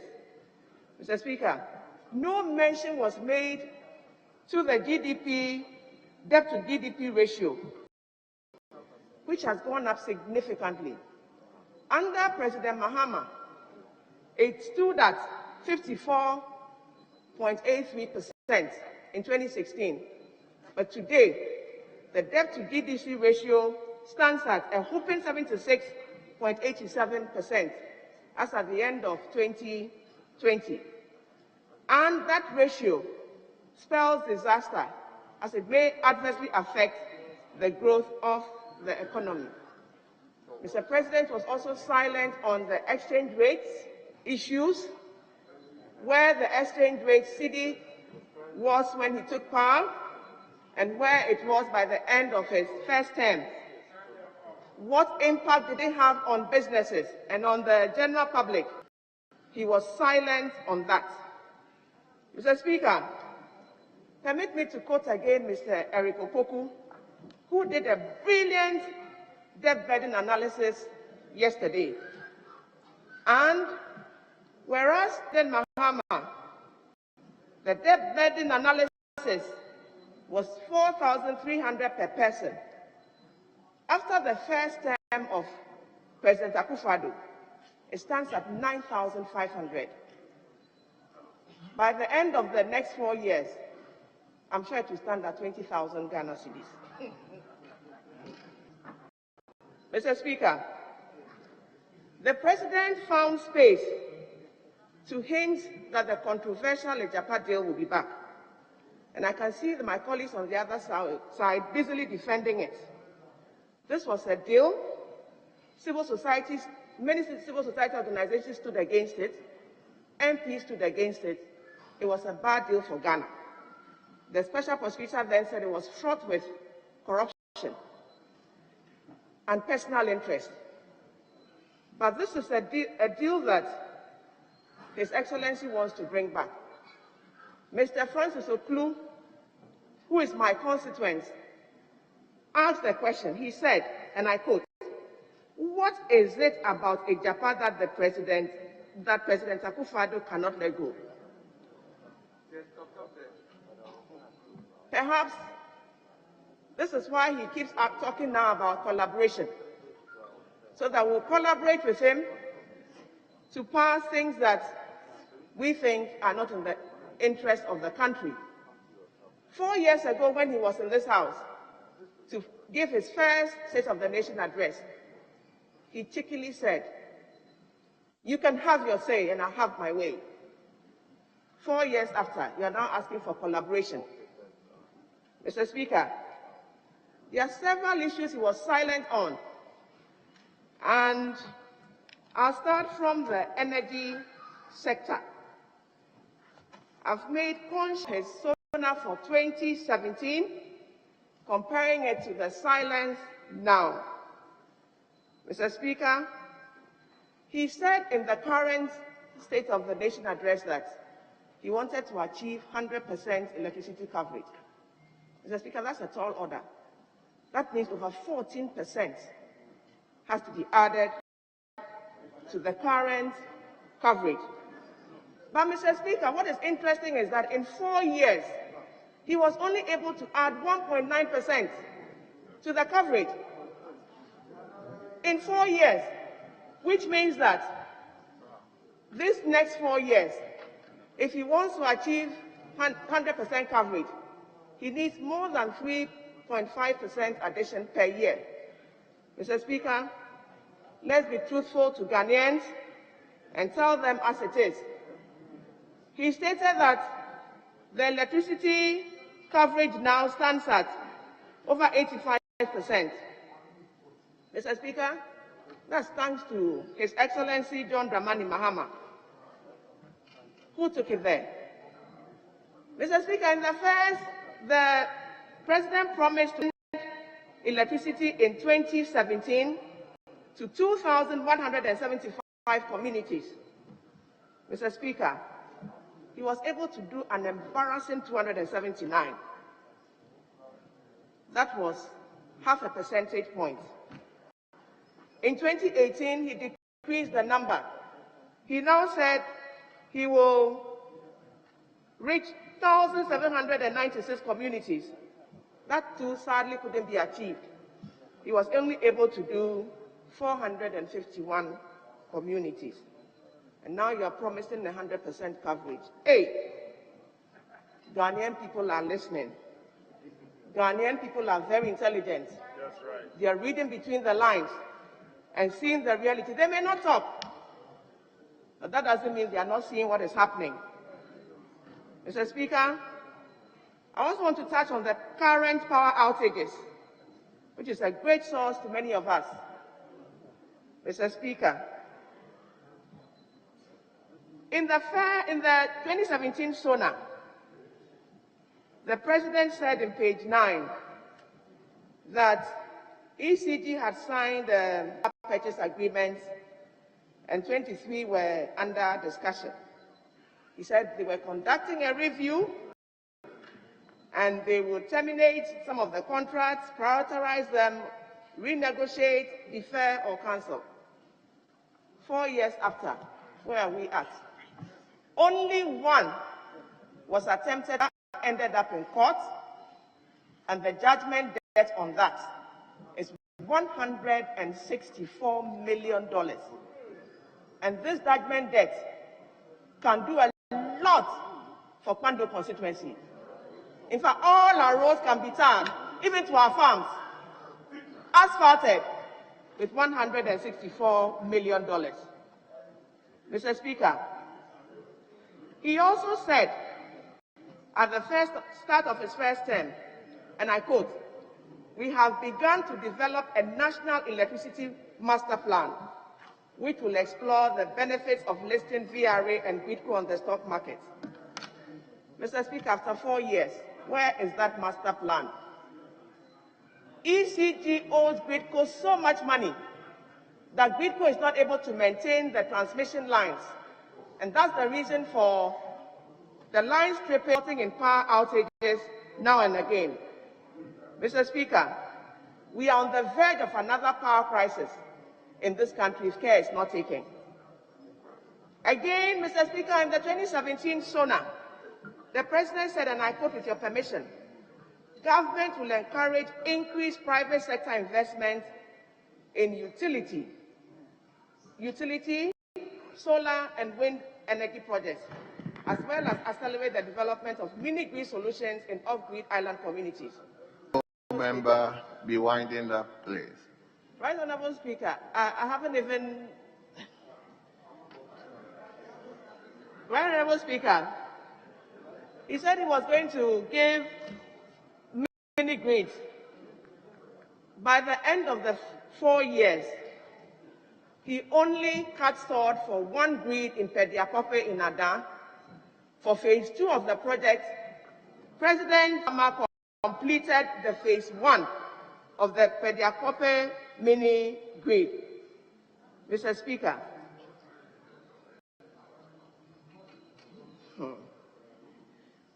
no, we are not there yet. Mr. Speaker, the President was silent on so many things. Even his own, he didn't hold himself accountable to the very things he said 4 years ago. He didn't hold himself accountable to them at all. Mr. Speaker, finally, let me end with the compact. He said in 2017 that the Ghana Compact 2 program was coming in force, and that brought PDS. Mr. Speaker, I talk about PDS. What happened? The money, several millions that were paid into the account, what are we doing to retrieve those monies? Those who wrongly approved them and didn't realize that the security they brought was fake. How are we holding them accountable? What are we doing to them? Mr. Speaker, there was no mention of anything like that. Honorable Okujetua Blackwa said we need a vaccine, and that vaccine is a vaccine against corruption.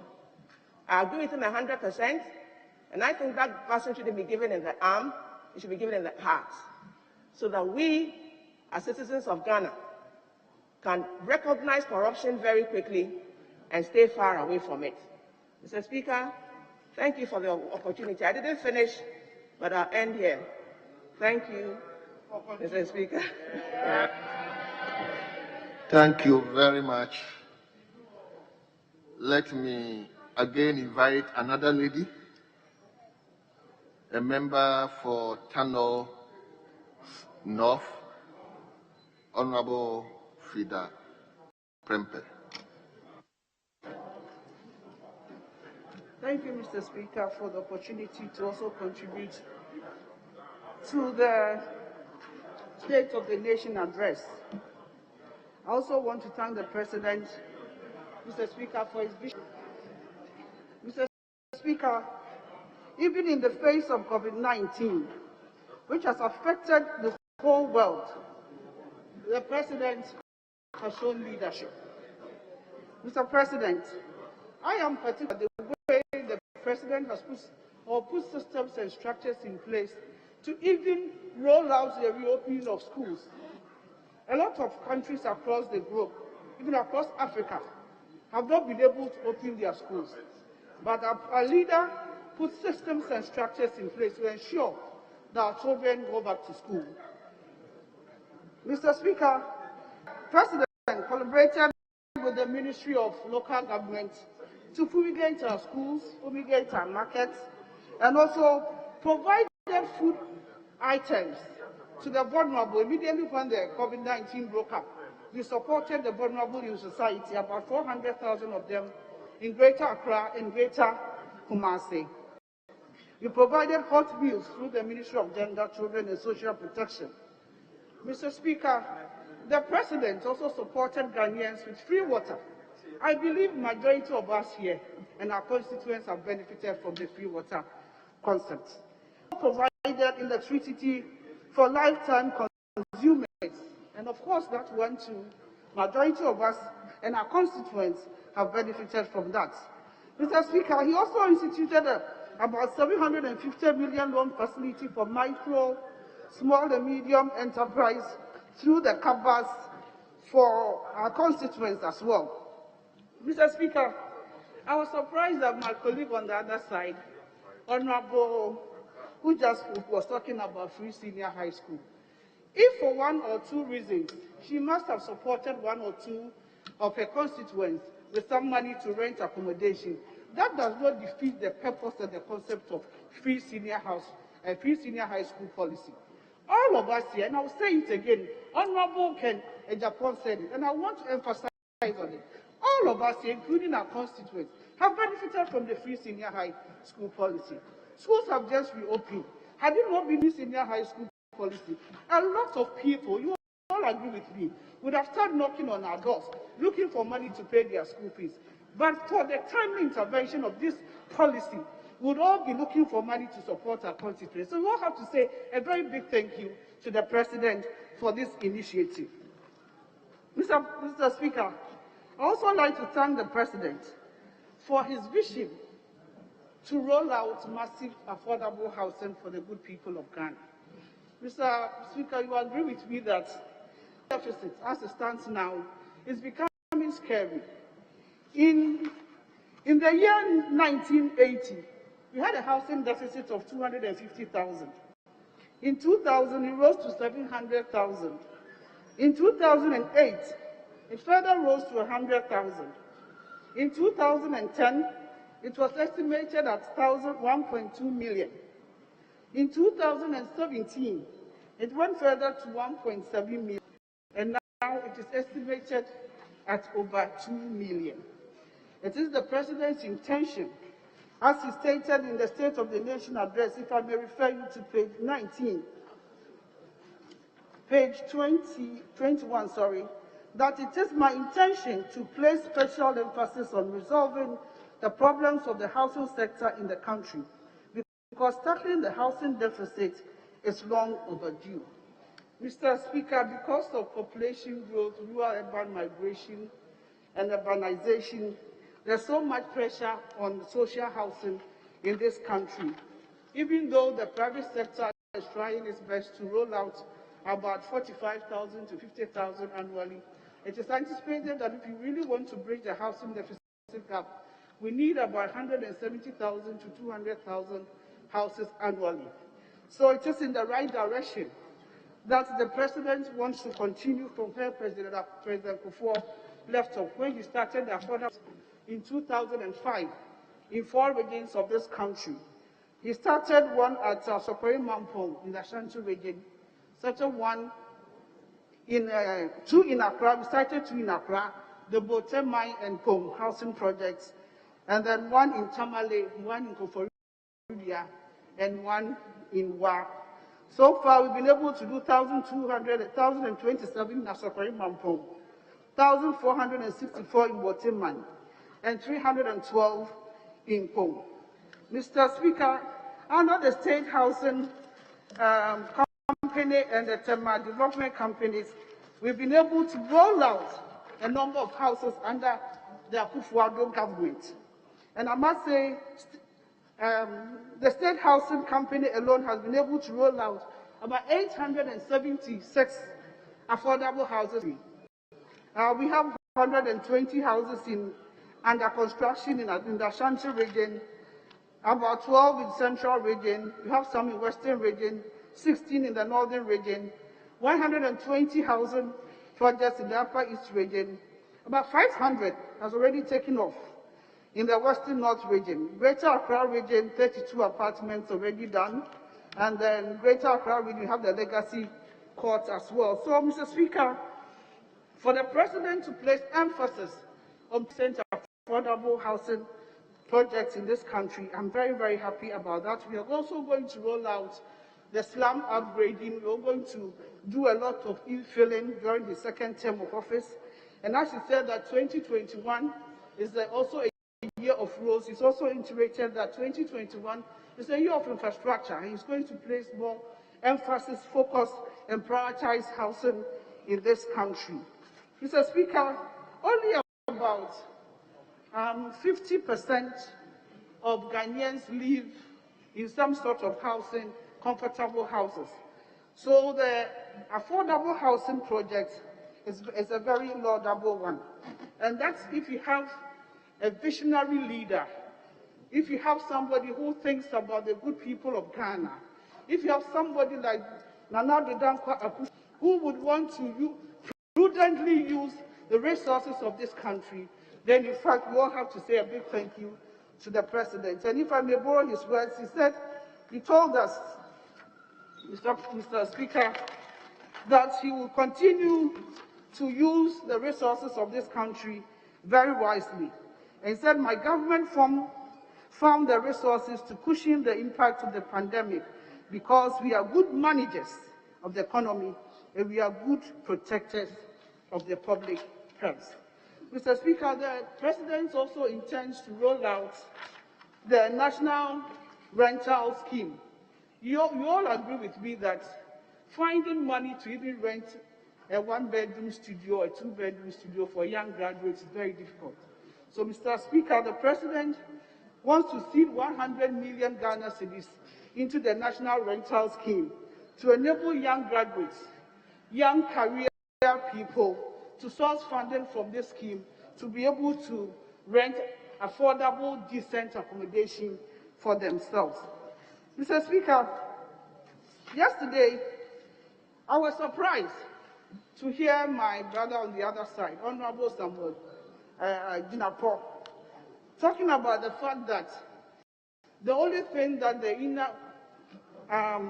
the development of inner cities and Zongo communities could do to enhance the work in the inner cities and Zongo communities is to teach them how to prepare wache.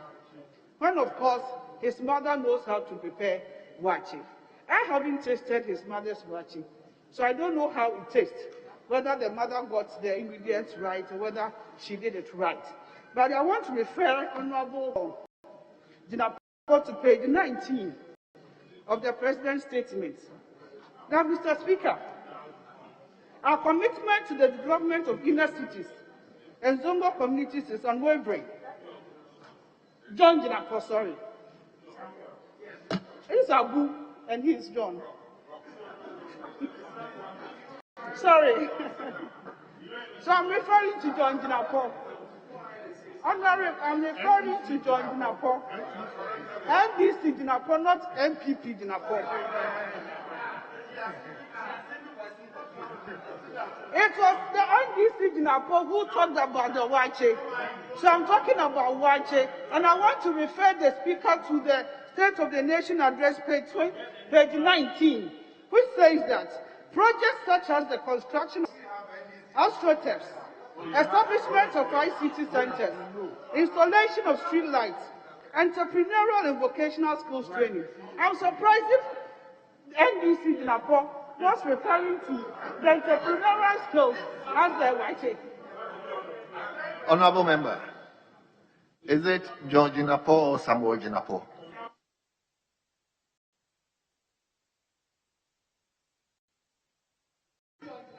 Okay, then you better mention the name. Other than Honorable Member, just mention the name. Honorable John Jinapo. Honorable John Jinapo, Mr. Speaker, yesterday he said that the only thing we could do for the Zongo people was to teach them how to prepare wachi. And I want to draw his mind to the fact that maybe he didn't really understand what we meant by entrepreneurial and vocational skills. Apart from that, we've had some classroom blocks being constructed in the Zongo communities, astroturfs, establishment of ICT centers, installation of street lights, supported needy students, rehabilitation of access roads, drains have all been undertaken. My constituency has also been a beneficiary of the Zongo inner city development. Presently, as I speak with you, we've constructed 3 boreholes at Diamkwanta Zongo, Yangfu Zongo, and Techi Zongo. So the Zongo development, people are benefiting from it. We're not only teaching them how to prepare wachi. Mr. Speaker, I was also very happy when the talked about the affirmative action bill. I think it's long overdue, and we've been celebrating Women's Day. Recently we celebrated International Women's Day. We always talk about gender equality, we talk about gender empowerment and all that. But the gender disparity gap is still huge. And until such time that something is done drastically to bridge the gap, we'll not be able to reach the 30% in the year 2030. So for the gender minister, we're hoping that the gender minister will resubmit to the House the affirmative action bill. And I'm hoping that both sides, especially our men, since we don't have the numbers, will support the bill for it to be passed so that we'll be able to bridge the gender disparity gap. Mr. Speaker. And be winding up, Honorable Member. Mr. Speaker, I want to remind this House that we have a visionary leader through the Planting for Food and Jobs. Mr. President mentioned that right now food is in abundance. There's so much yam of tuber is not expensive, plantain is not expensive, rearing for food and jobs, the free senior high school policy, the 1 district, 1 factory. Mr. Speaker, my good friend, Honorable Pepo, was talking about 1 district, 1 factory, that we've not initiated any new project. I'm surprised. Maybe it's because they tried to do something in the area, like when they wanted to put up the Commander Sugar Factory, which never materialized. Mr. Speaker, the President and the 1 district, 1 factory, we've been able to, the 1 district, 1 factory, we've been able to initiate 232 projects. Honorable Member, before you conclude, let me listen to Honorable Member. Hello, my honorable says I said the MPP has not done any of the projects from scratch. That's not what I said. I said of the ones we went to visit in Greater Accra and Central, and there were only about 12. One of them was started from scratch. I know you've done some others, but I was talking about those we visited. Mr. Speaker, I want to put it on record so that it doesn't go uncorrected. Honorable Member, Mr. just Speaker, take a cue and conclude. My Honorable Carlos Ahimfa came to talk to you about so many of the projects that we have started. You were trying to talk about only one. You talked about the Kunfi. But I want to put it on record that under the 1 district, 1 factory initiative, we have 232 projects at various stages of implementation, and these include 76 operating as 1D, 1F companies, whilst 112, including 5 medium-sized agro-processing factories, and 63 common user facilities are also under construction. Mr. Speaker, I also want to say that among the 1 district, 1 factory projects that have been started from the scratch, I am a beneficiary. The 1 district, 1 factory project going on in my constituency at Tanoso, we are putting up a brick and tile factory, and it's almost about 90% complete now. We started from the scratch. So it's not true that it's only a Kufi or 1 or 2 projects that were started from the scratch. Mr. Speaker, in conclusion, I want to remind this House that we have a visionary leader who has put systems and structures in place, even in the midst of COVID-19. He's being hailed across the globe. He's being hailed across Africa. You should all continue to support him. He said yesterday that we need to collaborate. We should bring all hands on deck to ensure that all the projects, all the policies, all the programs that Mr. Speaker, the President seeks to do for this country, together, I believe if we support him, we'll be able to roll out almost all the projects. And on this note, I want to thank the President once again for this wonderful, inspiring, and hopeful State of the Nation address, which addresses almost all the sectors of economy, our health sector, our education sector, the gender ministry, the special initiative ministry, and all the other ministries. Mr. Speaker, in conclusion, let me just talk about the ambulances. We were in this house when we saw some containers sitting out there. Even those containers without equipment, they were not being held. They were empty containers. This time we have procured more than 300 well-equipped ambulances to serve this country. We didn't bring in empty containers. Thank you, Mr. Speaker. Thank you, Honorable Member. Let me invite Honorable Boku Central, Honorable Mahama Yariga. Thank you very much, Mr. Speaker, for the opportunity to speak to the motion, thanking the President for delivering the State of the Nation address at this House. Mr. Speaker, after His Excellency addressed this House, I left the office late, and driving home, I noticed that most of our street lights were still off. Mr. Speaker, street lights, very basic things such as street lights, are still off as you drive through our cities. And these are the very basic things that concern our citizens. Issues touching on security. We may come here and speak eloquently about how many helicopters we have purchased. But if we cannot keep that street light on in the community so that women and children can feel safe at night, and vehicles can drive aided by street lighting, we display a monumental failure in the carrying out of our basic responsibilities, especially where these services have been paid for by citizens.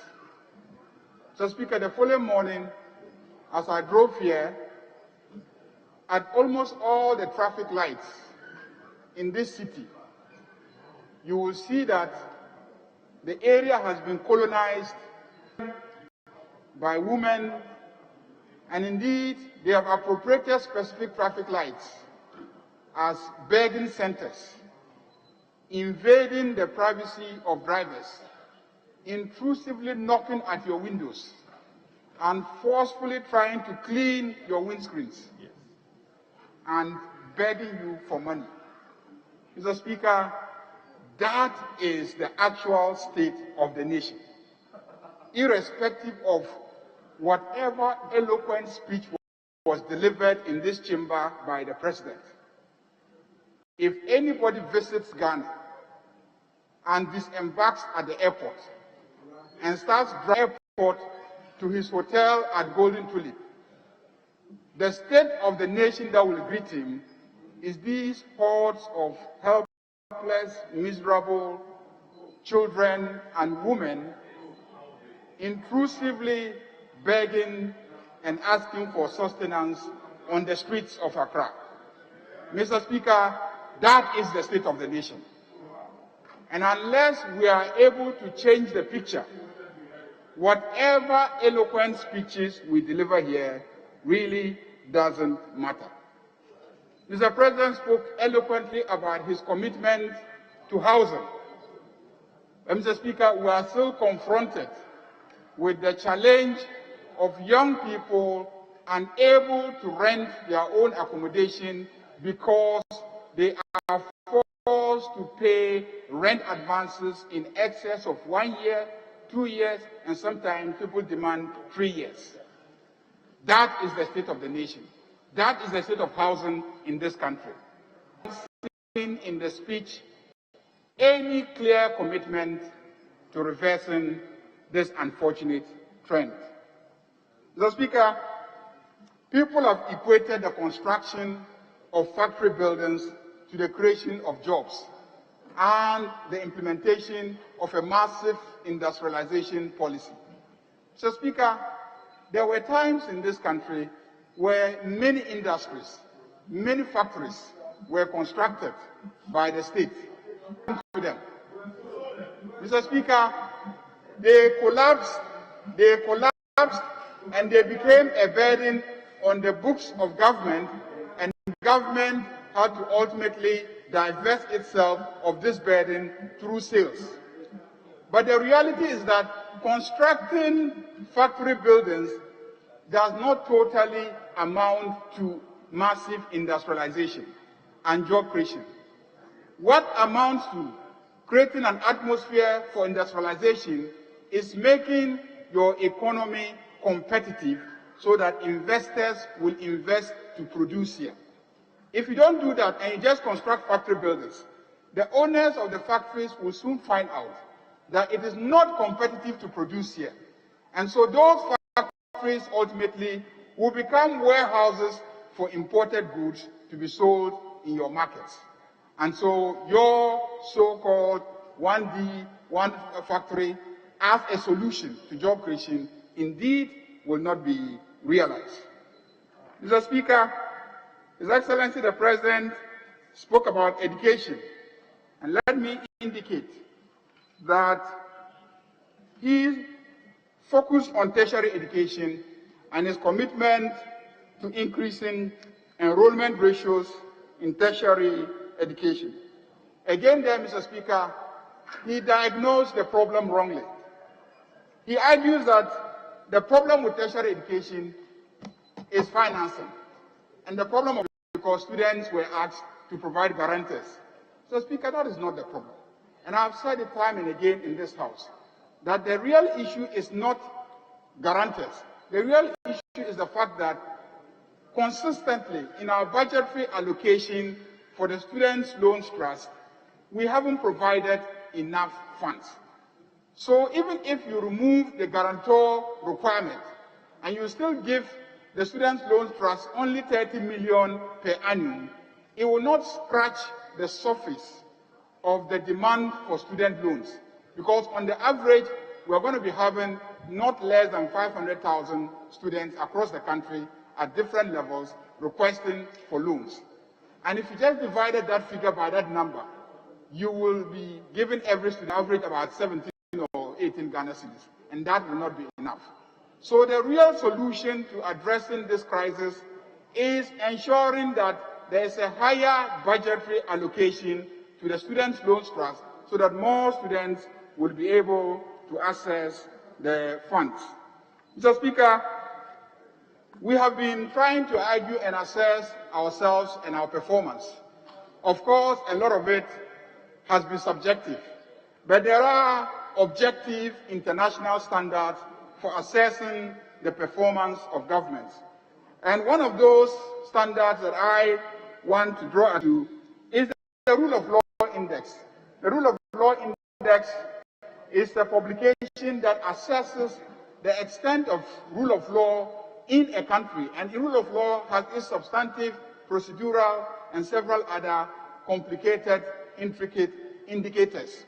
And the World Justice Project does an effective assessment of the extent of rule of law achievement in any given country. And so, Mr. Speaker, Ghana's performance in terms of the rule of law ranking. The whole world, all countries are ranked. And I'm going to take the 2017-2018 ranking and compare that with the 2020 ranking for Ghana. Mr. Speaker, if you take the 2017-2018 ranking for Ghana, you will see, Mr. Speaker, that Ghana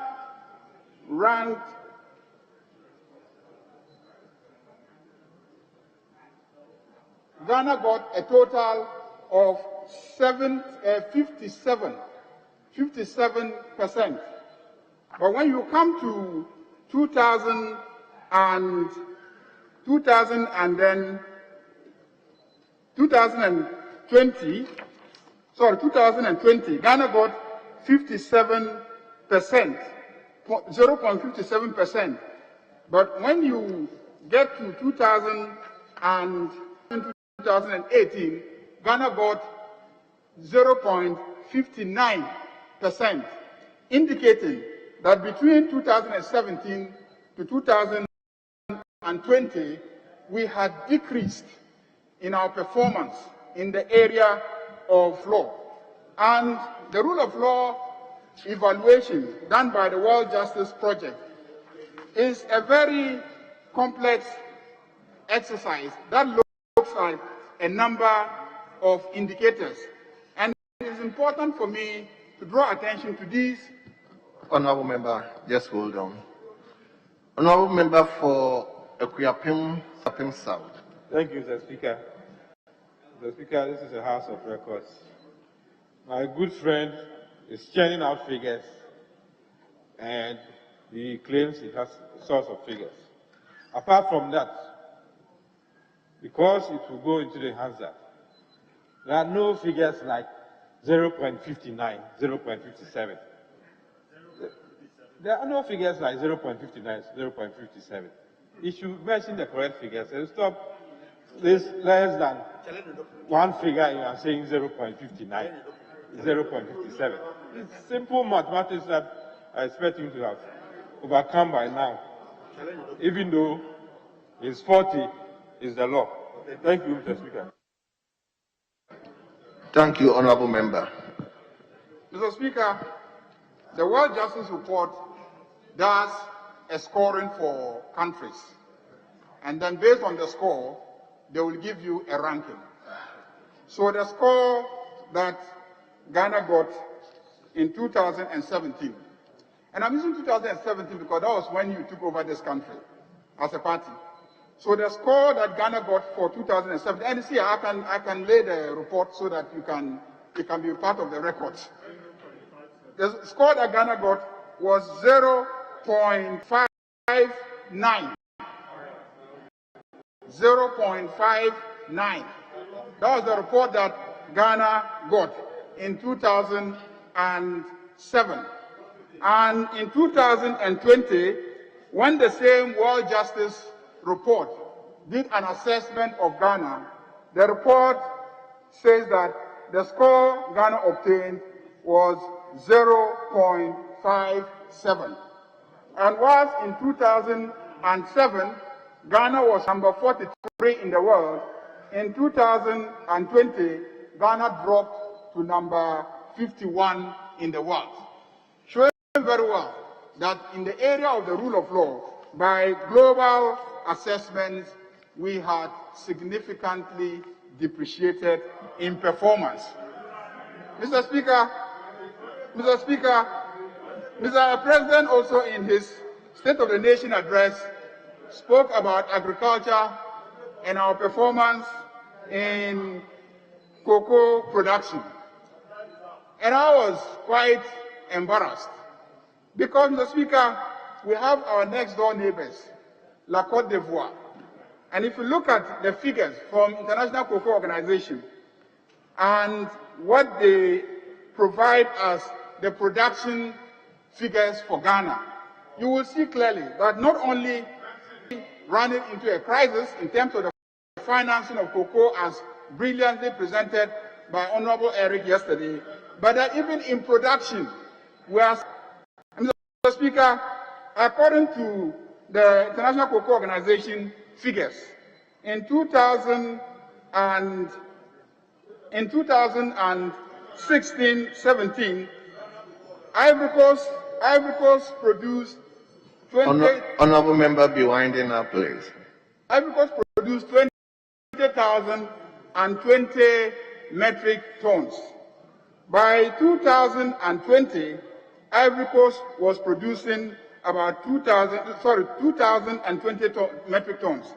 By 2020, Ivory Coast, international cocoa production, just go to their website, you see the figures. They are here, international cocoa production. International Cocoa Organization, not Ghana. Mr. Speaker, so if you look at the figures, Ghana produced... Honourable members, order.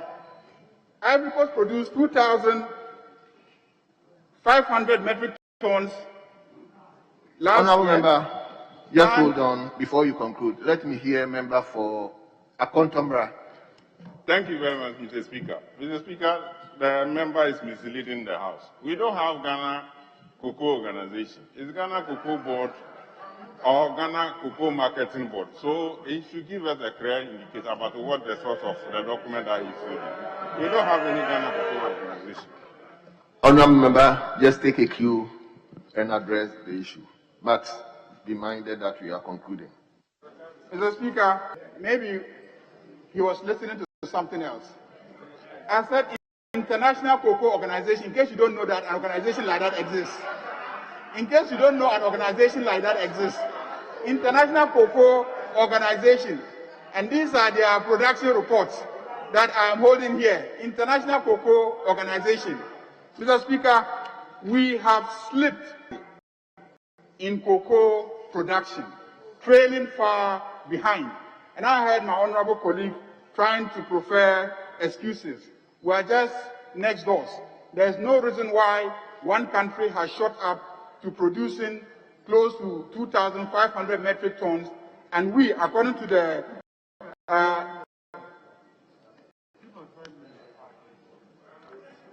2.5 million metric tons, and then we in Ghana are producing only 800 metric tons, according to International Cocoa Organization projections. Mr. Speaker, clearly, by all indicators, we are not doing well.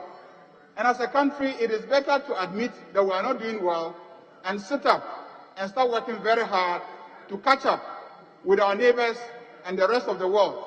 But if we come every year, try to misrepresent our performance and give an indication that everything is well, when most things are not well, we don't even challenge ourselves to sit up and think through the problems and try and resolve the issues that impede our progress.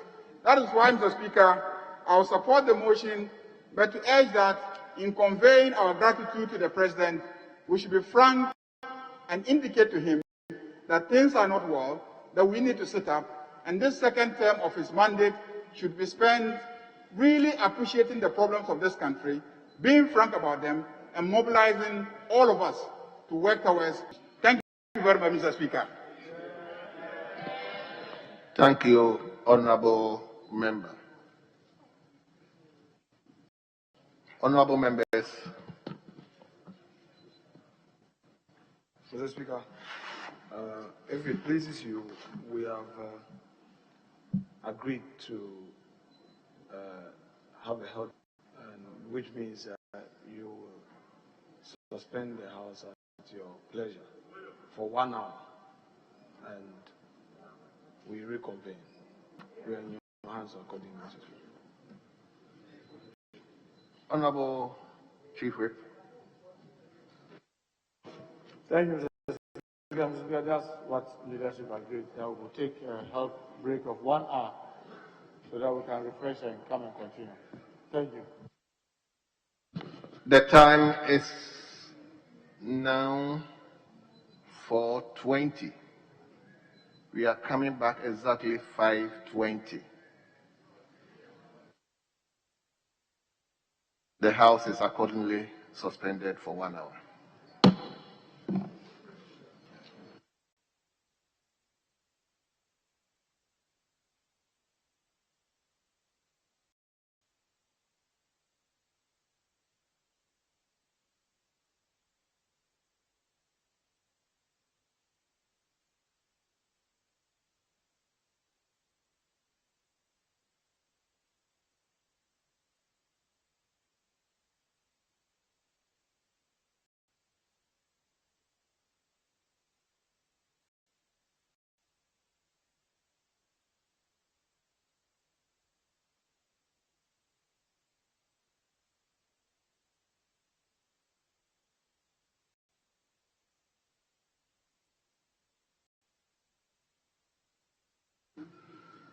Honorable members,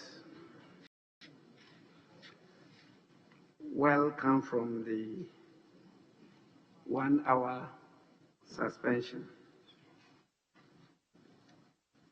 We will take item 2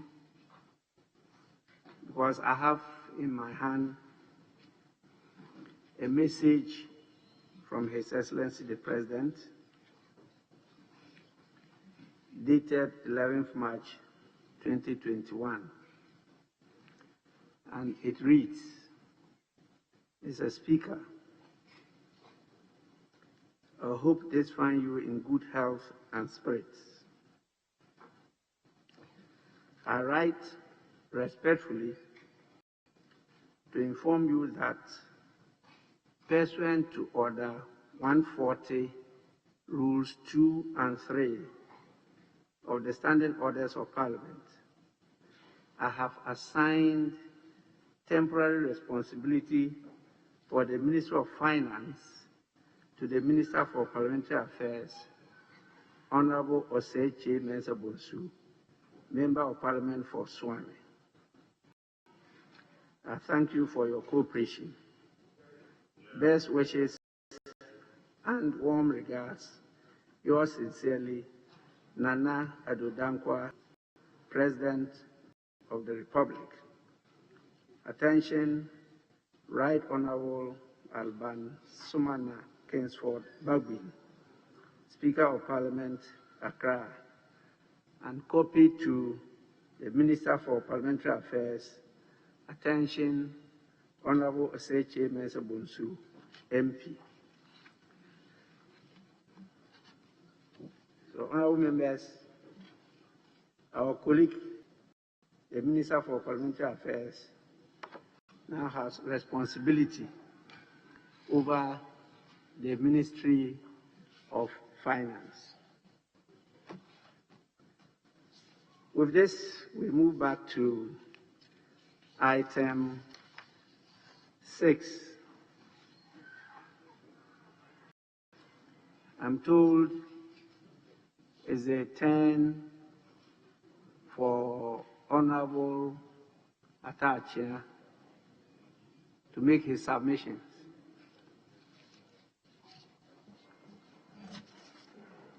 Thank you, Right Honourable Speaker. I thank you for the opportunity to contribute to motion number 6 to the effect that we thank this august House to render thanks to His Excellency Nana Addo Dankwa Akufo-Addo, the President, for his virtuoso delivery of the State of the Nation address. Honourable Speaker, from the onset, there were a few matters of illogicalities that I want us to look at before I just do my simple contribution. Honourable Speaker, there has been this argument that our debt profile so far has hit something in the neighborhood of 236 billion. And I wish to submit, and this was coming from Honorable Aveji, the Deputy Minority Leader. Yes. When you profile the debt of Ghana without factoring in COVID-19 to the nation, analysis suffers a deficit of logic. Even in the United States of America, there is a whole relief program because of the COVID, which has hit the trillion mark. And it is very important we come to terms with some of these things. I've heard another J. June argument to the effect that the measurement of the health of this nation is found in the beggars we have in the city and in the airport. I wish to submit that is inverted logic. In the United States of America, the New York, you'll find beggars. So beggars can never be the measurement of the state of health of our dear country. There are more and many ennobling feats that President Akufo-Addo has secured, and beggars should never be used as a measurement of the state of the nation. Honorable Speaker, the primordial duty of a government to underwrite poverty. I beg to submit that any other engagement of a government, apart from underwriting poverty, is counterproductive and a pathetic waste of the taxpayers' money. If you pay regard to the state, the message of the state of the nation, it is very clear that President Akufo-Addo was strongly infrastructure conscious. And infrastructure is one of the ways to underwrite poverty because all the development partners converge on the point that it is infrastructure that grows the economy. And on this score, I'd like to quote one development expert called Paul Freeman, who was dilating on developing Africa's infrastructure, a catalyst for economic growth. Madam Speaker, I beg to quote, Africa has the potential to be the world's leading destination of investment.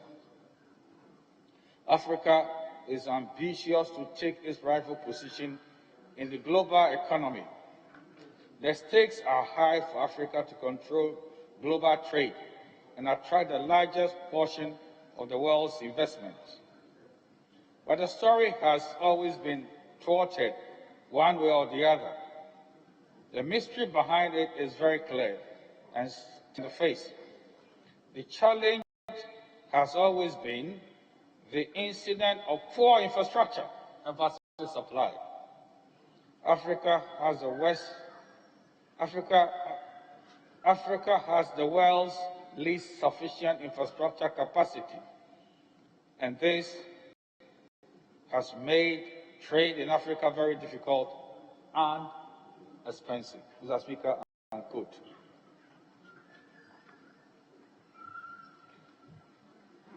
Honorable Speaker, who can fault, who has the next generation in mind in dealing with Agenda 111? That he is wiping out the poverty of his nation by citing 110 hospitals in the districts of this country, as well as 7 regional hospitals. Honorable Speaker, one unprecedented infrastructure rollout that will affect this country for a long time, which is one of its legacy projects with respect, is the railway infrastructure, which will be unmatched since the days of Sir Gordon Gorgesburg. What about the multi-purpose Pualugu Dam? This may be found at page 20 of 26 of the message of the State of the Nation address. Another legacy project, and I want to submit that President Akufo-Addo is in his legacy years, and one legacy project of consequence is the integrated aluminum industry. And it's going to commence in Chebi and Yenahin. You may find what he dilated on at page 8 of 26. The intangible infrastructure, which is the e-justice system, is going to transform the entire judiciary. And we should congratulate the President for his vision to bring this about, that we should complete the system in our country. I needn't praise myself for all that I did for coastal protection at my short tenure as the Minister for Works and Housing. Those of you who are interested may pay regard to page 19 of 26. And in good time, the figures will be rolled out for your consideration. But I am very excited about the Buankra Inland Port. Right, Honourable Speaker, I am educated. And that singular infrastructure will give us a fourfold benefit: reduction in generalized transport costs of international cargo to importers and exporters from the middle and northern parts of Ghana, including the Sahel sub-region; increased exportation of produce such as shea butter, cocoa and cocoa products, wood and wood products; promotion of the establishment of export processing zones in the vicinity of the inland port to assist in the provision of up-to-date infrastructure to meet current developments and technological challenges in the shipping industry. And what is very significant is that the railway structures will dovetail into the Buankra Inner Port. It is very, very important that the man is thinking about tomorrow. He's not thinking about himself. His time is just 20, but he's building for the future. That is the measurement of a leader, transgenerational in his thinking. Right, Honourable Speaker, let me address my pet subject, which is the housing deficit. And he touched on it briefly at page 20 of 26. Honourable Speaker, the cold facts are clear that we have a housing deficit of 2 million. The Ghana Statistical Service extrapolates that in every household there are 5 individuals, which brings it to 10 million of our people do not live in decent housing facilities. It is imperative that we wipe out the housing deficit. The financial dimensions to the rollout: 1, we should spend good money on housing. There's no dispute about it, as we spend in other sectors of the economy. When our children have eaten well, planting for food and jobs, and when the roads, and we drive on good roads, when we have good hospitals, when we have children going to schools, free senior high school, the question that will mock this country is, where are they going to sleep? And that is why I am of the humble view that housing is so critical and is even divine. If you pay regard to the Bible, I think it's Luke 9, verse 36. The Bible says, and this is Jesus speaking, "Foxes have holes, the birds of the nest, the birds of the air have nests, the Son of Man has nowhere to place his head." So apart from finding good money, as we have found for the other ministries to do the work, we should bear in mind another vehicle, financial vehicle, which is offtake. The offtake agreements are simple in the sense that the developer covenants with the government that is going to use every means to roll out the housing units without any cost to the government on the basis of the offtake agreement. if the government is unable to pay for the houses as rolled out, what is very, very necessary is that the developer will sell the housing units to the general public with the assistance of the government. I do not see any vehicle which is so veritable and good in the marking housing deficit that is, disturbing this country. Right, Honourable Speaker, look at the issue of guarantees. I am of the view that you might not secure a loan, but you could also give a guarantee as a government that the developer should go ahead and roll the housing units. We can see one constituency for Akufo-Addo flats. That would be good for this nation. It will stem the tide of this urban, rural-urban migration, which is not good for the nation. When you beautify the rural areas, people stay there and they enjoy staying there. It's very important we look at that financial dimension. But we can never talk about, and for that matter, affordable housing, without a credible mortgage regime. A credible mortgage regime is the one which you can conveniently take 1/3 of your salary and apply it to an instrumental spread in the neighborhood of about 25 years. We have conceptualized it. We have conceptualized it. I believe that it is critical that they actualize it. It's very important. And one of the ways to do it, right now, Speaker, as I make, is to leverage on the pension fund. The pension fund is the sea of money of our workers, the workers of this country. And therefore, when you leverage on the pension fund, it will help you in the construction, the finance, one, and also the mortgage regime. So that if a Ghanaian worker can say that within a span of 25 years, being a contributor of the fund, I'll be able to own a 2-bedroom house. That is the beginning of social security and the safety of our people. I believe this is something worthy of doing.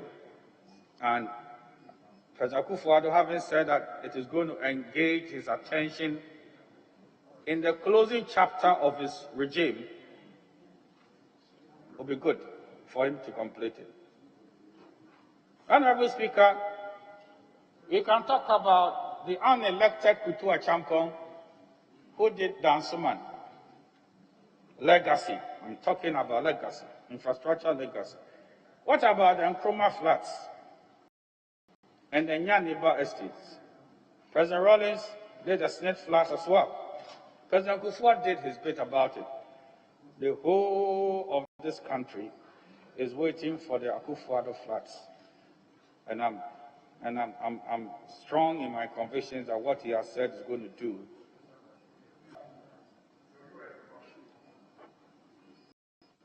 Right, Honourable Speaker, I was a bit embarrassed. I'm about to conclude. That the ambience and the environment of we receiving the president giving us the message of the state of the nation was too rancorous. It got to a point that I thought that, oh, have we lost sight of the fact that this is a hallowed environment of the parliament, as if they were rehearsed, and well choreographed noise. And I know some disturbance to the president whilst he's speaking is permitted, but when it becomes acerbic and insulting, it leaves much to be desired. This should not be said of this great house.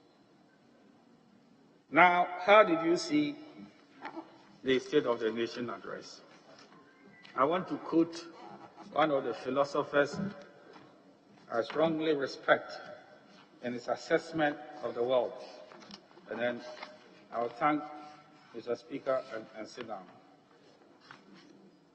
Mr. Speaker, I want to quote C.W. Frederick Hegel. This is what he said. And I want my good friend Muntaka to pay attention to this philosophy. To him who looks upon the world rationally, the world in its own turn presents a rational aspect, and the relation is mutual. This may be found in the great book, The Philosophy of History. You care to take my copy later for your personal consumption. You are welcome. You are my good friend, and we will do it together. Right now, Speaker, the President has given his word. In his word, God will back him in his legacy years. And I trust that in the final analysis, the word of President Akufo-Addo will become flesh. I thank you for your kind indulgence. Yeah.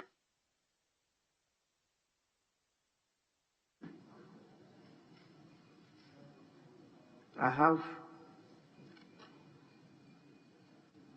been guided by the minority leader to now give the floor to Honorable Murtala Mohammed Ibrahim. Thank you, Right Honorable Speaker, for giving me the opportunity to contribute in the motion thanking the President for the delivery of the State of the Nation's address to this August House. Right Honorable Speaker, His Excellency the President was not just talking to us, he was talking to the over 30 million Ghanaians. And since he can't gather Ghanaians to tell them the true state of the nation, he does that through their representatives. And in fulfilling Article 67 of the 1992 Constitution, the good people of this country expect nothing from the President except that which is absolute truth. I have listened to some of our colleagues, Honorable Speaker, and they have described the State of the Nation's address delivered by the President as fantastic. Perhaps we need to agree with them. Because as far as I am concerned, Right Honorable Speaker, it was fantastically incoherent, superbly inconsistent, and profoundly pregnant with a lot of half-baked truths. Pack that in a jiffy. Right Honorable Speaker, His Excellency the President, rather curiously, in telling us what the true state of the country is, I thought that nothing was more current and concerned to the good people of this country at that material moment than the loss of young, promising citizens of the state in Apam. But BBC and the other international media saw the need to carry the story. And the event, the unfortunate demise of these sons of our state, happened a day before the President delivered the State of the Nation's address. What was even curious was that every single paper in this country carried that story as its banner headline. When I sat listening to the President, I thought that was going to be the very first statement extending his condolences to the bereaved family. Unfortunately, empathy and sympathy have gone. I guess they were on sabbatical leave. It is my prayer that both empathy and sympathy would have returned sooner than later. Right Honorable Speaker, another thing that was conspicuously missing was the LGBTQIA thing, and I know that colleagues have spoken extensively about it. And the reason why me speaking about it is not only necessary but essential is that that has been the most topical discussion in this country. We have been told that the President had actually made his position very clear when he met a group of religious leaders. I'm wondering whether there is any opportunity which is more suited for the president to make his position very clear than when the president has the opportunity to address the good people of this country. I guess perhaps that one had also traveled. I hope that it will return sooner than later. Right, Honorable Speaker, when I got home, I was thinking perhaps I didn't listen to the president very well. I went through the entire statement, and the word was conspicuously missing. The word is corruption. I tried juxtaposing what was delivered by the president in 2017, and corruption was conspicuously missing. I can understand why the president dare not mention corruption on that day. The reason why president could not mention corruption is because, and any attempt to mention corruption, there would have been something happening because corruption was lacking in the precinct of Parliament. So the president was scared to the marrow of mentioning corruption. In fact, if you look at the 2017 State of the Nation's address, every single line delivered by the president, you will find corruption in it. That was the time we were made to believe how incorruptible Mr. Nanado was. Little did we know that what Sidaru said, and since my senior honorable Atachia is quoting philosophers, right, Honorable Speaker, permit me to quote Sidaru, who once said that politics was indeed a country idiot. And perhaps that explained why the president didn't mention corruption. Right, Honorable Speaker, it is not surprising that the president didn't mention some of the things that I felt were very germane under the circumstance when he had the opportunity to mention them. Right, Honorable Speaker? 8 young men in this country lost their lives. In fact, 7 of them were gunned down by gun-wielding men in uniform, and nothing happened. What is even more important, right, Honorable Speaker, one of the arms of government was attacked on the 7th of December, the 7th of January. And I thought, as the leader of one of the important arms of government, in this case the executive, the president would have indeed reassured us that he stands with us and he will defend the cause of democracy at any point in time. Yet again, I guess it didn't matter with the president.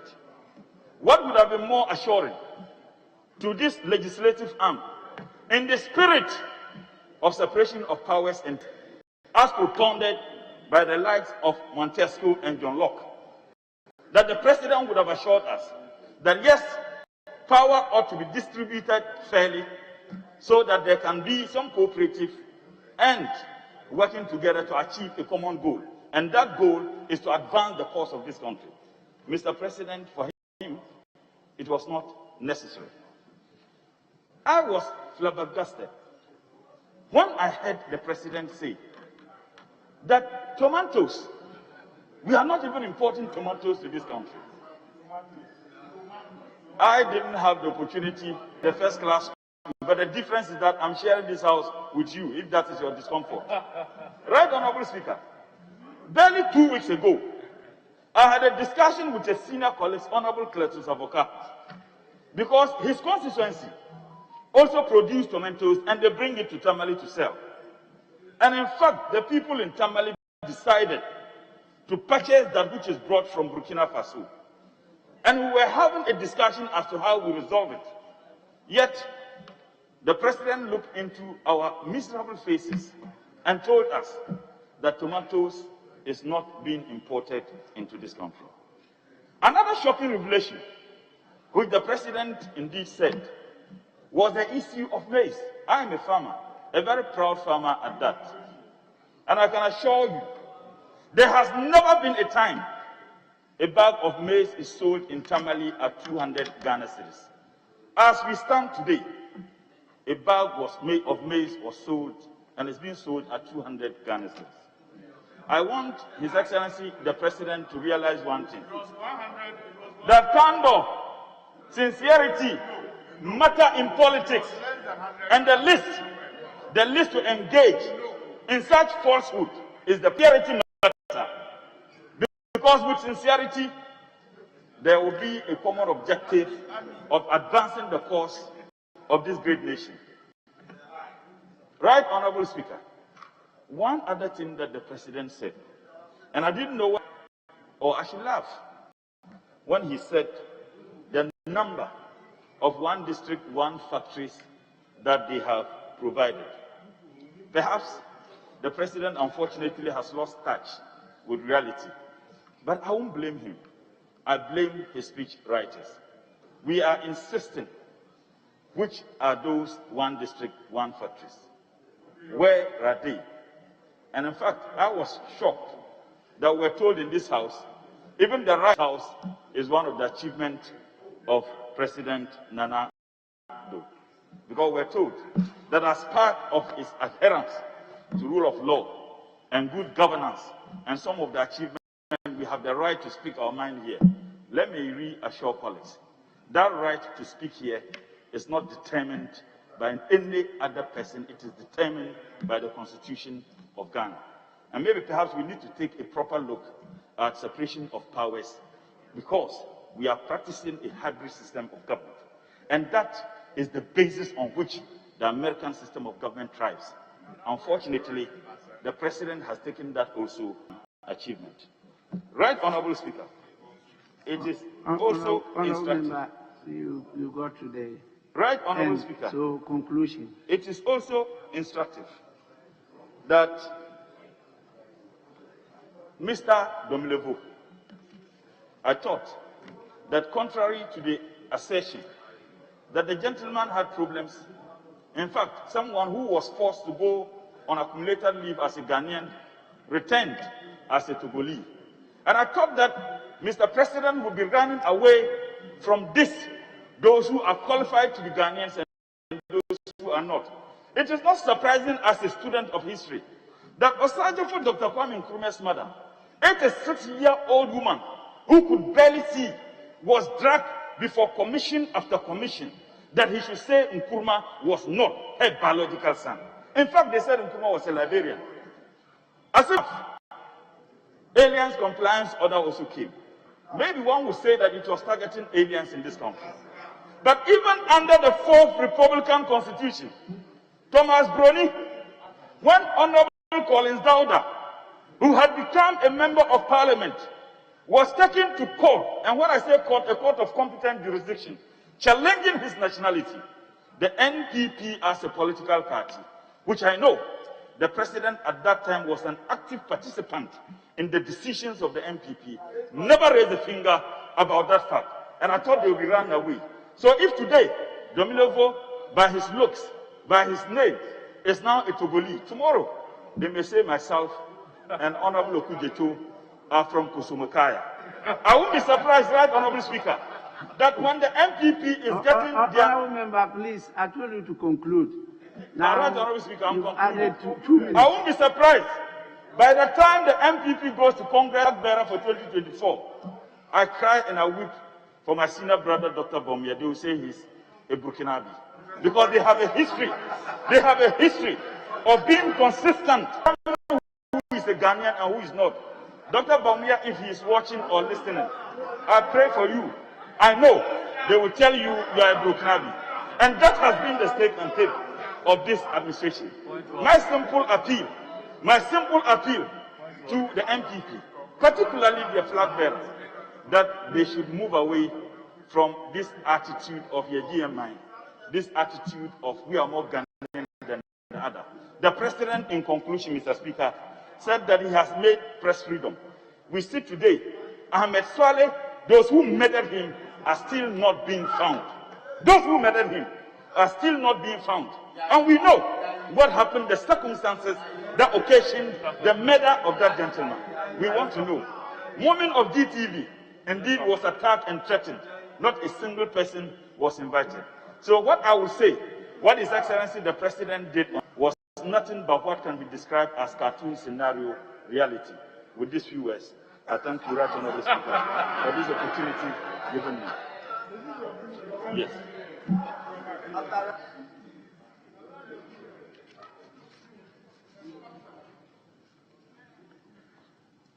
Honourable members, it's now the turn of Honourable Kwabena Ochire-Darko Mensah.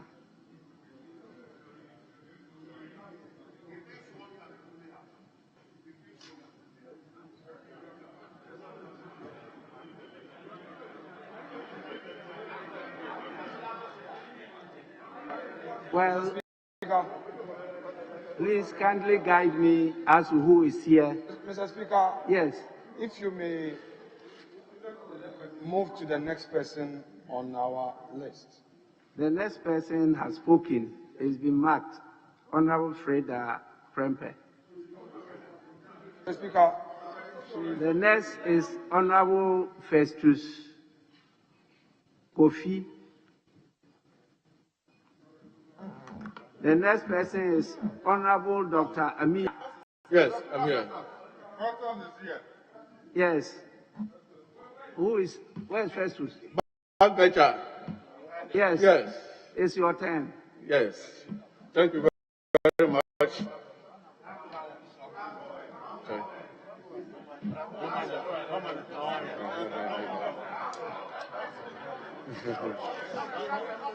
Thank you, Mr. Speaker, for the opportunity given me to contribute on the motion moved by the Honorable Patrick Boama on the State of the Nation address delivered by our President, Nana Akufo-Addo.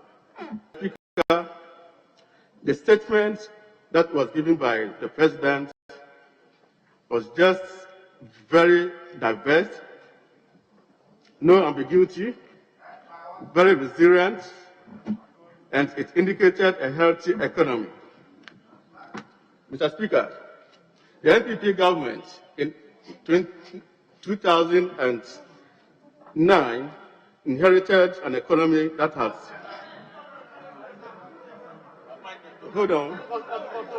in 2016 had serious, deeper structured challenges.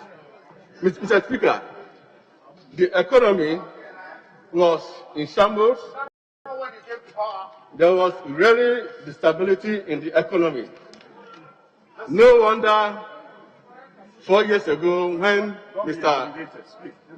the President was in this very house during the 7th Republic, giving the State of Nation address, Mr. President was compelled to make certain commitments, and one was to restore and maintain the macroeconomic stability, and two, to apply every monetary and fiscal policy to ensure that interest rate burden and tax burden on individuals and institutions are reduced. And that is exactly what the President did. On the 20, in the statement, page 3, paragraph 2, the President indicated, Mr. Speaker, the permission to read.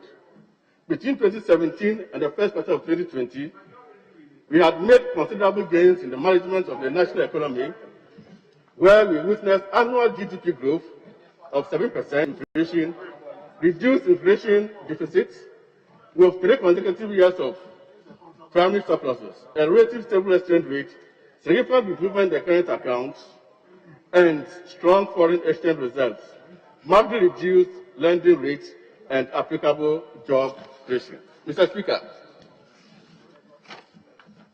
in 2016, the GDP growth of the economy was 3.4%. When BP government took over a year after, this growth went to 8.1%, and average 2018 and 2019, we had 6.4%.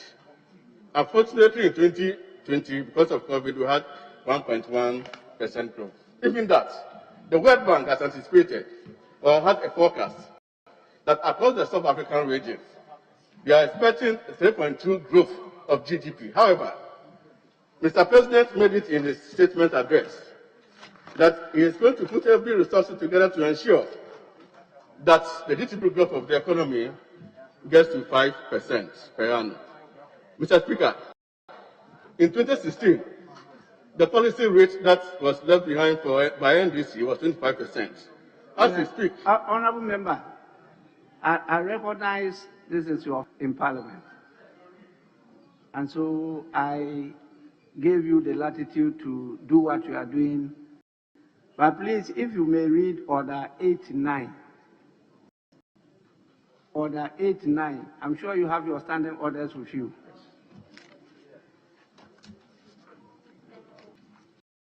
Have you got your standing orders with you? Yes. Yes. Read Order 89 and be guided by it. A member shall not read his speech, but may read extracts. Yes. From written or printed documents in support of his argument, and may refresh his memory by reference to notes. Yes. Yes. So, Honourable Member, I haven't heard you. Mr. Speaker, I said a member shall not read his speech, but may read extract from the written or printed document in support of his argument. So you have taken a cue? Yes, so I've taken a cue of that. Honourable Member, read the standing orders. I'm not asking you to give me commentary. The 89. Yes. A member shall not read his speech, but may read extracts from written or printed documents in support of his argument, and may refresh his memory by reference to the notes. Yes. So I said be guided by that. Yes, so I'm being guided by that. Thank you. Thank you. So, Mr. Speaker, in 2016, the policy rate of the economy was 10%. As we speak, the rate is 14.5%. Interest rate, which is the treasury bill that we inherited, was 17.5%. As we speak, the 90-day T-bill is 30.5%. Inflation, which was 19.2%, now is 10.4%. And the average lending rate, which was also 34%, is currently around 21%, which most banks are lending below 21%. The cedi depreciation, which was 17.5% on average, last year recorded 4.0%. International reserves, which in the past, Ghanaians have been very comfortable with 2.5 months, we each up to 3.6 in 2019, and as we speak, the international reserve is 4.1 months cover. The non-performing loans, which measures the composite of loans that are granted that are not performing, in 2016 was 17.5. As we speak, it's 10.5%. If we discount the loss, we should arrive at 6.5%. And these are factors that want to put together, plus the interest rates and the policy rates have really affected the lending rate of banks in the country. Mr. Speaker, the national debt, which has been a topical issue, I'm glad our colleagues admitted that in 2016, when the NDC was leaving power, the national debt was 122 billion. You are doing very well. Mr. Speaker, the national debt currently is 286 million. There's no doubt about that. 286 million. However, most of the loans that were contracted before 2017, we have about 70% of it that were in foreign currency. And between 2008 and 2016, which was under the management of NDC, the cedi depreciated by 208%.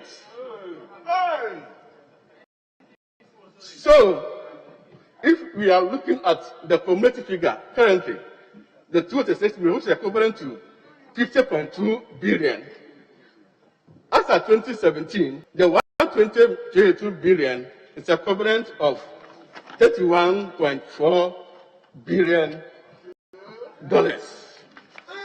Yes.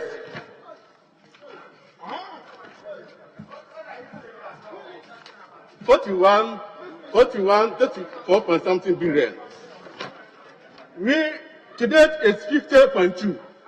So the difference between 2016 and 2020 is 19 billion. However, between 2009 and 2016, NDC added $22 billion to our loan debt. If we want to go back, between 1990 and 2000, the debt component was 2.8 billion, and it went up to 9.07 billion. NDC added 7 billion. Under the Kufuor regime, MPP added 2 billion. So if you look at the 30-year loan, NDC has added $29 billion to the loan debt, whereas MPP has added 21 billion to the national debt. So this demonstrates that the loan book as it is has largely been contributed by NDC. And MPP is a better manager when it comes to debt management.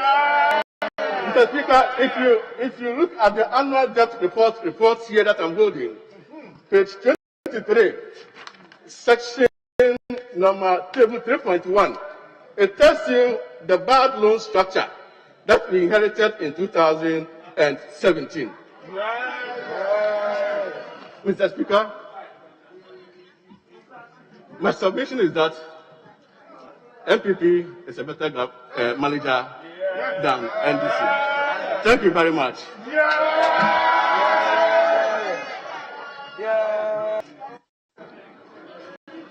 Honorable member, you have done well. You've been guided by the standing orders.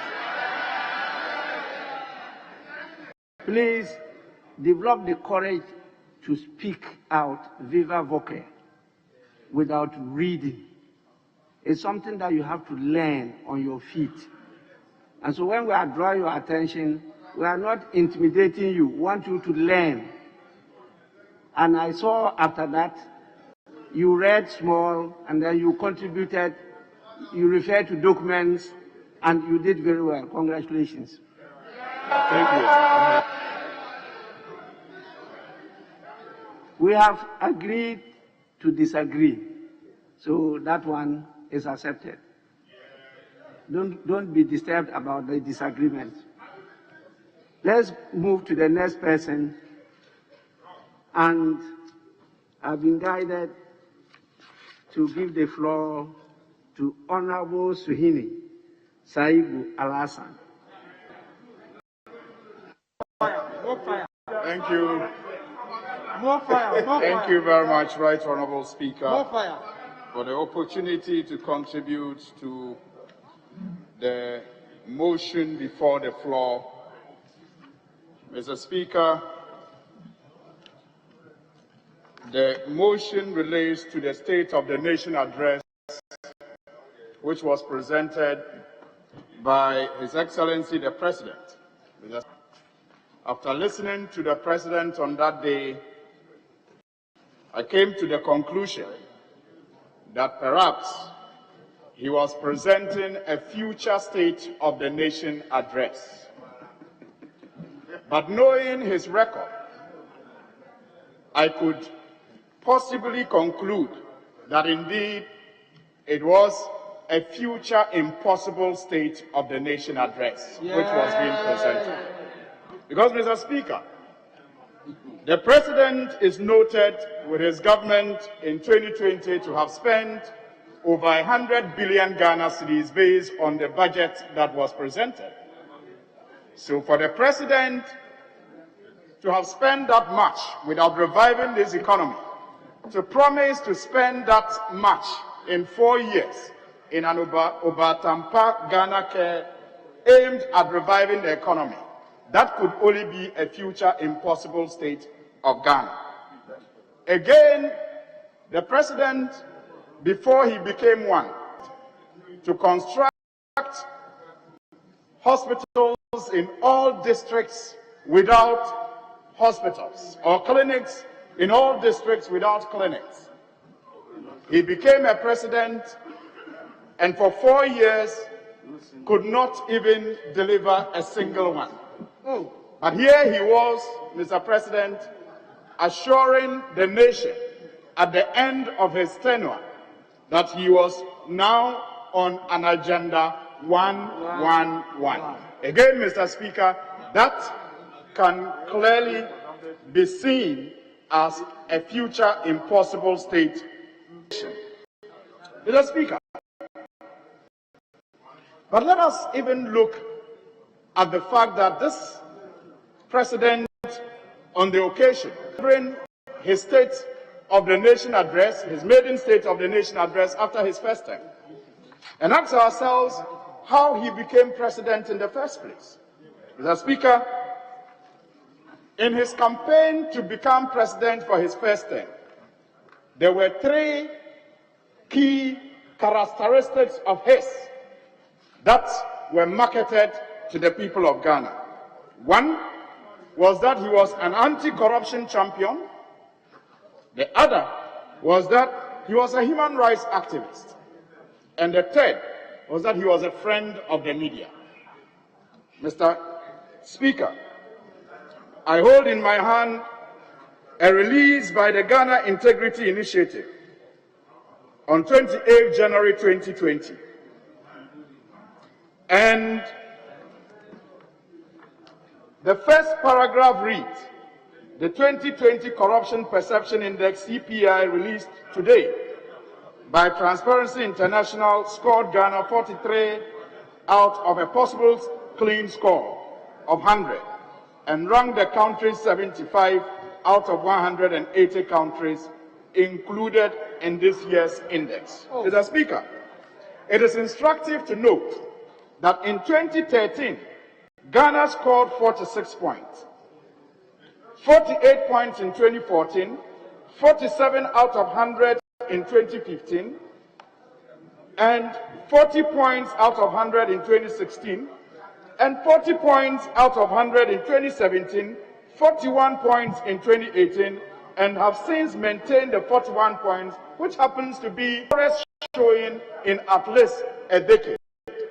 And that happened under the supposed anti-corruption champion. Mr. Speaker, what is even sad is that this morning into Professor Jima Bwedi, who is a former director of CDD, he said, and I quote, that the president's anti-corruption record has been in tatters for a very long time. And then his action on Mr. Demulevo puts the nail finally on the coffin. Mr. Speaker, this is a verdict of a man in office touting anti-corruption credentials. And after 4 years, that is the verdict for all of us to see. No wonder he did not have the courage to use the word corruption in the over 1 hour speech that he delivered to the nation. Mr. Speaker, on human rights, on his human rights record, I have with me also Ghana 2019 Human Rights Report by the UNDP.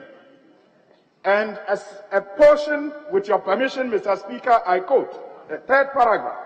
It says, significant human rights issues included arbitrary or unlawful killings by the government of its agents, harsh and life-threatening prison conditions, violence against journalists, including assaults, death threats, and 1 journalist shot and killed, censorship of a press, including arrest and the closure of 2 radio stations for ostensible licensing irregularities, corruption in all branches of government, crimes of violence against women and girls, to which government negligence significantly contributed, infanticide of children with disabilities, criminal sexual conduct, although rarely enforced child labor.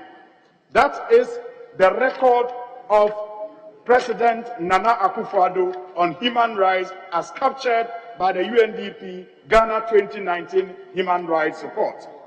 Mr. Speaker, again, his record as a friend of the media could not feature in his maiden State of the Nation address after serving this country for 4 years, with that being a trump card used for his election. The Speaker, I have again a report here by Reporters Without Borders, and it indicates that Ghana has dropped 3 places from its 27th position on the latest World Press Freedom Index, now ranked 30 among 180 countries, globally assessed based on the level of freedom available to journalists. The country's new position was largely attributable to insecurity and continuous threat on the lives of media practitioners in their line of duty. On the African region, however, Ghana ranks second after Namibia. Released by Reporters Without Borders, an international non-profit organization, the report, for instance, singled out the murder of private investigator Ahmed Swale, who is still on the loose more than a year after his death. Mr. Speaker, these events, as captured by international organizations and well-meaning stakeholders, are the true states of our nation. And they are also a clear verdict on the man who was presented to us as an anti-corruption champion, a human rights activist, as well as a friend of the Speaker. I also, in the President's speech, came across a pledge to continue the fight against illegal mining. Mr. Speaker, from a pledge to put his presidency on the line to stop Galamsey, to a feeble call for national discourse on how to handle the menace, he now hangs his hope on a young but inexperienced Samuel Abu-Jinapor, and I wish him well, knowing the mounting challenge of party and party activists' need for money, as captured in videos in the past, where the fight became an enterprise for people to engage in all sorts of corrupt deals. Mr. Speaker, we continue to live with the devastating effects of Galamsey, where our water bodies remain polluted, environment destroyed, our forest cover threatened, and even food in some parts of the country continue to be threatened by the activities of Galamsey. It is our hope that this time around, as pledged, the necessary support and commitment will come from all of us, and the fight will not just remain a rhetoric by the President, but the needed resources and commitment will be displayed and supported. It is my hope that this time around we will not end with another feeble call for us to discuss the issue of Galamsey.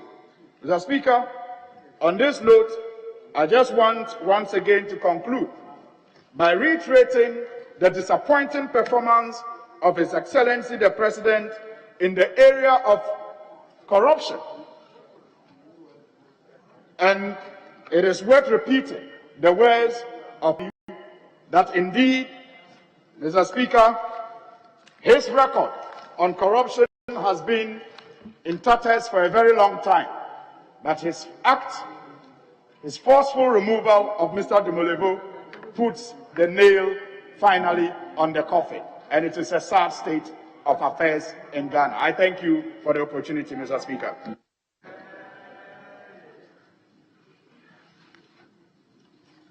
I have to give the opportunity now to Honorable Carlos Ahenkra.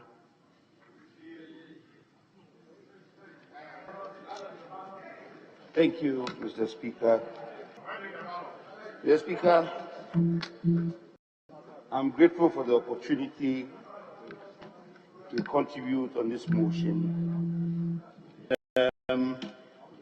Before I commence my speech, Mr. Speaker, let me reiterate the President's gratitude to the House on the day when he delivered his State of the Nation address.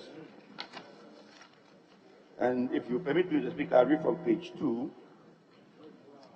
that I am thankful to you for enabling government to be duly constituted.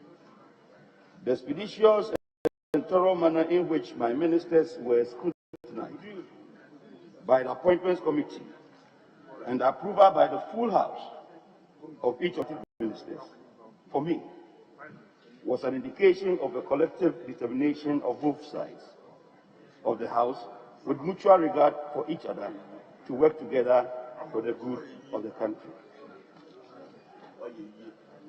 Mr. Speaker, he went ahead to say that, as he indicated in his acceptance speech on the 9th of December 2020, now is the time for each and every one of us, irrespective of our political affiliations, to unite, join hands, stand shoulder to shoulder, and place Ghana where she deserves to be. I would, on behalf of the President, reiterate this gratitude and say that this is what is requested of us members of Parliament. At this juncture where Ghanaians have put that responsibility on us, whether to work together, whether we like it or not, I will pray that this request by the President will be carried in by all and will respect it as such.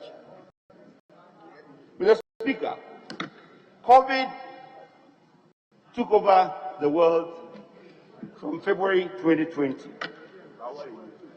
We're all aware of how the whole world over economies crumbled and how people in business had to suffer losses, some crashing out of business entirely. In Ghana, of particular mention is private schools and private school teachers who had to come home empty-handed and stay for about 10 to 12 months without any salary. We had our petty traders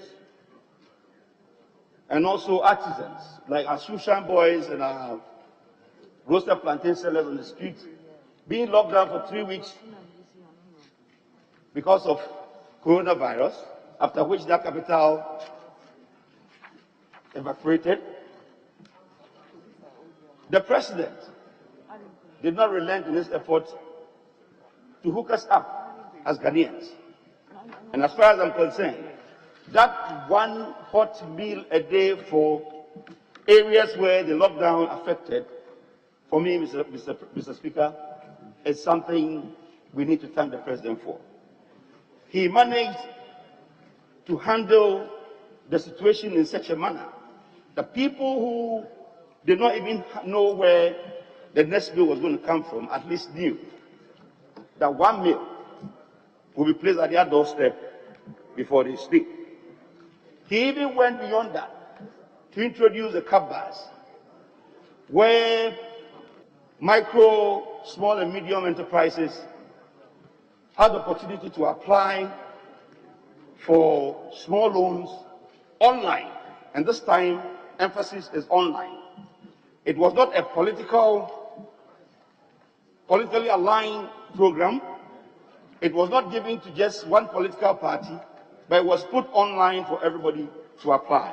And here, I'll gladly say that I had people coming to me in my constituency from all sides of the divide to thank us, me, of course, and the President, for what we have done for the private sector. The pandemic, Mr. Speaker, scared the world. It is still scaring us, but luckily, through the COVAX program, 600,000 vaccines, which I'm sure many of us here have already been vaccinated. Even the Director General of WHO, Mr. Mention his name again.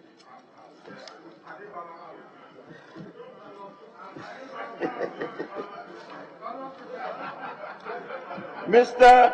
Tedros Abraham Ghebreyesus said once that pandemic is not a word to use lightly or carelessly, because I come to scare the world.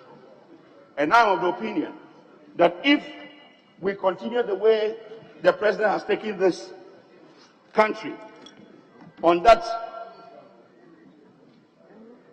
path to redeem us from total destruction, and we all obey and stay within the COVID protocol and respect the guidelines, I'm sure we'll be safe. Mr. President has done enough. He has done more than we could even. He has had worldwide acclaim for the way he has handled COVID, and this is captured, Mr. Speaker, if you allow me, in a post that appeared in the Conversation newsletter just yesterday on the topic coronavirus 1 year on. 2 countries that got it right and 3 countries that got it wrong. Mr. Speaker, this was written by a researcher from the Bournemouth University called Darren Lillica. And if you give me the permission, I'll just quote a little piece of what he said. He said, Akufo-Addo took responsibility for coronavirus policy and explained carefully each measure required, being honest about the challenges the nation faced. And this got Ghana to be one of the countries that got it right, alongside South Korea. The researcher found out that UK, India, and Brazil got it wrong because they shook hands with the coronavirus pandemic when it exploded. Indeed, they even went ahead to quote his most popular rendition, which says that we know how to bring economy back to life. What we don't know is how to bring people back to life. And this simple demonstration of empathy actually won him a worldwide acclaim, and for that matter, got us into the annals of WHO with all the respect that our president and for our Ghanaians deserve. Mr. Speaker, despite the shocks of this pandemic, the country still stayed afloat economically, even though our expectations of GDP growth and the like were reduced. Just as if this is not enough, we still maintain the monthly policy of 14.5%, which is about 150% lower than what we inherited in 2017. Mr. Speaker, 3 SHS has come to stay. And amidst all these difficulties, the president has managed to sustain the program from 2017 till date. Our first year of enrollment, which is 2017-2018, we had 43% increase in the number enrolled, which we managed to control up to date. As of March 2020, our students in school was about 405,000. And the number that had applied to join in Form 1 was 512,018.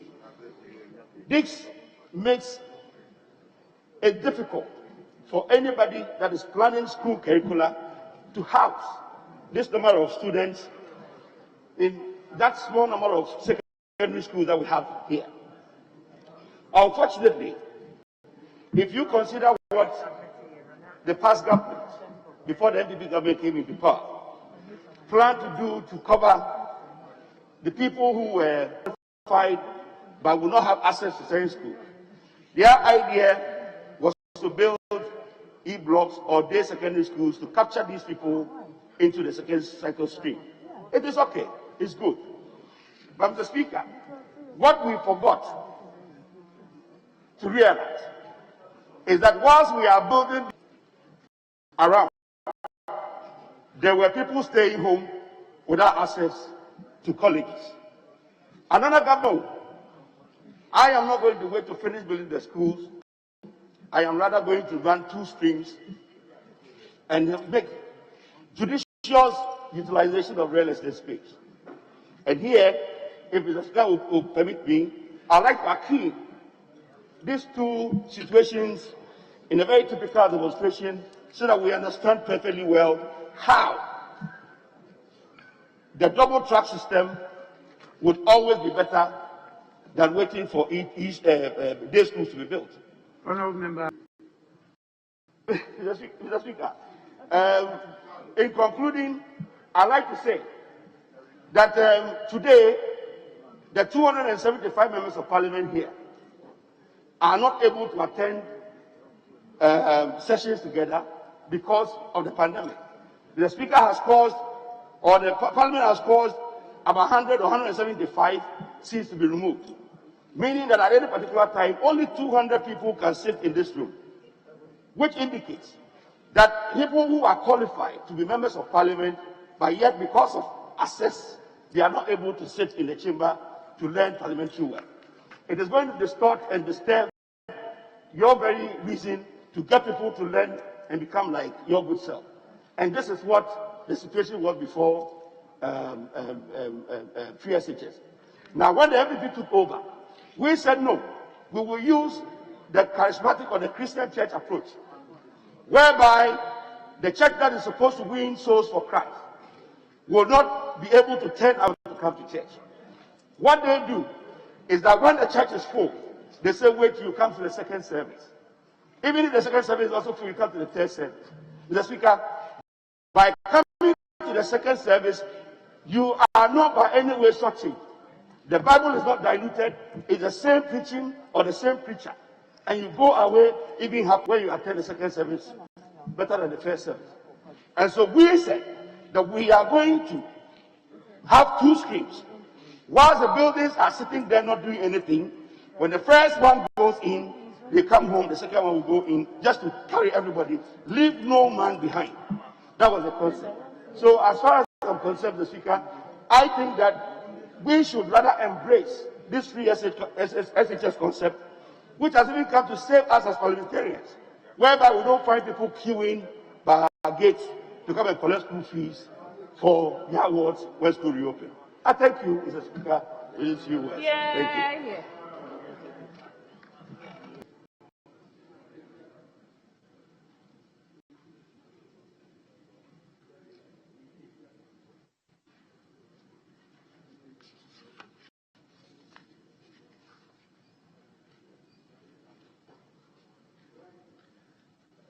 Honourable Kofi Adams, it is your turn.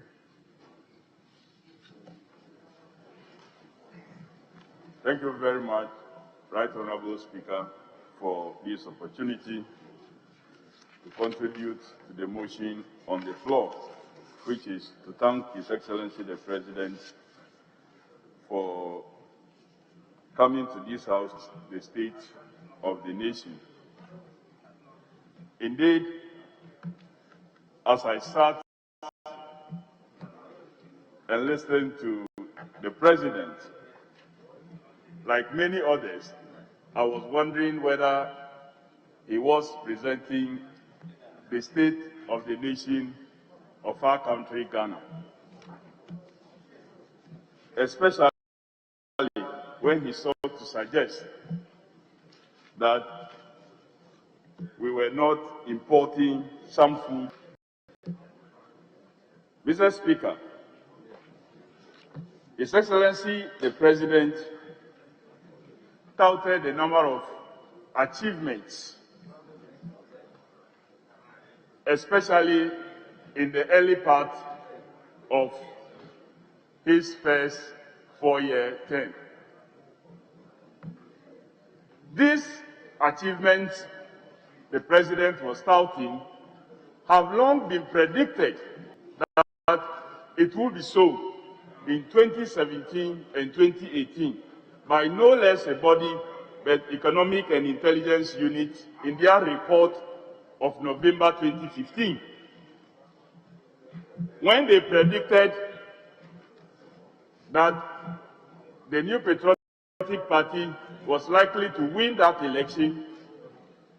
The economy was going to do so well in 2017 and in 2018, not because of the decisions and policies of whichever party that wins that election, but because of measures that have been taken by the previous administration, that is the NDC administration.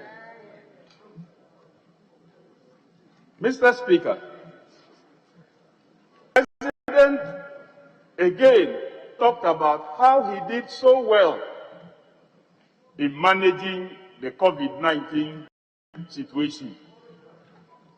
But what he never said that most of these decisions that he wants us to celebrate him for were possible because of, once again, the policy and the decisions of the NDC administration and by extension, former President John Dramani Mahama. He talked about hot meals, free water, free electricity. In this house, on the 30th of March, the finance minister was here to request that he was going to raise funds to get funding for the president's coronavirus alleviation program. Where was his first source of funding? Stabilization Fund. 1 billion Ghana cedi from Stabilization Fund, created once again by the NDC government and therefore former President John Dramani Mahama. Without such a visionary leadership in establishing such a fund, our management of COVID-19 would have been completely destroyed and nothing to write home about. Again, in terms of health facilities, every health facility that stood tall was as a result of the creation of what? The NDC administration. Indeed, Right Honorable Speaker himself was one time health minister and saw to the building of some of these health facilities that the current health minister, he claimed when he was tired, went to the hospital to go and rest. Indeed, we built very good hospitals that the health minister of a country did not have any place to rest but to go to one of these hospitals that we built. Indeed, without the NDC and without the John Dramani Mahama's administration, there would have been nothing, absolutely nothing, to back these successes that he talked about. But Mr. Speaker, I want to talk about the free electricity, especially for the lifeline consumers. Most times, the idea behind it to support lifeline consumers, the actual lifeline consumers don't get it because this government have reduced the rate of supply of meters to communities. So you will get to a particular village and you see so many homes connected to just 1 meter, which takes their consumption way off the lifeline level. So they end up paying bills way and above. So the intended consumers who are to benefit, right, ends up not benefiting. And I think that government must clearly look at this policy through the ECG to make sure that meter supplies to communities is enhanced so that every household can have their own meter, so that if they are supposed to be lifeline consumers, they will truly be lifeline consumers and benefit from such. Mr. Speaker, we are not against Agenda 111. If it could happen, we would have even wished that it is even more than 111. But the president promised 88. Then he changed to 101. Then he changed to 111. And when he mentioned 88, he said it was going to take 12 months, 1 year, within 1 year. When his health minister appeared before the vetting committee under oath, and he was asked, he said, not even one have started. Less than 3 months or 3 weeks after vetting of the health minister, the president appeared in this house and says the projects have commenced at various stages. Which stage? Who is telling us the real state of the nation? Is it the health minister who was under oath and said nothing is happening, or the president? The two must come clear.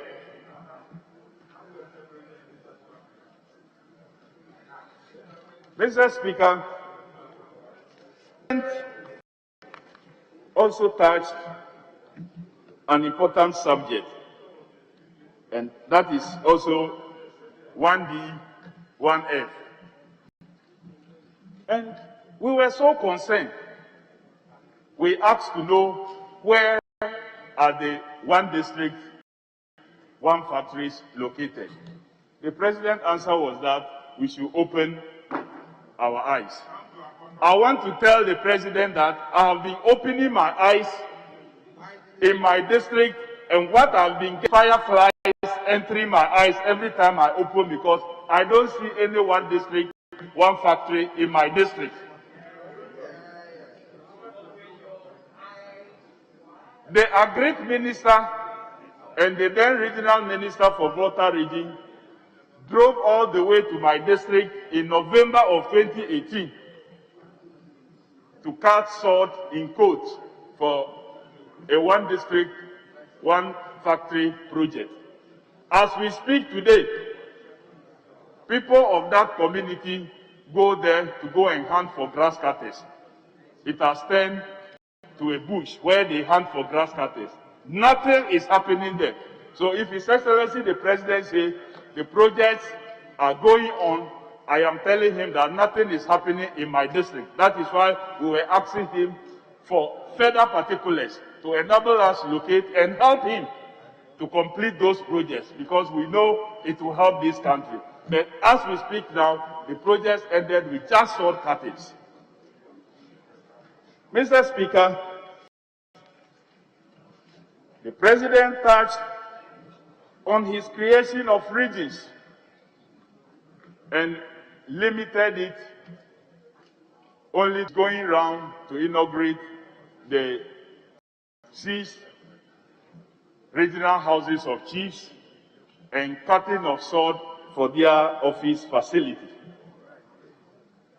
I was expecting His Excellency the President to touch on an important aberration that has happened as a result of the creation of these regions, especially the creation of Oti region, and for the people of South or the Guan district, Central Kofi, Akafu, Lolobi, and Lipe. These 4 traditional areas, after the December 2019 local level elections, have never been sworn. The assembly members elected from the 14 electoral areas have up to date not been sworn in. So therefore, they are not functioning. All this is as a result of the shifting of these 4 traditional areas into a new region. The government is very much aware, but they continue to pretend and present to us papers and documents when on the ground the assembly is truly not functioning because these assembly members have not been sworn in. They do not have a representative in this House because they did not take part in the election of any member of what? Parliament. This serious aberration, we thought, which has never happened in the 4th Republican Constitution, I thought should have found space in the President's message, so that at least an assurance will get to the people that government is taking it serious, and that government will see to it that the assembly is inaugurated, the assembly members are sworn in, so they can start functioning, and the next processes of how to get them a representative is initiated. This I didn't see, I didn't hear also from the President. Mr. Speaker, the President talked about a resilience of our nation as a result of COVID-19, and that we did not, as it used to be, in importing tomatoes and the rest, we did not do so. But like has been advanced, not only are we importing tomatoes from Burkina Faso, drivers who convey these tomatoes from Burkina Faso all the way down to Kumasi get attacked. And recently, a driver lost his life. If we cannot provide security for them, we should not be presenting the message to the nation that we have stopped importation of a product that we are seriously importing, and every time armed robbery attack on them. Just within January, per Joy FM report, 6 robberies occurred. And for each, they lost a minimum of 6,000 Ghana cedi, the drivers who were attacked, leading to loss of life of 1 driver. And so,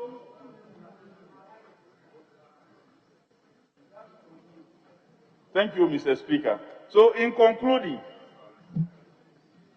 it is impossible to ask that the President comes back to the House to present the true state of the nation address. But truly, if there is any such thing, we need to be getting a real true state of the nation address. I thank you, Mr. Speaker, for the opportunity. Honourable Member, you had a bonus of more than a minute because my mic was off. A number of you had kept your mics on, and so mine could not function. It's now the turn of the Honourable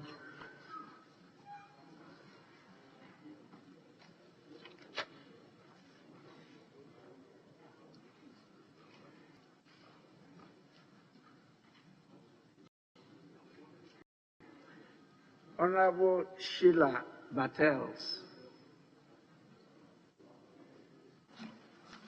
Thank you, Mr. Speaker, for the opportunity.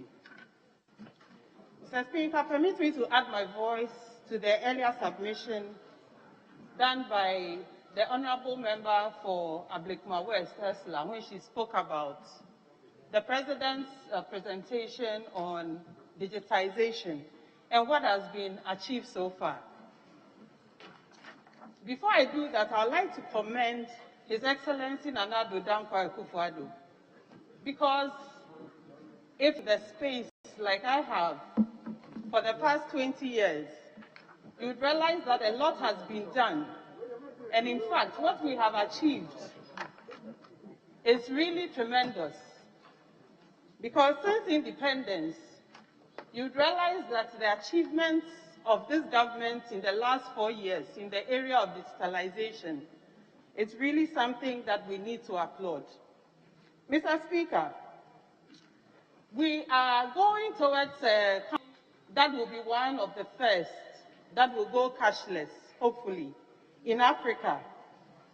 And that is the reason we have to applaud the President, as well as His Excellency, the Vice President, who has led the effort in leapfrogging Ghana into becoming one of the biggest and most successful mobile money markets on the continent.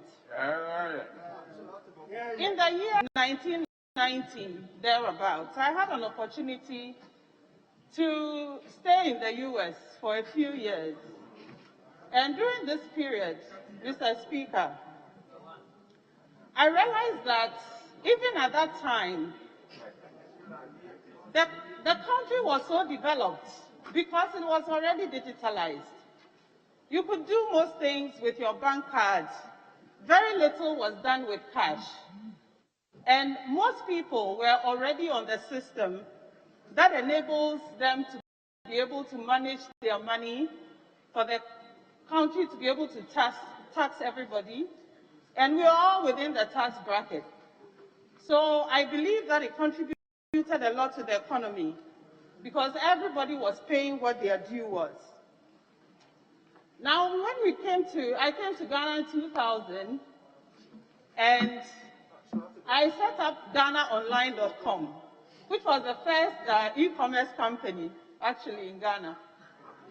And interestingly, I set it up before I realized the problems we had in Ghana. And these problems were, we did not have a payment gateway in Ghana at the time. We did not have an ID card system. And also, we didn't have an addressing system. So for someone like me, a young woman who has invested all that I had earned in a product or a platform which I thought was going to make me a lot of money, I realized that we didn't have the necessary infrastructure that will enable us to achieve this. So, if you look at the achievements chalked by this government, we really have to applaud the leadership of our government, because this is no mean feat. Now, for us to be able to even get digital, it requires that people must have a way to pay. We have, for instance, the eGov that has been set up now. We all know about the eGov, where you can pay your taxes, you can do anything that has to do with government online. Now, you need a payment system to be able to pay for these services. And yet, as at the year 2010, only 41% of Ghanaians were banked or had any form of payment tool. Because of the work that was done in this industry, as at the year 2018, we had achieved 58% of banked people. The Vice President said in the last financial inclusion workshop that we had that he 85% of Ghanaians being banked by 2023, and this is captured in the Ministry of Finance National Financial Inclusion and Development Strategy report. This was done for the years 2018 to 2023. Mr. Speaker, looking at the period of which we all saw last year, where all services came to a halt because we were all under lockdown. There were some services that worked, even though they were all down, and they were not essential services. These companies were what we call digitalized companies. There are people who are selling dresses, selling shoes, and providing services that were not classified under essential services. How did they do this?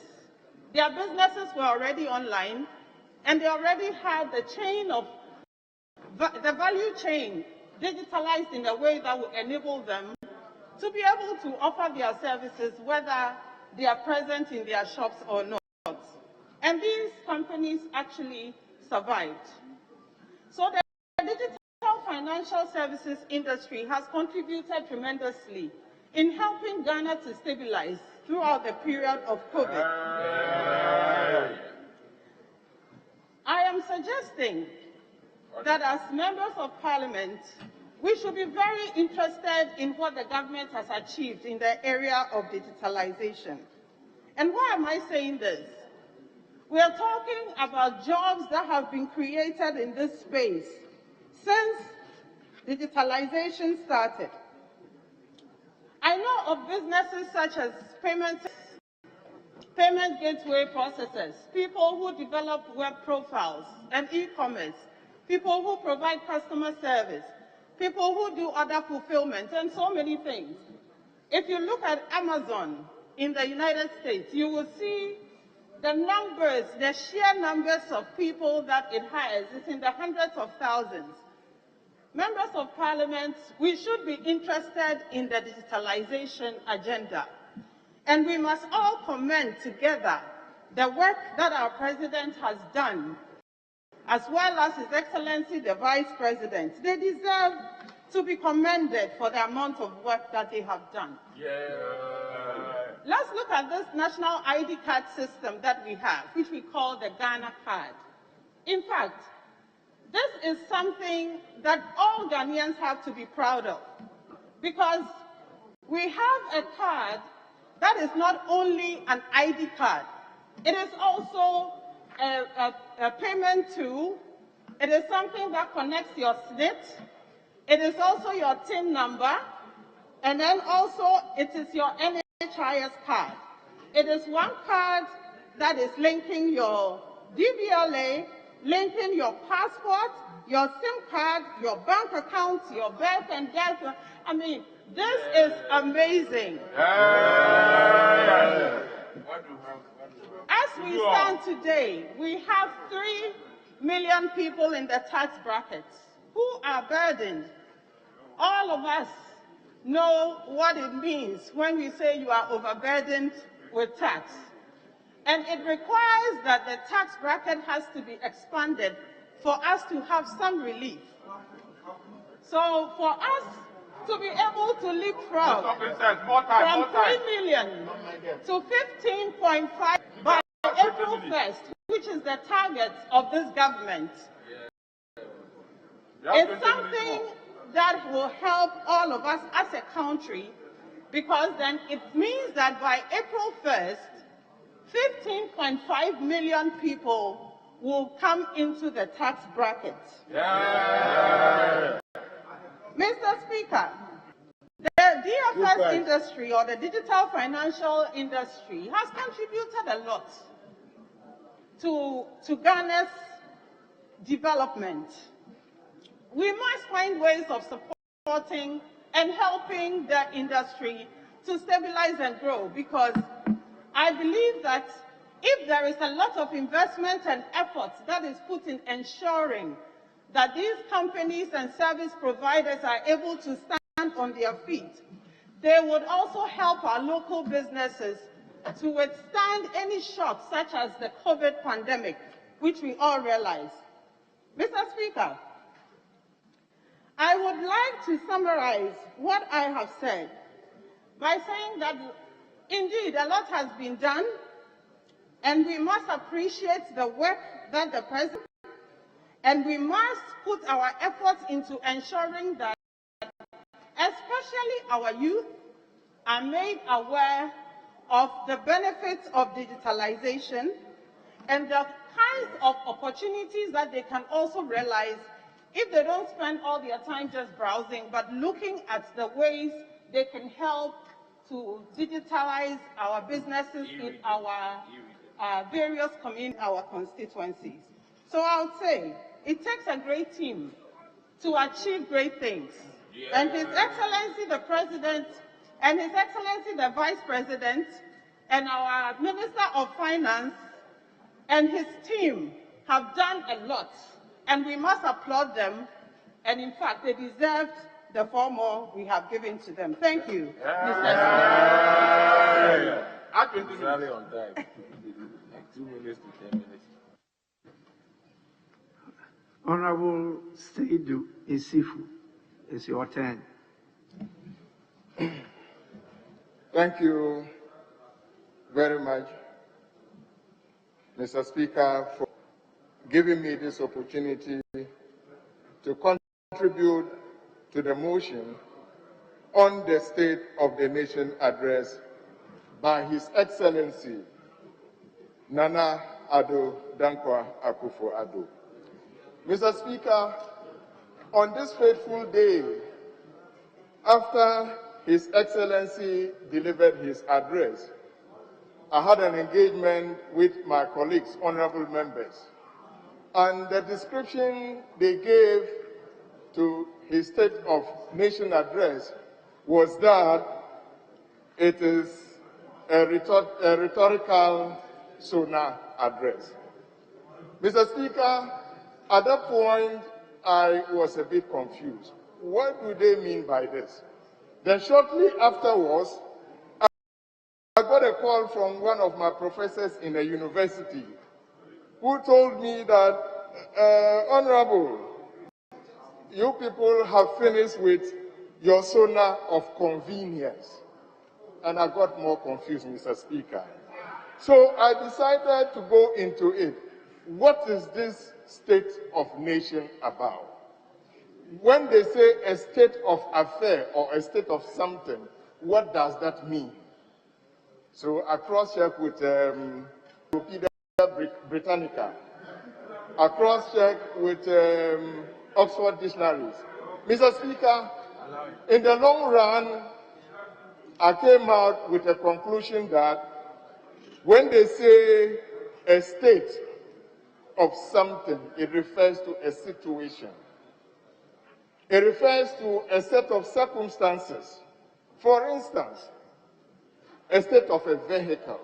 If you ask a mechanic to give you a state of a vehicle, what is the mechanic going to look for? What is the mechanic going to tell you for you to be able to understand the state of this vehicle? Perhaps the mechanic will talk about the engine and the body. Mr. Speaker, it's just like telling a doctor that give me the state of health of a person. The doctor will have a criteria, certain cardinal points, cardinal things that the doctor is going to look for to be able to advise you, so that anytime you pick that report, you know the state of health. In the same way, Mr. Speaker, if you ask somebody to give you the state of a business, the finance people are here. If they ask you to give a state of a business, Mr. Speaker, you'll be looking for the trading position. You look at the current assets, look at the current liabilities. You look at the cash flow projections. Mr. Speaker, you look at the back where you talk about the current assets, current liabilities, fixed assets, and fixed current assets. At the end of the day, anybody who picks this information and can interpret these figures, interpret the financial figures, will be able to tell you that this company is doing well or it is not doing well. Mr. Speaker, now you realize that in 2020, His Excellency the President, in delivering the SONA address, he focused on the inflation rate, which is by saying that it is the lowest ever in the history of Ghana. He talked about the GDP, the fiscal deficit to GDP. He also talked about the surplus, which he said in 3 years running, Ghana had run on surplus. Mr. Speaker, if you look at the SONA of 2021, conspicuously, whilst previously he was talking about debt to GDP ratio, this particular one was lost. And you find it difficult to understand why conspicuously, Mr. President, His Excellency, the President did not talk about the debt to GDP ratio. And that is important, because if you look at 2016, his campaign was on.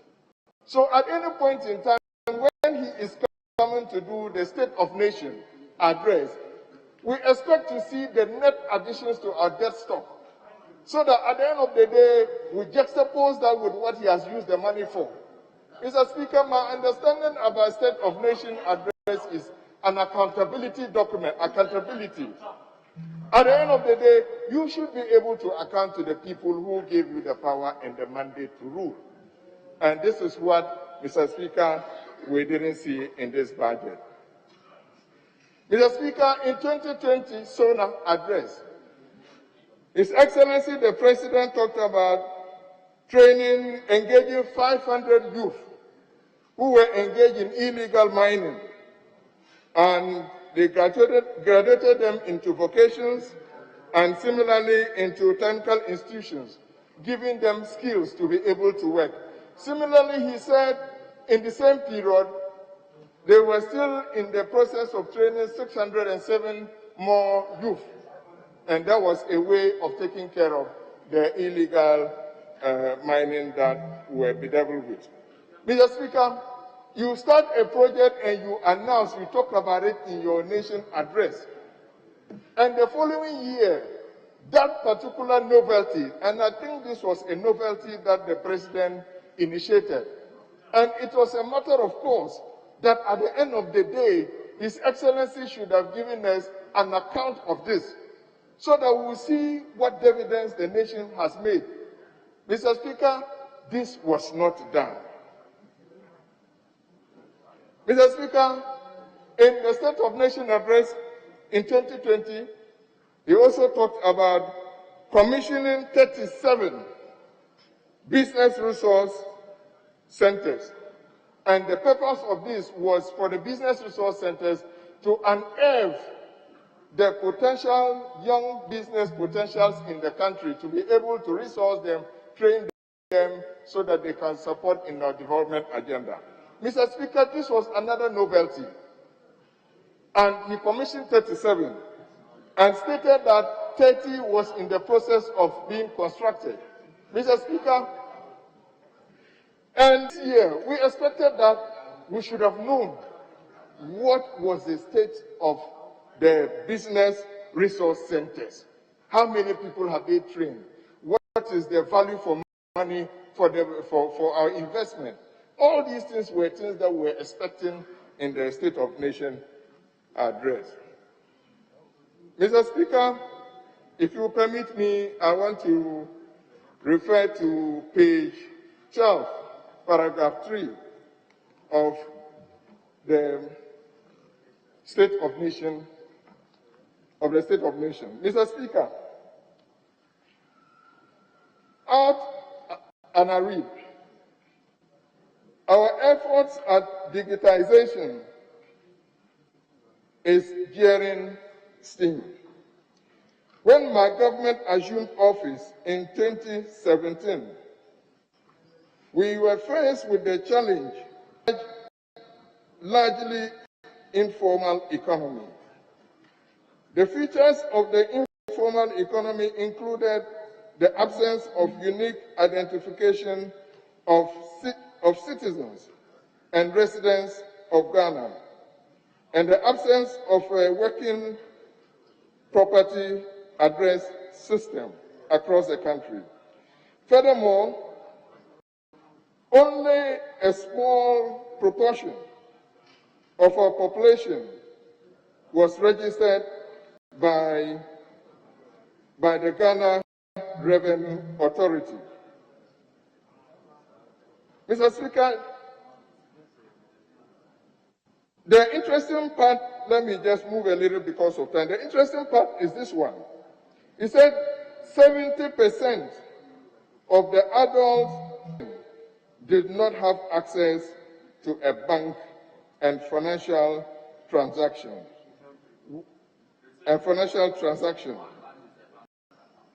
and they were dominated by cash, and the process of service delivery in most MMGAs were largely manual and highly bureaucratic. Mr. Speaker, now 70%, which means that now we are able to register 70%, and these people are all involved in financial services, either in banks or doing mobile money. Mr. Speaker, you realize that in Ghana, if you take all the banks together, all accounts in Ghana, if you add everything up, you will not even get 1 million people who are actively operating bank accounts. Mr. Speaker, my point here is that I expected the President to have mentioned the telecos. They have provided the vehicle for mobile financial services to be taken advantage of for us to build our digitization ecosystem. And Mr. Speaker, His Excellency the President did not mention this. Now, in conclusion. In conclusion, Mr. Speaker, in conclusion,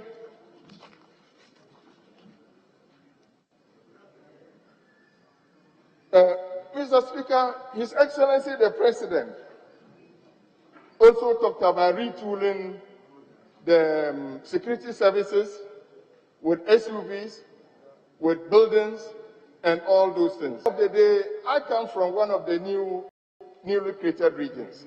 Mr. Speaker, these vehicles did not get to all the newly created regions. I cannot say totally we didn't, but at the end of the day, you realize that the challenge is still there, and these security services are under-resourced. To fight crime is a bit of a challenge for them, Mr. Speaker. So in conclusion, after the confusion and going through all the readings and all the research work, I realize that, Mr. Speaker, we can only urge the President to make SONA addresses developmental, to remain consistent in his approach, and to remain accountable to the people of Ghana. Mr. Speaker, until this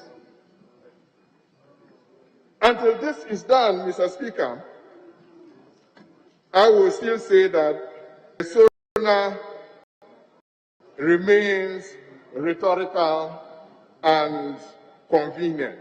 Mr. Speaker, I thank you for this opportunity.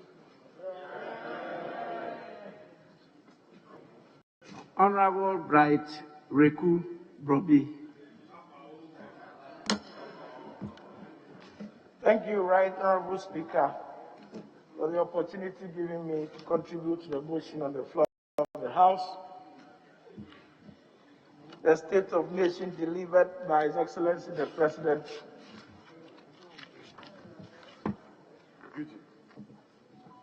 on the 9th of March 2021. And this is in line with Article 67 of the Constitution. And indeed, rightly so, he came with all full gear to deliver. And in fact, most of the things that the President said, if he was supposed, if he had the opportunity to really talk about the State of Nation, in fact, needed about 2 days to do so, because a lot had happened in his first term of office, and as he commences his second term, he needed to at least mention them. But for the sake of time, Mr. Speaker, he had to do that in only 2 hours. Mr. Speaker, for the sake of time, I want to touch briefly on 2 things which he said. On page 11, you all recall that before 2017, when the President came, we had various technical institutions situated in so many ministries. The local government ministry had some of them, Ministry of Employment had some of them, Ministry of Education themselves had some of them. Mr. Speaker, on page 11, this is what the President said, and I quote, Mr. Speaker, I want to thank this august House for passing the Education Regulatory Bodies Act 2020, Act 1023. The passage of this act has established the Commission for Technical Vocational Education and Training and TVET service. All this will help to streamline delivery of TVET and avoid overlaps and duplication. We are also building 32 TVET institutions across the country to augment existing infrastructure for effective TVET delivery. Mr. Speaker, this is very important. We are in a country that about 85% or more are in the informal sector. Most of them are not regulated. This was something that the President thought that at least we should streamline so that we can have a regulatory body that will ensure that anybody, that any technical training should be formalized so that at least they can deliver the service and you can even trace your service to the person who delivered. So thanks to the august House that we all supported the passage of that bill. And as we speak now, we are in the transition of bringing all these TVET institutions under one umbrella to ensuring that at least we have better regulated TVET service. Mr. Speaker, the next thing I want to touch on is pensions. The President said that, at least for now, a pensioner who goes on retirement uses only 10 days to access his retirement benefits. Mr. Speaker, this is significant. This is significant. When my mother went on retirement, sometime in the early 1990s, it took about a year to access retirement benefit. Mr. Speaker, what that thing does to the pensioner is so remarkable, because the pensioner has no living wage at the end of the month and only has to depend on this little stipend that comes. It takes months before he gets it. Until 2017, when we came under the leadership of His Excellency, SNIT now is on its feet. And as we speak, 6 months to your retirement, you are even informed. You are informed so that you don't to sit there a month or so to your retirement, people living in government homes, furnished and so on, and they are now told that you have a month to retire. This is something that SNIT, under the leadership of His Excellency, has ensured that at least anybody going on retirement, you go on retirement on the 1st, by the 10th or 11th, all your entitlements are given you. Mr. Speaker, this is significant, and it is so significant that we inform the nation that this is what is happening, so that pensioners are not worried. Mr. Speaker, because of time, I may not be able to do a lot of the things that he said.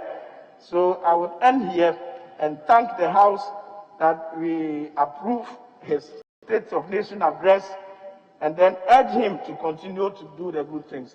Thank you very much, Right Honorable Speaker.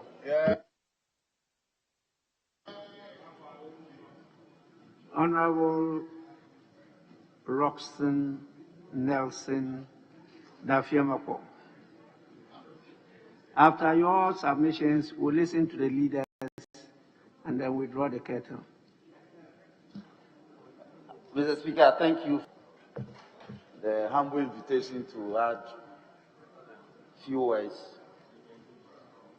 by way of contribution to the motion on the floor. Mr. Speaker, in doing so, I will concentrate on paragraphs Mr. Speaker, on paragraphs 2, 3, 4 of page 216 of the address. Mr. Speaker, the President is speaking about contributions that they are making within the judiciary. Mr. Speaker, if you look at page 14 of the address, which is contained particularly in page 55, 56, 57, Mr. Speaker, the President said that the judicial system has not been left out of the digitization program, and that he seeks to say that, for instance, the e-justice system was introduced under his administration. And Mr. Speaker, we have to set that record straight. Mr. Speaker, when the modern court complex was commissioned under the NDC, Mr. Speaker, the court automation system began with the operation of the modern court. And our practice before the courts and our processes were being automated. Indeed, if the President has come to add to that existing facility or expanded it, he could be heard to be saying so. But there is no way you could say that he introduced or launched e-justice system in the Republic of Ghana. It is never correct. Mr. Speaker, indeed, the House is aware that two honorable members from this side sued the government in respect of what constituted total tax revenue and total revenue. And the Supreme Court, in determining that matter, certain things emerged, and that included, for instance, that how could the courts benefit from things like that? And the Honorable Kodo from our side led the negotiations. And that is how come, Mr. Speaker, in 2020, when the District Assembly's Common Fund Administrator was coming to this House, what featured prominently among the projects that they will seek to sponsor for 2020 were the building of courts. And Mr. Speaker, if I may refer the House to page 4 of the 2020 formula for sharing the District Assembly's Common Fund. Mr. Speaker, if you look at under item 4D, which read construction of courts and residential buildings, an amount of 80 million Ghana cedis was budgeted to cater for the construction of 50 courts, Speaker, 50 courthouses. And so I was a bit scandalized to hear the President say that indeed he has commenced the construction of 90 in this country. And so, Mr. Speaker, we need to set the facts right. And so for 2020, the collaboration between the Ministry of Local Government and the District Assemblies was for the construction of 50 courthouses and not 90. Mr. Speaker, we are further told that as part of the achievements of the government, the monetary value jurisdictions of the magisterial courts and the circuit courts of the Republic of Ghana have been increased from 20,000 to 100,000 and from 50,000 to 2 million respectively. Mr. Speaker, however laudable that may be, the danger that portends is that now we are asking career magistrates, Mr. Speaker, who are also presiding at the magisterial level to begin to determine matters the quantum of which sums to about 500,000 without a reciprocal improvement in their conditions of service. Mr. Speaker, what do I speak of? The conditions as we find it now is that the magistrates who are career magistrates are not on the same conditions of service as lawyers who have become magistrates. And that, for me, Mr. Speaker, amounts to equal pay without equal pay, which frowns on the Labour Act. And once the Labour Act frowns on such an activity, the danger is the career magistrates, and they also do not have the luxury of career progression, they'll retire as career magistrates. And so I'll urge that we do not simply expand the monetary jurisdiction of these courts and judges, but we take concrete steps to improve one on their quest, so that they can administer justice. Mr. Speaker, it means that serious cases are going to go before them. Large estates, matters concerning large estates, expensive estates are going to go before these judges and magistrates. And so I want us to take a critical look at that. Mr. Speaker, I want to conclude by saying that when this house, when we were practically made to hurry through a bill to establish the office of the special prosecutor, I was further scandalized not to hear a word about the office, about the functioning or the functionality of the office. We were told a year ago that the Get Fund, the huge Get Fund building just across from the presence of Parliament had been allocated for the office of the special prosecutor to occupy and function.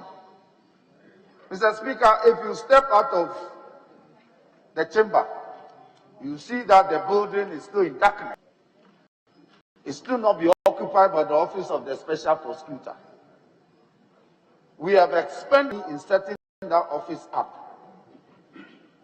And the government has deliberately refused to let it function properly. And no wonder the president found it not necessary to say a word about it. And it is shocking that a president that came to office on the back of corruption rhetorics today will not have a word about it. Mr. Speaker, for me, the SONA was a long story to nowhere. It was a plateau instead of a regurgitation of the state of affairs of the Republic of Ghana as of 3 days ago. Mr. Speaker, with these words, I thank you for the opportunity to add a few words. Thank you.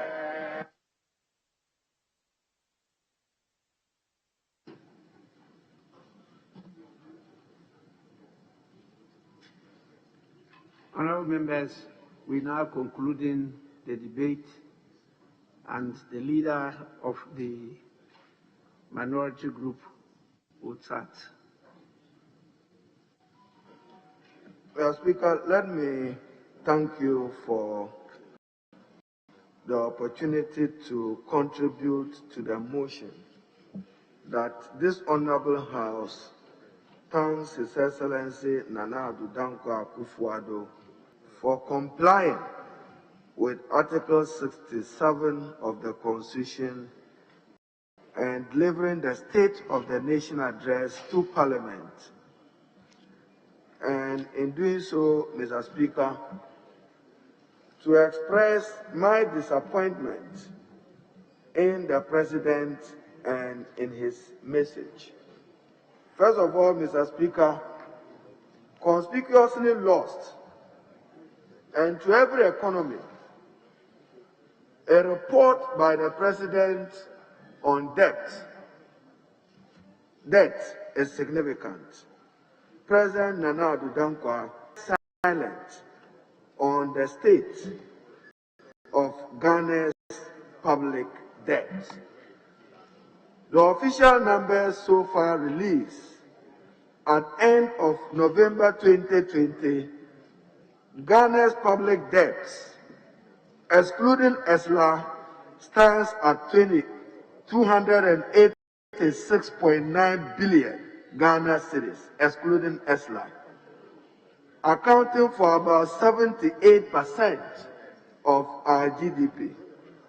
Mr. Speaker, this was State of the Nation, which, interesting times, the same President in February 2017, 21st February 2017, had this to say about our national debt. And I quote, Mr. Speaker, I'm holding the answer. He said, Mr. Speaker, the increasing fiscal deficits were financed by increased borrowing. As at the beginning of 2009, Ghana's total debt at 9.5 billion. By the end of 2016, the debt stock had ballooned to 122 billion. Reports President Nana Addo Dankwa. So probably today, it has elephantized from 122 billion to 286 billion. Mr. Speaker, meaning that from 2017 to 2020, under the watch of Nana Addo Dankwa, he has borrowed alone 164.9 billion Ghana cedis. And he doesn't even want to report this to the Parliament of Ghana. He ought to, because, Mr. Speaker, we need to understand how much fiscal space he has. For instance, when he declares 2021 year, it's an admission that his declaration of year of growth 2020 was a marked failure. But even as he promises that, because money is required to do it, we should know how much fiscal space he has. So, Mr. Speaker, we're not surprised that he refused to share that. Mr. Speaker, as colleagues have said, corruption remains a bane of many developing countries. In fact, it's estimated that in Africa, and particularly for Ghana, over $1 billion is lost to money laundering and other related economic crimes. Mr. Speaker, we expected the President to investigate matters such as the PDS scandal. As we speak today, nobody knows how much money accrued to PDS, where the money is, and who is entitled to the money. Billions of Ghana cedis being held by PDS. No reconciliation with the Ministry of Energy, yet we are told that we are in a country where there is transparency and accountability. We demand the Australian visa fraud scandal, missing excavators. I saw the Minister for Lands and Forestry set up a committee. The Boss contaminated fuel scandal, the PPA contract for sale, and what has been revealed out of it, Mr. Speaker, which requires that we take a second look at our asset declaration regime. Because if you can have that quantum of money in an individual account who is just a member of the Public Procurement Board, and we all accept that globally, corruption remains the veritable source of corruption, we have to relate individual incomes to our earnings and against assets that are acquired. It's working free, nothing has happened. Galamsey tax force bribery scandal, nothing has happened. But Mr. Speaker, what is more worrying, it should never happen under President Nana Akufo-Addo to hunt out the Auditor General and ask the Auditor General to proceed on leave. Mr. Speaker, we are setting a very dangerous precedent, and I'm going to request you and refer to Article 45 for my purposes.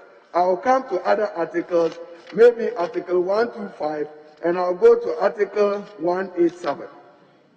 The precedent the President is setting, tomorrow, any President can ask the chairperson of the Commission to proceed on her accumulated leave. Even judges of the Supreme Court, any person tomorrow can ask them to proceed on accumulated leave. That is not good for good governance, and that is not good for our country. And that should not, Mr. Speaker, we demand strongly that if the President is committed to fighting corruption, he is committed to transparency, he should reinstate Domlevo as the Auditor General so that he can come and shine the light on the continuous misappropriation, embezzlement, and fraud which has been reported repeatedly in the last decade on affecting the use of our public purse. Mr. Speaker, it is not for... And I just go to Article 125. The judicial power of Ghana shall be vested in the judiciary. Accordingly, neither the President nor Parliament or any organ or agency of the President or Parliament shall have or be given final judicial power. I said I was using it as an example. So if you come to Auditor General, he shall not be subject to the control and direction of any person, including the President. So, Mr. Speaker, let me refer to Article 187 of the Constitution, which borrows about the same words. Now, Mr. Speaker, if you ask an Auditor General who is fighting corruption to proceed on leave, then you go to court and say that the retirement age of a special prosecutor, you want it prolonged. This is a matter of contradiction. But Mr. Speaker, significant for us that under President Nana Dankwa, you've had an Auditor General, force, you have a special prosecutor resign out of office, and yet the same administration and regime wants to be praised for its quest and effort in combating corruption. It has a debilitating effect on our economy, and we need to do something about it. What the President have done in respect of the Auditor General erodes public confidence in his determination and commitment to fight corruption. So we demand that Domlevo, the Auditor General, be reinstated to avoid the setting up of bad precedent, so that tomorrow any president can ask any person working under a constitutional body under the 1992 Constitution to proceed on leave or to go home. It is not a good practice. Mr. Speaker, the President was excited that the Supreme Court have by a decision declared him as President. That is true. That is true. But Mr. Speaker, this is the first time a chairperson of the Electoral Commission has declared results and within 24 hours have somersaulted to change the results. It's never happened in our history. This is the first time that even in a court trial, this is not the first time Commission chairperson have had to be cross-examined while appearing before court. This is not the first time. And Mr. Speaker, I say so because an important international value is the predictability of the judiciary. They behave the same way when the same matter or about the same facts and laws are brought before them. In this instance, the chairperson, who is the returning officer, couldn't be cross-examined. Interesting tomorrow. Our democracy will not end with President Nana Addo Dankwa. There will be chairpersons of the Electoral Commission, and tomorrow they will make reference to this president and say, after all, I have declared a result. I needn't be cross-examined, affected by the principle of stare decisis. Mr. Speaker, let me come to the economy again. President Nana Addo Dankwa and the MPP, probably they have forgotten that we are still holding copies of their 2016 manifesto. Their pledge was to grow the economy double digit. The economy 2017, 2018, 2019, 2020 did not grow double digit. On average, 7%. So don't come and say you have honored your manifesto promises. That was by far the most important pledge you made to the Ghanaian people. You have not. And Mr. Speaker, I refer you to page 12, coming into 13. I'm sure the president will have always argued, and the records of Parliament will vindicate me. I have been a strong advocate of integration and synchronization of data. I've been a strong advocate against silos of data being held by DVLA, the NCA, National Insurance Authority, and other institutions that have access to data. But Mr. Speaker, reading the president, he will have to come again. And again, as one of our colleagues observed, the speech writers, when you are coming to the Parliament of Ghana, there are students of arithmetic here. And Mr. Speaker, I quote, listen to what the president said. From the second quarter of this year, all national ID numbers will also become SNIT numbers. Interesting. So if you have a national ID card, automatically you are in employment and automatically you are contributing to SNIT. Impossible. So the president didn't get it right. This will increase the number of people in the SNIT database from 4 million to 15.5 million. Mr. Speaker, the president owes us a duty to be candid. So it means SNIT from second quarter of this year will have 15.5 million persons.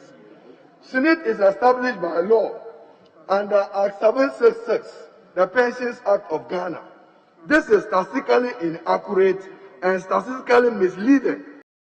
It will make it easier for new contributions to be enlisted on the scheme, yes. If you say that the national ID card will become easier for people to, I have no difficulty with it. But Mr. Speaker, for the president to want us to praise him and increase the number of SNIT beneficiaries from 4 million to 15.5 million, just using the baseline of ID data is statistically inaccurate. Mr. Speaker, President Nana Akufo-Addo, again in 2017, and I'm holding a copy of his State of the Nation address. And again, and I quote, each of the 216 districts in the one district, one factory policy. So at the time, 216 districts. The same president comes to Parliament. He says that the number of 1D, 1F is 232. His Minister for Trade and Industry says 252. Yet the Upper East region cannot boast of one. The Upper West region cannot boast of one. Let him be reminded, Savannah cannot boast of one. At least under Excellency John Dramani Mahama, a Savannah private sector factory was established for those purposes in the Savannah region, which has created employment. Now you have a lopsided implementation of 1D, 1F. As president, he owes every district and every region an obligation. And therefore, Mr. Speaker, he must ensure that he disperses this opportunity to benefit deprived Ghana to address growing unemployment in those parts of the country. But Mr. Speaker, what is more worrying? There are those of them who have benefited from Ghana Exim Bank and the 1D1F, who are the same companies who have benefited from tax exemptions. Double benefit. Double benefit. Same companies. Mr. Speaker, we need to harmonize it.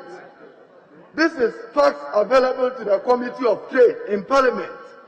Some companies have benefited double. Have come for support from Ghana Exim Bank that was established by Excellency John Dramani Mahama and the NDC. You must understand the object of the establishment of that bank to assist in financing and to position Ghana to expand its exports so that we can improve our foreign exchange standing. No wonder, Mr. Speaker, President Nana Akufo-Addo could not make mention of exchange rate in his 2-hour presentation. He couldn't open his mouth on the Ghana's exchange rate. In 2017, when he inherited an exchange rate of 4.2%, he said that was economic incompetence. So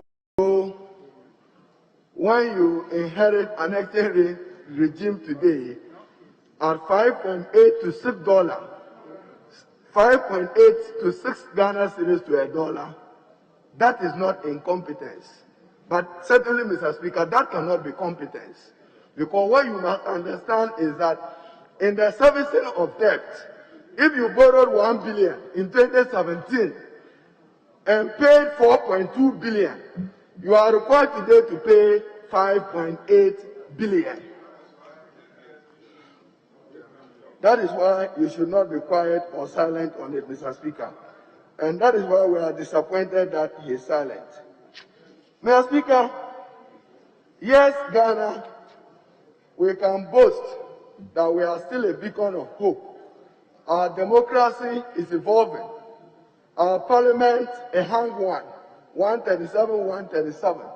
We went through competitive democratic elections, presidential and parliamentary, to determine our leaders. Mr. Speaker, I wish that the Minister for Interior and Defense were here, because I listened to them.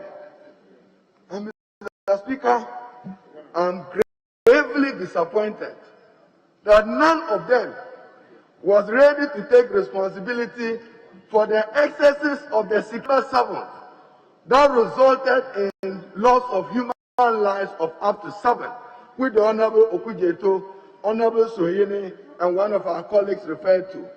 What they were smart in saying is that election violence happened since 1992. What they failed to add, they were not responsible for Ghana as they are today. And therefore, they must take full responsibility for those excesses, commence an investigation into those matters in order that we will put a terminal end to lives being lost whilst we conduct competitive democratic elections. It's not to come and say that it happened in 1992, happened in 1996, happened in 2004, 2008. Therefore, it's normal. It is the gravest threat to our democracy beyond monetization. Mr. Speaker, President Nana Addo disappointed many in the financial market of Ghana and the world when he announced that Japan will be back. Mr. Speaker, it will be back in coma. And Mr. Speaker, as it gets back, we will help suffocate it to death, because it is not in the good interest of Ghana, it is not in the good interest of the governance of our mineral resources. Mr. Speaker, and I simply just ask one question. What is the urgency for a 500 or 1 billion US dollars. If Ajapa was being introduced when COVID attacked, understandable. But at this period in time, President Nana Addo Dankwa wants to monetize our mineral resources for several other years.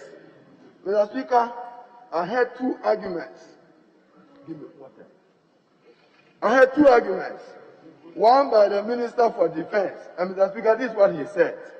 Then the other by the Minister for Lands and Forestry, that the NDC under President John Dramani Mahama and probably under President Mills attempted to monetize its mineral resources. Yes, Mr. Speaker, undeniable fact. But Mr. Speaker, the facts and the narrations are not the same. Mineral Income Investment Fund, 100% government owned. But if you establish an SPV and ask that the SPV offloads 49% or keeps 49% and offload 51%, if you know corporate mathematics, it is no longer and it can no longer be a 100% government-owned entity.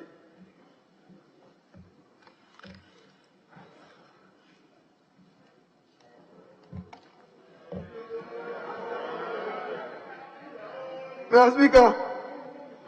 Speaker, so there is a clear difference between an entity that is wholly government-owned and an entity which is established to transfer majority shares of 51% onto the world. They cannot be the same.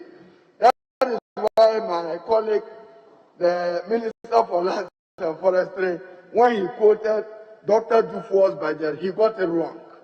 Because the way it's wholly state-owned, 100% government-owned, Ajapa seeks to establish an SPV which will neutralize the 100% holding into 51 and 49%. But Mr. Speaker, it is not the NDC. The President took pride that he had established office of special prosecutor. He took pride that he had appointed the distinguished Honorable Martin Amidu, former Attorney General, into the high office of special prosecutor. And Mr. Speaker, his writings are significant, a matter of public record. So Mr. Speaker, I'll refer to it and just quote a paragraph. Report on the analysis of the risk of corruption and anti-corruption risk assessment of the process leading up to the request for approval and approval of the transaction agreements and tax exemptions granted by Parliament thereunder in relation to the gold royalties monetization transaction under the Minerals Income Investment Fund Act 2018, Act 978, and other related matters thereto. Certain ABK Amidu, Special Prosecutor, Office of the Special Prosecutor, dated 15th October 2020. And Mr. Speaker, I don't want to go to the introduction. I'll just go to his executive summary and pick up a few issues on it. But even before I do so, Mr. Speaker, mineral royalties contributes 4% to our national revenue. 4%. In fact, the Canadians have done a paper cautioning Ghana. So whether Ajapa or no Ajapa, Ghana earns million US$ per annum as mineral revenue. So why do you want to amortize our mineral resources for 25 years for $750 million US when you can, without any Ajapa, whether Ajapa or Ajaboni, my tree is not good. Mr. Speaker, a bad Ajapa. Mr. Speaker, so you want to commit this, and you come to Parliament Even when the Amendment Act had not been signed, we cautioned it. We were told that you are a political minority. Now we are not. So I'm serving notice that we will resist Ajapa. We will resist Ajapa in the national economic interest.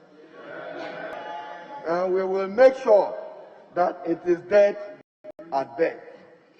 And those who, the Honorable Minister for Defense, Honorable Nitiwal, was trying to compare Ajapa to what President John Dramani Mahama did at Airport, Terminal 3. Mr. Speaker, the people of Ghana and the international financial market will judge us all. It is about who has a superior debt management strategy. What the NDC did to build Terminal 3 was to offload airport tax for a number of years in order to service the debt, instead of putting Terminal 3 on the national public debt. Nothing more. A superior debt management strategy. Let airport tax service the debt. Because so long as you have a passenger on a plane, we earn some revenue or some income, which is used for that purposes. So, Mr. Speaker, the Honorable Martin Amidu, as I quoted, has done his analysis, and he concluded that the transaction, apart from the fact that he questioned establishment of a national vehicle to hold all of the government of Ghana's gold interest post-2016, he referred to it. And he came to the conclusion, Mr. Speaker, that the transaction smacked of corruption. And he thinks that due process was not adequately followed in the transaction. Why the indecent rush to bring Ejapatu back to Parliament when we can just rely on the annual returns on mineral resources of a committed $130 million every year? You don't need to borrow against it. You are assured of it. And Mr. Speaker, I repeat my question. What is the national emergency? The government needs $1 billion for what? To merit that, we should not depend on our $130 million, but we should wait and monetize it for purpose of the future. Mr. Speaker, I should be concluding. $1 million, one constituency, Yamutu, is dead. Now they come announcing number of toilets and boreholes that are produced. Go back to your manifesto record. Go back to your manifesto promise. You said that each constituency will get $1 million. I'll convert it at the Dr. Mahmoud Bawumia exchange rate of 4.2 cedis to $1. That means each constituency should get 4.2 million Ghana cedis a year. Times 4 years, it means the people of Okaiko should have benefited from at least some 18 million Ghana cedis. I'm being conservative. 4.2, 4.2, 4.2, 4.2. The people of Efutu should have benefited from some 16 to 20 million, $1 million per constituency. Mr. Speaker, when you hear Yamutu in Hausa, it means it's dead. I'm not aware that any constituency benefited from this pledge, yet they say, hail us, that we have honored our campaign promises. Not at all. Mr. Speaker, again, the President called for cooperation. At least on that note, it's encouraging to hear from him. And Mr. Speaker, I want to quote what he said. In the face of a global pandemic that has ravaged lives and livelihoods in all parts of the world, we cannot afford to pursue interests that will leave our nation and its citizens the poorer for it. So you find him conveniently trying to blame COVID, Mr. Speaker, again for our national goals. Mr. Speaker, let me put on record that at the end of December 2019, the public debt of Ghana was already 225 billion. At that time, there was no COVID. Somebody must explain the ballooning of the borrowing. At that time, there was no COVID. So when you give an impression this year, as if COVID is responsible for the state of the Ghanaian, that is inaccurate, that is misleading.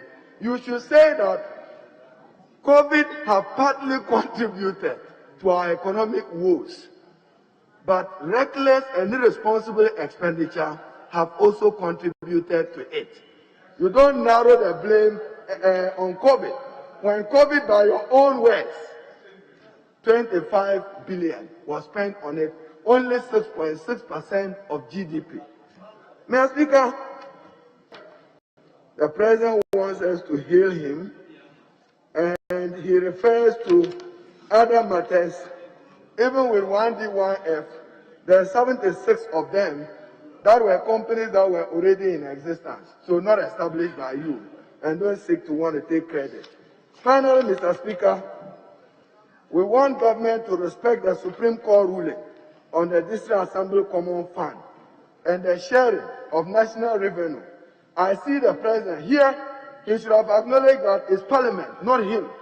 It was here at Committee of the Whole that we had done analysis led by me and said that there was disparity in the expenditure allocation for Parliament, the Executive, and the Judiciary.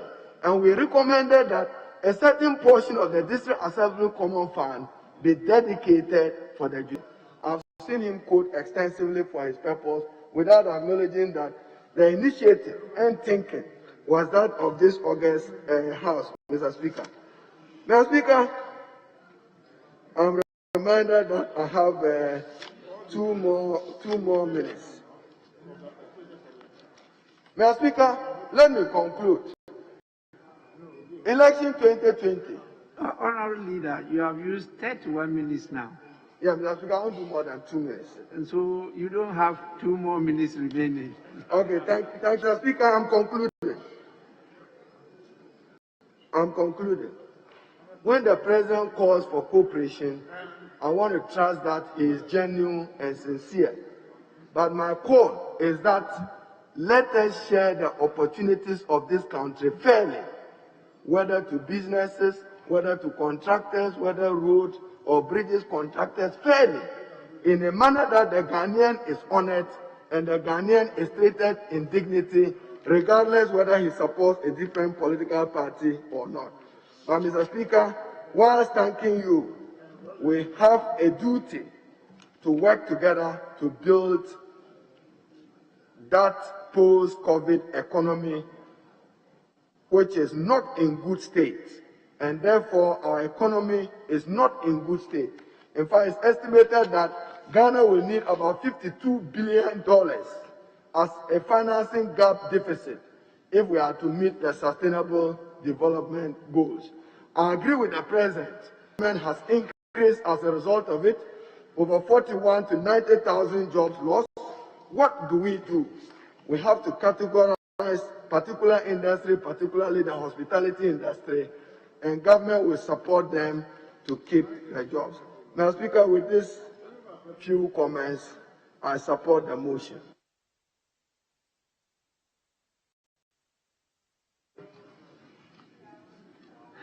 Now the majority bench, who is concluding?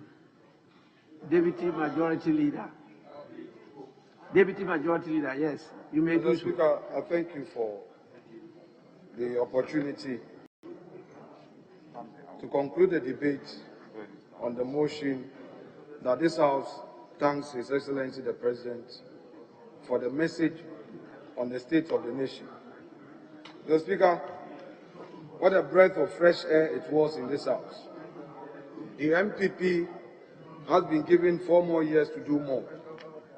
Mr. Speaker, it was refreshing to see the minority side of this House listening to the President, as we know, as a matter of fact, that they boycotted the swearing-in on January 7th. In the chamber, regardless of the disturbances, is testament to the validity of the MPP's second term. Mr. Speaker, as the President captures him at paragraph 1 of his statement, Mr. Speaker, he said that the ruling of the Apex Court was a unanimous, well-reasoned, and excellent one. Indeed, this is not a straight 5-4 decision.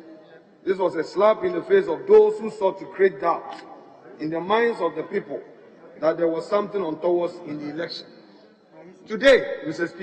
Speaker, in this chamber, those who had gone to court and had refused to provide figures to support their claim of victory are here questioning the Supreme Court.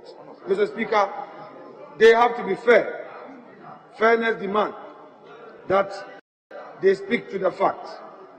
Mr. Speaker, the President again stated at page 25 of his address, quote, "The court has spoken. It is time for all of us to move on and in a united manner confront the problems of post-COVID Ghana." And Mr. Speaker, I think this point, the minority leader rightly acknowledged that in where we have gotten to, we have to move on as a nation. But Mr. Speaker, the President also demonstrated his respect for your high office and that of the House. Mr. Speaker, we are all aware, a week ago, the National Communication Officer of the NDC, Mr. Sami Jemfi, in an dated 4th of March 2021, on social media, opined that the NDC has suffered betrayal in the hands of Right Honorable Aban Babi, Speaker of Parliament, and in particular, Haruna Idrisu, Honorable Muntaka Mubarak, and dozens of NDC MPs. He accused them of being selfish, as having parochial quest to destroy the NDC. He further alleged that they sold their conscience and called Wednesday, 3rd March, when the first batch of ministers were approved, a Black Wednesday. He said that the minority caucus have their moral authority to lead and are not fit to sit on the front bench. He also had unkind words for Mr. Speaker, that having rode on the back of the NDC into office, Mr. Speaker is pursuing his own parochial agenda and nothing more. To the contrary, Mr. Speaker, to the contrary, Mr. President congratulated Mr. Speaker. He had kind words for Mr. Speaker. And this was not his first time. Mr. President spoke of your distinguished career to this nation. And this is captured at paragraph 3 of page 1 of his address. And quote, "His has been a distinguished career, having entered the first Parliament of the Fourth Republic in 1993. Honorable Deputy Majority Leader, I can Speaker, see they don't have patience. They can't tolerate. the Minority Chief Whip is up. We kept quiet for your leader. Look at what you are doing. Go ahead. Thank you, Mr. Speaker. Mr. Speaker, I'm coming under Order 91 on point of order, and specifically 93(4). The Speaker, with your indulgence, I read. The speech of a member must have reference to the subject matter under discussion. Mr. Speaker, the issues that he's raising has nothing to do with the state of the nation address.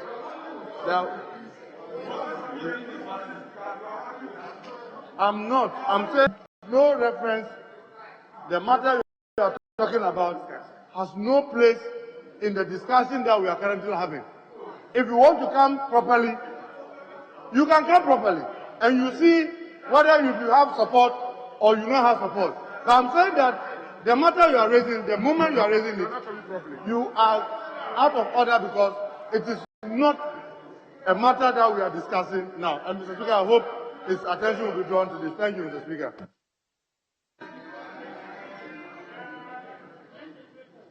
Mr. Speaker, to the contrary, Mr. President congratulated you, not for the first time, Mr. Speaker. He spoke of your distinguished career to this country. His veritable words were captured at paragraph 3 on page 1 of the address, and I want colleagues to go with me to that page. His has been a distinguished career, having entered the first Parliament of the Fourth Republic in 1993, and I came to meet him in the second Parliament in 1997. He has been Majority Leader, Minister of State, one of the 3 wise men in the previous government, second Deputy Speaker of Parliament, and now finds himself in the elevated position of being the 3rd most important person in the governance structure of our country, unquote. Mr. Speaker, on page 2 of the same address and in paragraph 3, Mr. President again praised the House for facilitating the constitution of his government in these ways. This is what the Ghanaians want from us by insisting on virtual parity in the House between the 2 major parties of our country. The realization of the Ghana project, not the attainment of narrow partisan interests, must be the guiding principle of the business to be conducted in the House. Mr. Speaker, whereas Mr. President had these kind words for you and the House, somewhere we had an uninitiated political activism language being spewed out, denigrating Mr. Speaker, denigrating this House. Mr. Speaker, an experienced politician, as humble as he is, found space to get all of us on board. And Mr. Speaker, if for nothing at all, he has led the way for us to work together. Mr. Speaker, in this debate, the language has been corruption, corruption, corruption. I would for a moment rely on what my colleague, Honorable Muntaka Mubarak, said some days back, that the tit for tat, the generalization, the name calling, becoming order of the day is not helpful for the. You have seen, Mr. Speaker, I know a number of my colleague MPs on NDC side who were having sleepless nights when this unexperienced, uninitiated politician said things about them, calling them names. And today, you say somebody is corrupt. They alleged that against you, one of your own. And you knew it was not true. Did he provide evidence? Were you not scandalized? Were you not worried? Had you taken bribe? Were you not discharging your bona fide duty to the people of Ghana? Then today, you say, Martin Amidou. When Martin Amidou said that President Mahama was corrupt in the Airbus scandal, President Mahama was disturbed. In his outrage, his words were, Martin was a coward, and the act, his conduct was stupid. These were the words. How then do you set aside the same statement which was said about President Mahama you were not happy about, then say that, oh, the same Martin Amidou says this administration is corrupt. Honorable, I so much respect, made reference to the report on Ejapa, and I'm happy he brought it. And I challenge anyone ready to read to point out to me a single sentence where an allegation of corruption is leveled with respect to the Ejapa transaction. Now, Mr. Speaker, Mr. Harun Idrisu, the minority leader, disagrees with the Ejapa transaction. He says it is Yamutu. But, Mr. Speaker, what is the source in the rationale behind the Ejapa? In 2011 budget, Mr. Speaker, a government he was a member. This is what the finance minister said in this very floor on November 18, 2010. Quote, currently, Ghana has shares and carried interest in a number of mining companies that enables government to receive significant cash flows from royalties and dividends. The current increases in gold prices, increased demand for gold exposures by investors, and the appreciation in equity interest in gold mining companies present emphasis a unique opportunity for the government to consider the monetization of all portions of its gold interest to deliver a significant capital sum to support the nation's growth and development. End quote. This was by Dr. Kwabena Dufo. He had once been a governor of the central bank. Finance Minister, Mr. Speaker, question is, if as a result of your inability to push through this transaction, we have come and we are doing the right thing, is it out of jealousy that you want to kill this initiative? Is it that it hurts you that you couldn't do it? This is what you did. You did research. You got a team, transactional advisors. The records are there. You came to Parliament. This is not from me. It's from your own government. What is good for the goose is good for the gander. Act in good faith and don't just say it because it's convenient to say so. Mr. Speaker, on the issue of cocoa, Mr. Speaker, our colleagues have taken us through the progress we've made in the cocoa sector. Indeed, there's no doubt that cocoa is the backbone, if you come to agriculture, the backbone of our economy. Mr. Speaker, whenever for this indication and we get the inflows, it helps stabilize our economy. Therefore, the interests of farmers are very key to every government and is very key and dear to this government. Mr. Speaker, Mr. President, at paragraph 3 on page 9 of his statement, addressed us on strategic partnership between Ghana and Cote d'Ivoire in the cocoa sector. The two leading producers of cocoa beans, which is about 65% of global production, engage buyers of their cocoa to accept a premium of $400 per ton above the terminal market price to support income of cocoa farmers. Mr. Speaker, this has never happened in the history of cocoa in this country. Never. The naysayers should challenge this. Never. Mr. Speaker, it is gratifying to note that buyers have accepted, which is termed as the livelihood income differential for Ghana and Cote d'Ivoire cocoa beans. Indeed, this is very unprecedented in world cocoa sales, and this is a major achievement of this MPP administration, and Mr. Speaker spoke about it. Mr. Speaker, we all need to work together to support the cocoa sector.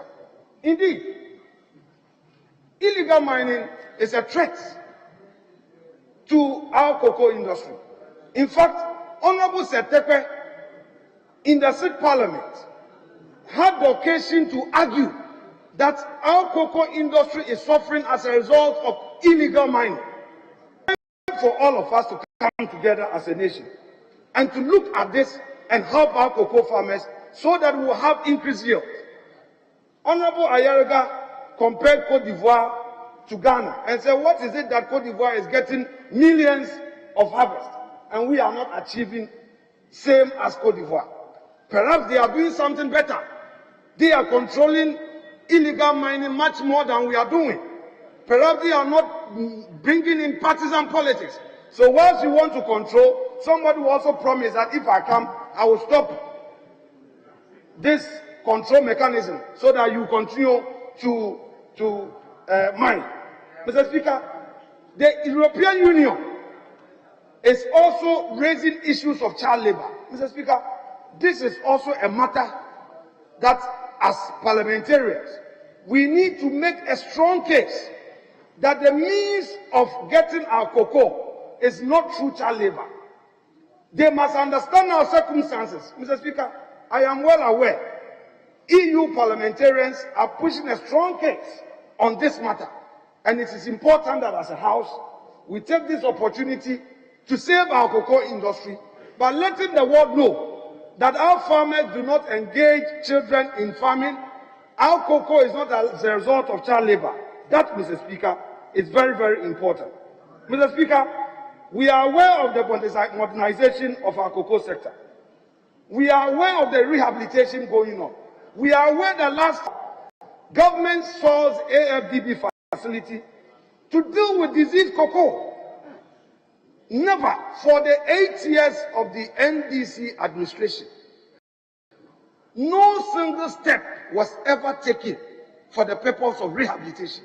I challenge the records are that no single step was taken to deal with disease cocoa.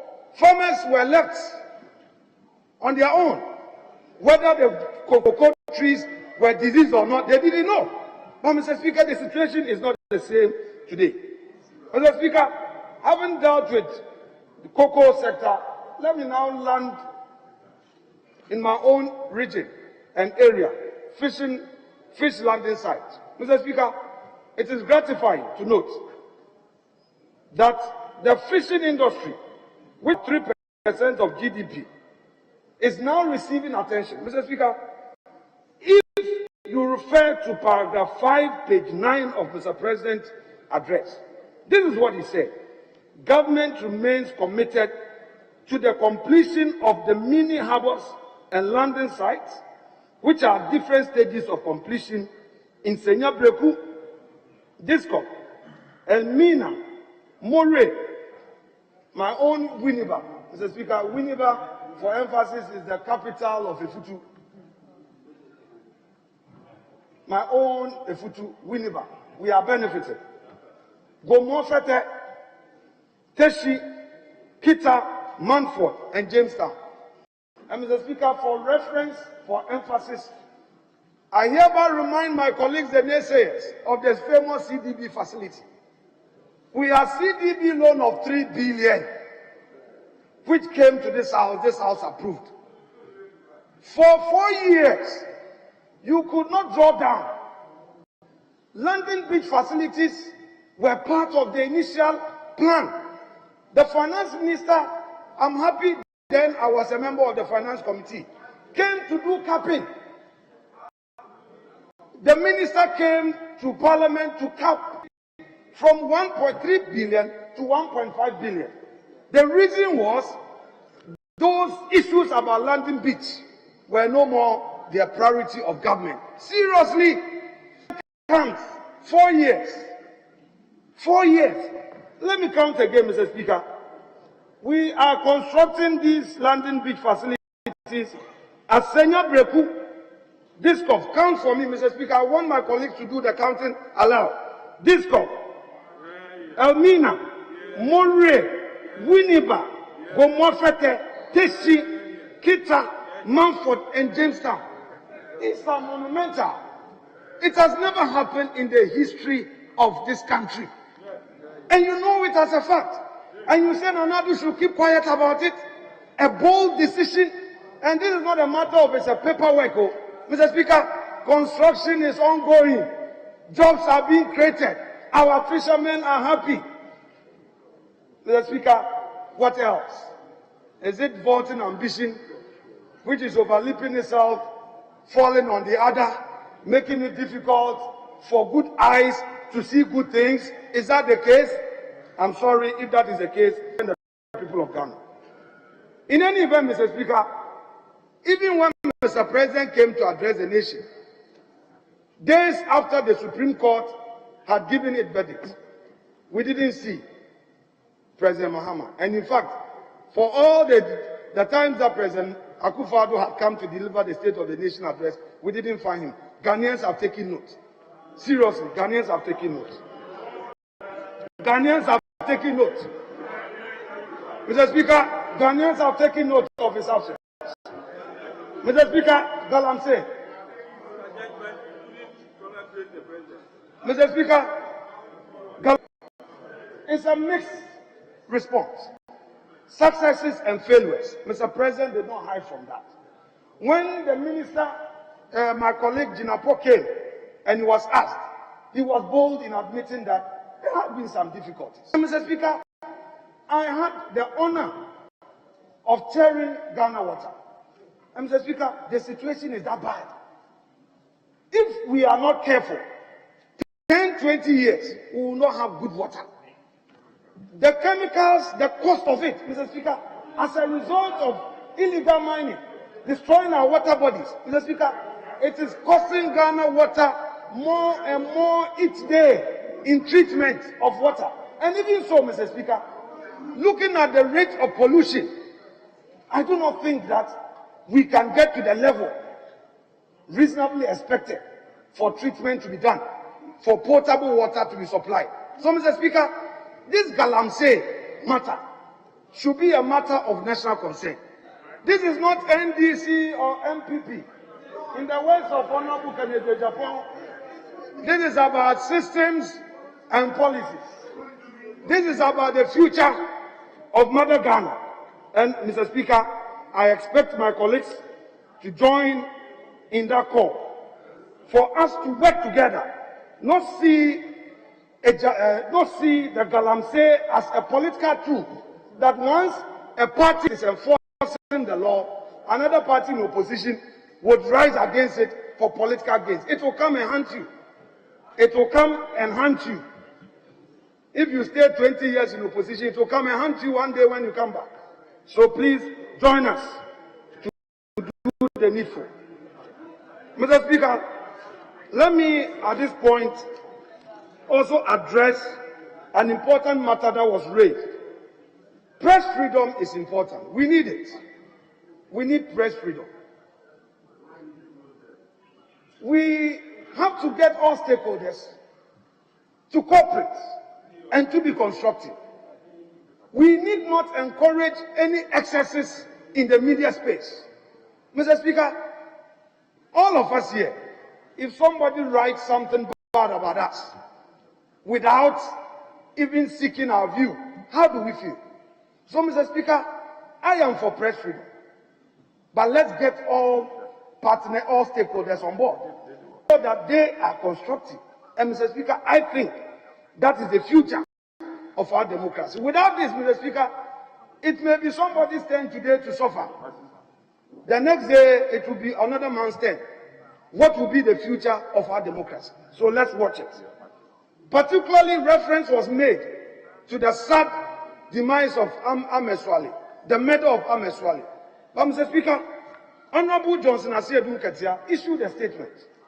These were the words of the former Member of Parliament and the longest-serving General Secretary of the NDC.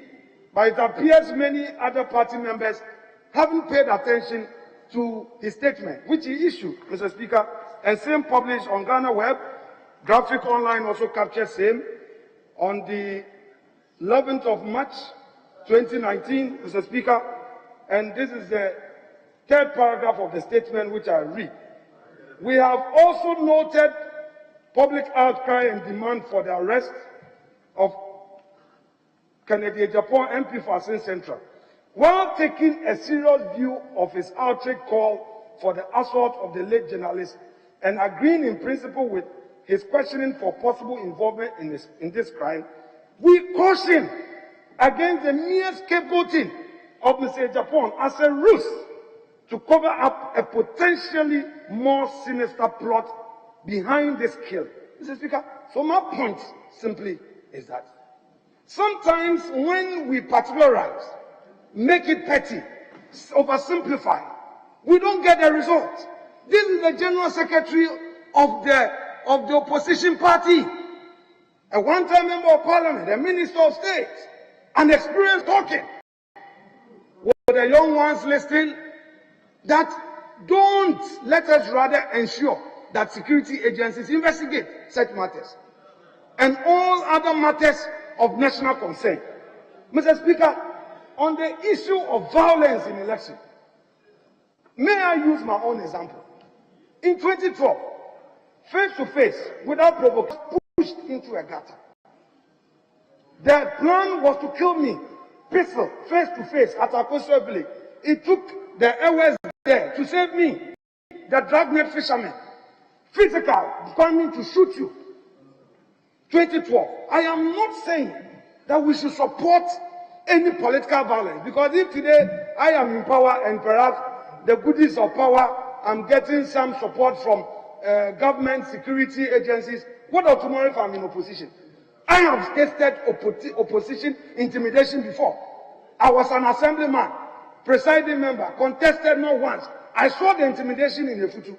So I don't support any intimidation. But I think my senior colleague, the Interior Minister, and my senior colleague, the Defense Minister, made a strong point. Let us have a holistic look at this matter. Yes, 2020 is bad, but we had bad situations. Sheila Battles is here. What happened to her father? I remember we were at Kevas. We saw it, blood coming out of Honorable Kamina Battles. Double blushing. So we don't need these things. We agree, we don't. So let us have it by partisan committee of parliament. Let us look at all election-related violence, not picking one. After all, we took a bold step in the vigilante issue. We passed a law. Well, we have to make it work. We have to make it work. Mr. Speaker, there is a growing impatience by all of us politicians, civil society, media, etc., etc., are ready to follow the bandwagon. We are ready to go the gallery way, forgetting about due process of law until it is us. You never hear anybody allowing system to work if it's about somebody. But if it's about the person will rush and say, no, Mr. Speaker, my right of fair hearing was denied me, etc., etc. If we say 137, with Speaker on the other side of the political aisle, presiding, it's a new day. Then, Mr. Speaker, indeed there's a new day to conduct business, to behave in a way. Today you shouting corruption, corruption, no evidence. If today I ask you, what have you specifically against a particular minister of state, a particular member of parliament on the government side? You may not even have one. You may not. But the platform, when it avails itself, you are ready to say corruption. Fine. We saw 79, let the blood flow. We later said that, oh, there were excesses. Is that what we want? Let us rather painstakingly allow systems to work. Even when we disagree, Mr. Speaker, let us still push. Mr. Speaker, you recall that in opposition, J.H. Mensah, some of the cases he went to court today have become the authority we rely on. Mr. Speaker, I remember Makesebe Yeboah, when we challenged the car power, why car power transaction, international business transaction, yet government did not bring it to parliament. The Supreme Court decided that yes, government has an interest, but to the extent that the whole transaction was approved by the board of directors of the respective institutions, whether or not the state had an interest, it didn't matter. It didn't need to come to parliament. This is the law today. So it may be difficult, it may be painful, it may be burdensome, it may delay, but this is the path we have chosen. And this is the path we must go. Therefore, when our foot soldiers are pushing us, don't do this. We have to tell our foot soldiers, our bonus is to do that which is right in accord with the Constitution. Not to follow them and be accusing each other. Mr. Speaker, I don't want to go into what is happening to the minority with accusations and the counter-accusations. They are interested in attacking Mr. President on flimsy issues. Mr. Speaker, I would move to my next point, which is on free education. Is it yet my time that you want to intimidate me to stop? Mr. Speaker, what are they doing? They are impatient. Be patient. No problem. Mr. Speaker, free SHS. President Akufo-Addo promised. He has delivered. They doubted him. He has done it. Desktop. Mr. Speaker, we know over 22 billion paid to those who have lost their investments. Members of parliament who have earned their money and have invested, lost their investments. Ordinary citizens, businessmen and women lost their investments. The monies that were raised to pay them are part of our desktop. Government had to look for money to pay. This is a caring government So if you are talking about desktop, it is part of it. And Mr. Speaker, that's in 2016 when Mr. President John Dramani Mahama appeared before us on SONA, he blamed the problems at the banking sector on poor supervision by Bank of Ghana. He blamed Bank of Ghana. This government is not engaged in blame game. He took up the challenge. Oh, leader.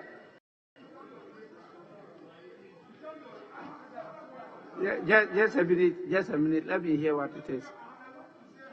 Yeah, I see you have your business reserved. Mr. Speaker, I note that is in the November of his delivery, but he threw a challenge when he started that anybody should make reference to the Martinamido report and show him any matter that was revealing, because it's a very fat document I have read. And Mr. Speaker, I just want to respond to his challenge. He invited us.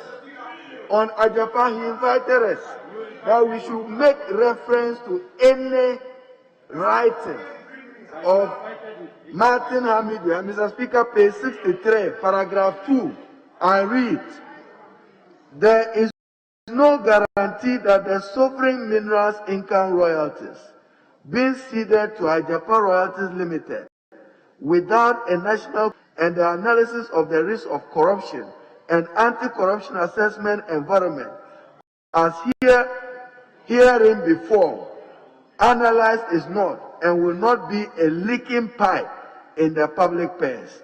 There is further no guarantee that it will not constitute a windfall from this leaking public purse pipe for those Ghanaians lucky through partisan affiliations to be represented on its management and who might have had as promoters in establishing and incorporating it in the safe haven of JC aforesaid. Unquote. He also referred to a Supreme Court ruling to support it. Thank you. So we've now given you the reference. Because these are all tricks by senior lawyers. And when the horses are bolted, you come to an empty stable to argue. Mr. Speaker, the point here, and for emphasis, Martin pointed a corruption finger, never pointed a hand at anybody in respect of Ajapa. And I'm happy what you read. He was balancing his argument, saying if this is the situation, this is what it may look. So, Mr. Speaker, I was right in my submission. So, Mr. Speaker, President Akufo-Addo never called him stupid. He never used the word stupid against him, no matter how irritated he was. So please, Mr. Speaker, education, I have emphasized that people doubted Nana Akufo-Addo. People were in a hurry to say, yes, you say free SHS, implement it and let's see. Today, we are benefiting from this free SHS policy. It may not be 100% by way of the expectation of all of us, but at least you and I know it has brought a relief, and it was a bold decision by Mr. Speaker. Let me conclude on Japan. Mr. Speaker, yes, for emphasis, Mr. Speaker, the President was bold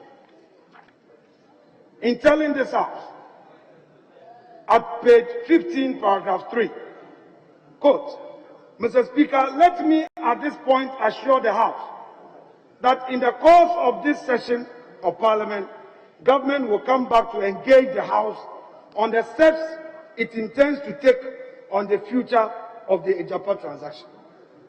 I would plead with my colleagues to exercise patience for us to interrogate what the government is here to bring. You cannot just get up and say, I will not agree. Then you are creating an impression that because, as in the words of Sami Jemfi, foot soldiers are saying don't do it, so parliamentarians, your hands are tied. So foot soldiers, we don't want Ajapa, so we also don't want Ajapa. Is that the impression you want to create? that today in this house, when business of the house is coming to benefit the people of Ghana, some food soldiers somewhere at your neck, a decision will be taken that this one go and throw it away. So is that what you are going to do, minority? Is that what you are going to do? Oh, Mr. Speaker, then it means that the oath you took is no more important to you. You took an oath to work in the interest of the nation. Your job is to educate the food soldier that these monies, when they come, they are there for development. Mr. Speaker, in 2015, went to IMF for support. These were the words. These were the words of Madame Christiane Lagarde. Ghana made tremendous strides for over 15 years and ranked among the fast-growing countries in Africa that have made significant progress in poverty reduction.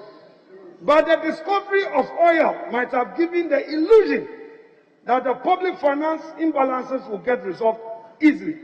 This may have weakened the sense of fiscal discipline, but in reality, oil revenue flowing to the budget have been relatively limited and compared with other oil producers. Mr. Speaker, this is what the IMF told your government. You had been reckless. Your fiscal discipline had been weakened because you thought you were getting oil revenue. Then you went for credibility, policy credibility. IMF told you this. This was how bad it was. Conclusion. So, Mr. Speaker, I am of the view that Mr. President took a bold decision to address us of his stewardship. Mr. President, tomorrow is getting our majority leader to present his budget. That would offer another opportunity for us to interrogate the economy further. Nobody can shy away or run away from the fact. Our side, we are ready to debate you on issues any day, anytime, and we know that we shall win come any day on fact. Thank you so much, Mr. Speaker, for the opportunity.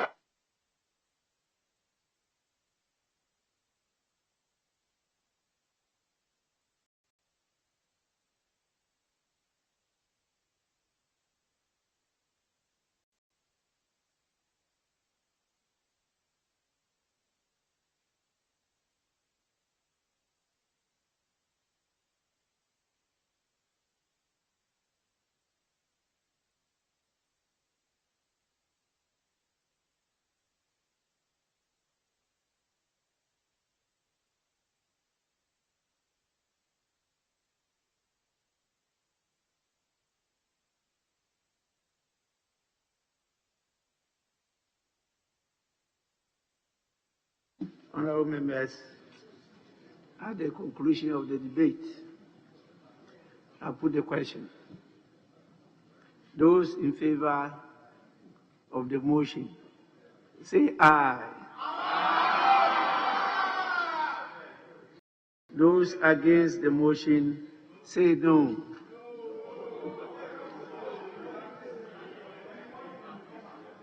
The ayes have it. It is adopted.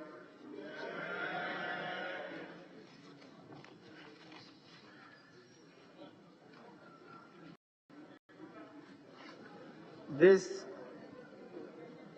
House will accordingly proceed to convey to His Excellency the thanks of the House for his delivery of the message on the state of the nation. We have one more item, and that is on the report of the Committee of Selection on the composition of committees of the House. I have been reliably informed that it was late in the morning, and I can attest copies of the report has been distributed. But because of our standing orders, we have to take it from item 9. We have to move the procedural motion first. And so, chairman of the committee is my good self. And so I'll nominate,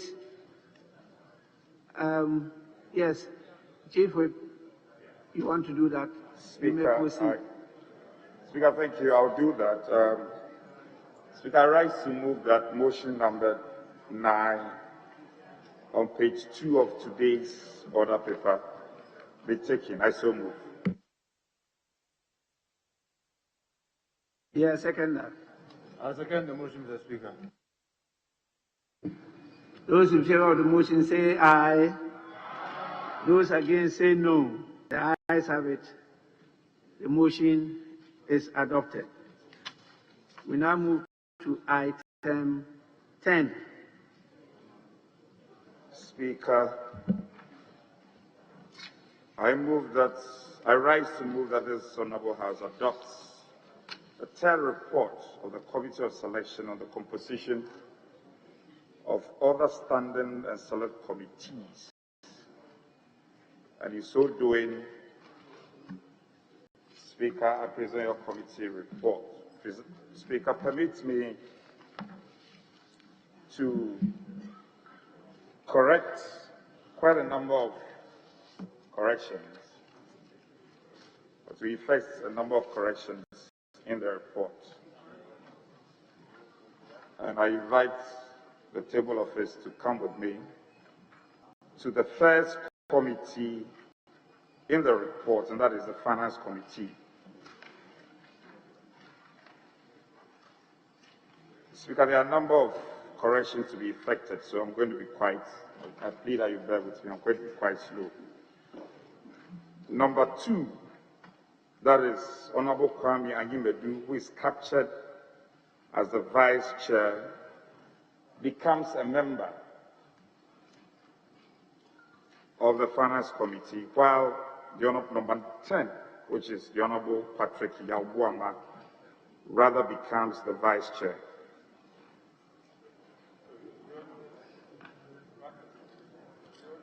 That is a correction to be effected on the Finance Committee. Now, on the Subsidiary Legislation Committee, Speaker, number 15, the Honourable Member noted as number 15 is replaced with the Honourable Patrick Banner. Subsidiary legislation. Number 15 is replaced with the Honourable Patrick. Subsidiary legislation. Yes, yes. And then we go on to number 19. Same on Subsidiary Legislation Committee. Number 19 presently is the Honourable Kwejo Asante, and is being replaced by the Honourable Obi Amwa.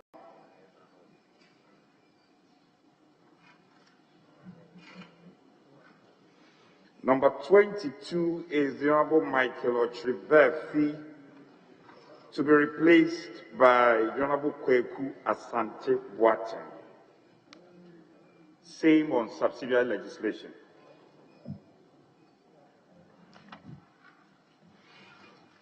The next is the Judiciary Committee.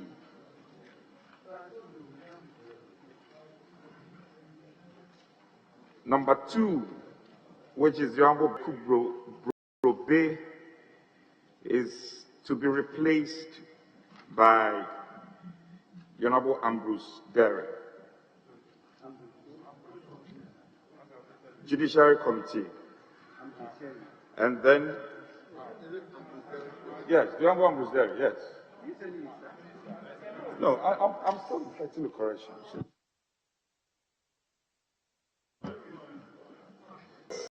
The Honourable Alassane Abdallah Idi now becomes the Vice Chair for Judiciary Committee.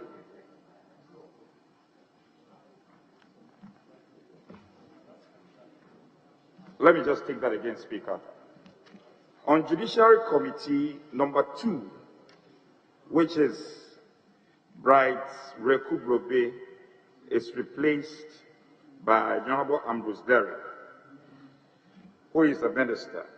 And the vice chairmanship now goes to number 8, which is the Honorable Alhassan Abdallah Idi. We have no corrections on Standing Orders Committee. No corrections to be effected on Government Assurance Committee. Now we were on Special Budget Committee. Number 1 is the Honorable Majority Leader. We could change it to his name as the Honorable Osei Mensa Bonsu as the chairman for the Special Budget Committee. The Honorable Haruna Idrisu would no longer be vice chair. He becomes the ranking. And then number 5, the Honorable Samuel Erickson Abaka now becomes the vice chairman. And then number 13, the Honorable Joseph Bukari Nikpe becomes the vice ranking. Deputy ranking. The next is the Committee on Gender and Children.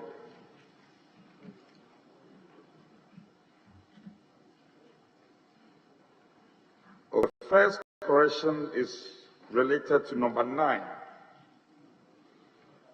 The Honorable Cynthia Mamle Morrison is replaced by the Honorable Emmanuel Mafo for number 9. Number 16, the Honorable Ladi Ayi Ayamba is replaced by the Honorable Retana Odele Sowa.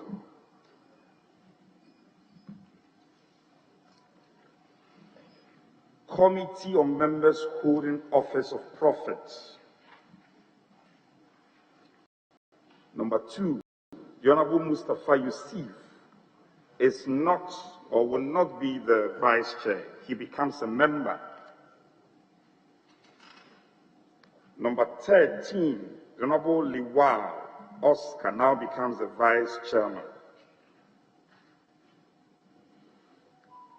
And the Honorable number 21, the Honorable Rita Na Odele Sowa is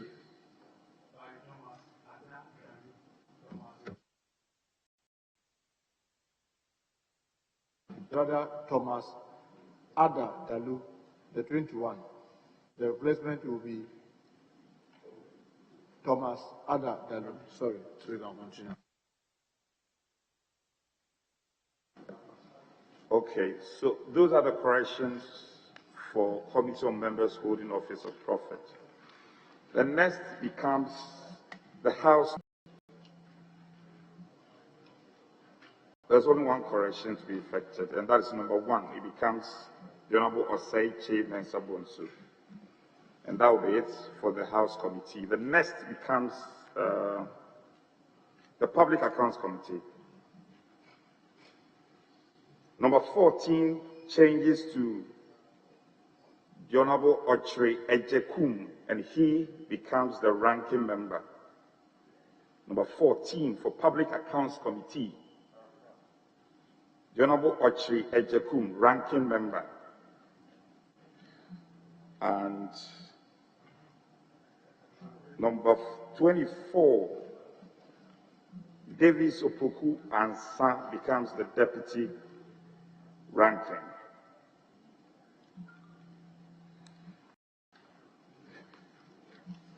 The next is the Privileges Committee.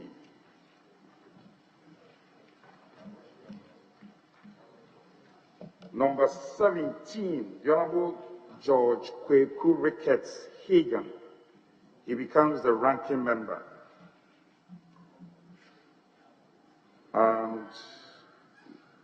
Same for Privileges Committee. Number 25, the Honorable Abeku Krensel becomes Deputy Ranking.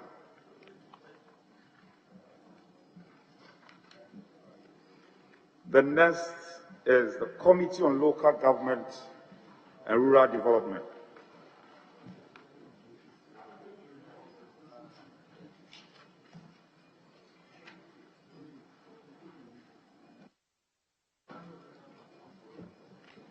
Number 5, on the Local Government and Rural Development Committee, changes to the Honorable Muhammad Hadi. Number 5, for Local Government and Rural Development.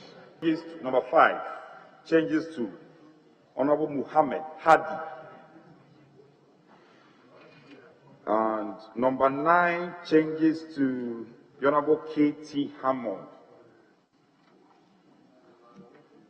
And number 10, changes to the Honorable Mavis Nkansa Buedu.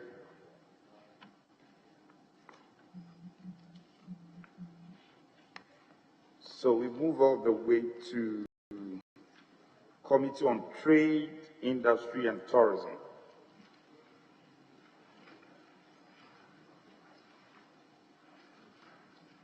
Number 8, on the Committee on Trade, Industry and Tourism, changes to the Honorable Reku Brobe for number 8 on the Committee on Trade. The next is Committee on Employment, Social Welfare and State Enterprises.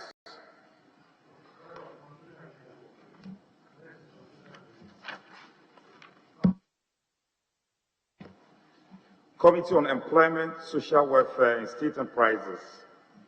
Number 10, changes to Kweku Asante Boateng. Number 10, on the Committee of Employment, Social Welfare and State Enterprises, changes to Kweku Asante Boateng. The next is Committee on Constitutional, Legal and Parliamentary Affairs. Number 1, John Ampuntuakuma becomes the Vice Chair. Number 2, Alfred Obing Boateng becomes a member. Number 3, the Honorable Kwame Eyimedu MP becomes the Chairman.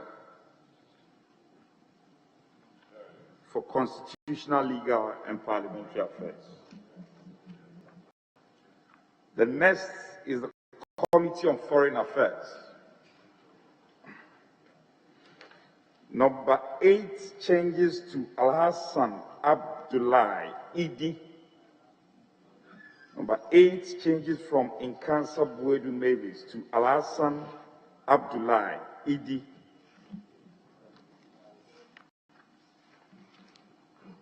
Next is Committee on Environment, Science and Technology. Number 6 changes to Yusuf Mustafa. Number 6 becomes the Honorable Yusuf Mustafa on the Committee on Environment, Science and Technology. The next is Committee on Works and Housing. Number 3 changes from the Honorable Joseph Osei Owusu to the Honorable Joseph Kujo for Works and Housing. Number 3 changes to Joseph Kujo. Committee on Health. Number 5 changes from Muhammad Hadi to Akwesi Kunedu. Number 5 on the Committee of Health becomes Akwesi Kunedu. And we move next to the Committee on Food, Agriculture and Cocoa Affairs. Number 6 changes to the Honorable Amma Poma Boatin. Number 6 becomes the Honorable Ama Poma Boatin for Committee on Food, Agriculture, and Cocoa Affairs, number 6. And then we move all the way to the last page, which is Committee on Communications. And the chairperson changes from the Honorable Francisca Otin Mensah to the Honorable Cynthia Marmele Morrison.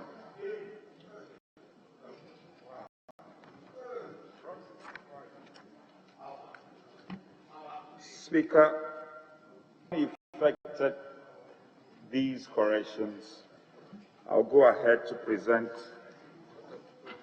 your committee's report. Speaker, in line with Standing Orders number 151 and 152 on selection met and considered, the composition of standing and select committees of the House. In furtherance of this, the composition of the committees of the House was based on the ratio 138-137 as approved. Honourable Member, just a minute. The second Deputy Speaker to take the chair.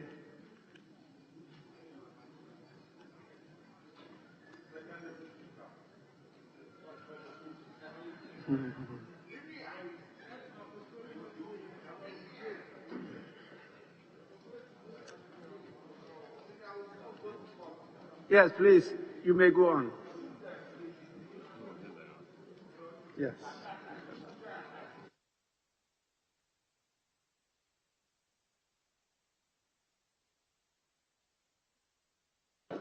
Speaker, in furtherance of this, the composition of the committee of the House was based on the ratio 138 and 137 as approved by the House. In constituting the committees, the committee was also guided by the convention, practices, and standing orders of the House.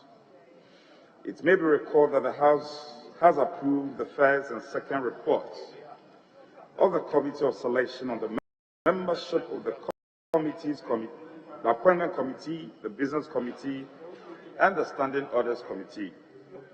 The committee, after consideration, submits to the House the rest of the composition of the standing committees, the special and the full list of the select committees as follows.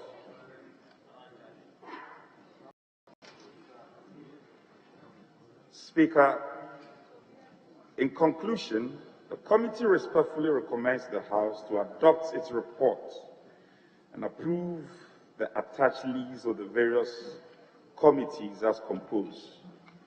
Speaker, respectfully submitted. Any seconder? Yes, please. Thank you, Mr. Speaker. I rise to second the motion before the House, except to add that there's a further correction which is minor on the front page. We are recomposing the standing orders, even though it was earlier done. We agreed to redo it, but the summary says the standing orders had already been done, so that should be corrected.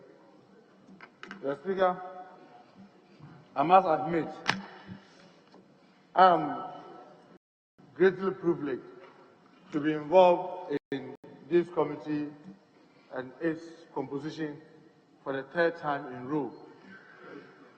But I must say, it's been the most difficult to compose. Mr. Speaker, the reason for the difficulty is the neck-to-neck. Both sides of the House are running, the 138, 137. Mr. Speaker, it imposes a lot of challenge to the leadership, especially the minority side. Mr. Speaker, because of the 138, 137, if you run them up, you are supposed to have a 50-50 committee. But because both the first and second deputy speakers belong to the majority, and the standing orders automatically gave them some committees that they had to chair. And in the sharing, they are virtually excluded in the composition because the standing orders have already stated them. A burden on the minority. That was the first challenge. And second, because we're having 138, 137, in almost all the odd committees, the majority had to take one more. And Mr. Speaker, by the time we finish, for example, Mr. Speaker, there are a total of 570 spaces in all the both standing and the select. By the time we're done, you will admit that both sides, based on the 50-50, was supposed to have approximately 285 each. But Mr. Speaker, as we speak, the minority is having 273, losing over almost 15 spaces. It made it extremely difficult, about 12, it made it extremely difficult for the very senior members on the minority side to be taken care of as usual, where they have more than one select or more than one standing. Understandably, in the given circumstances, there's very little one could do. It was our hope that we were going to be able to build an understanding so that we will alternate the odd committees, so that if you took this 25, you took 13, then the next one will also take the 13, so that we'll be able to cancel that. But that arrangement couldn't be perfect. But Mr. Speaker, we take consolation that it is our hope that together we're going to get into the work hard to make sure that in the next meeting, the new standing orders come into play, so that most of these challenges that we are facing could be addressed into the committee, the new standing orders. I want to take this opportunity, Mr. Speaker, on behalf of both sides of the leadership, to appeal to our colleagues, especially the senior members, most particularly from the third timers up, that we appreciate the challenge that this composition has imposed on them. To the extent that you have somebody who is serving his third term, is having the same one standing, one select, just like a first term MP, because of the constitutional imposition.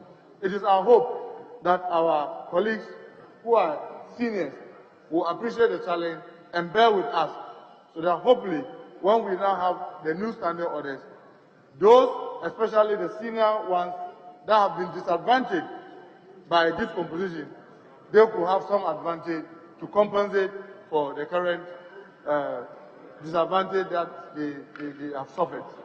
It is our hope that our colleagues will appreciate the challenge, that we have taken the pain to go through all this, and bear with us that we are doing this to help us, hoping that by the time we finish the budget, we'll be able to finish work on the new standing orders. So our next meeting, these committees will be recomposed in a way that may create a more equitable and more fair, nice seniority, which is something that this House does not play with.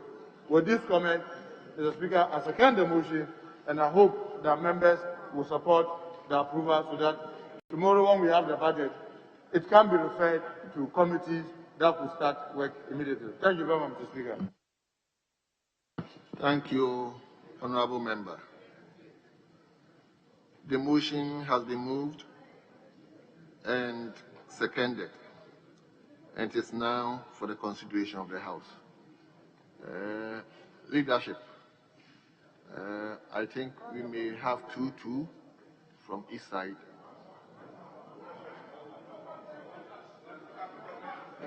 Mr. Speaker, I just want to draw the attention of the majority whip to maybe something that you need to look at and then correct it. So If you look at the Government Assurance Committee, the chair of the committee is Cynthia Mamle Morrison. Then you come to the last week Communication Committee, the chair is Cynthia Mamle Morrison. So take note of that and then do the correction. Maybe we should chairing two committees now. Look at Government Assurance. So if you can do the correction before we.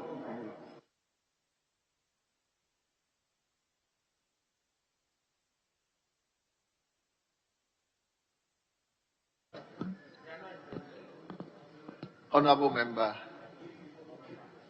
you may have the floor.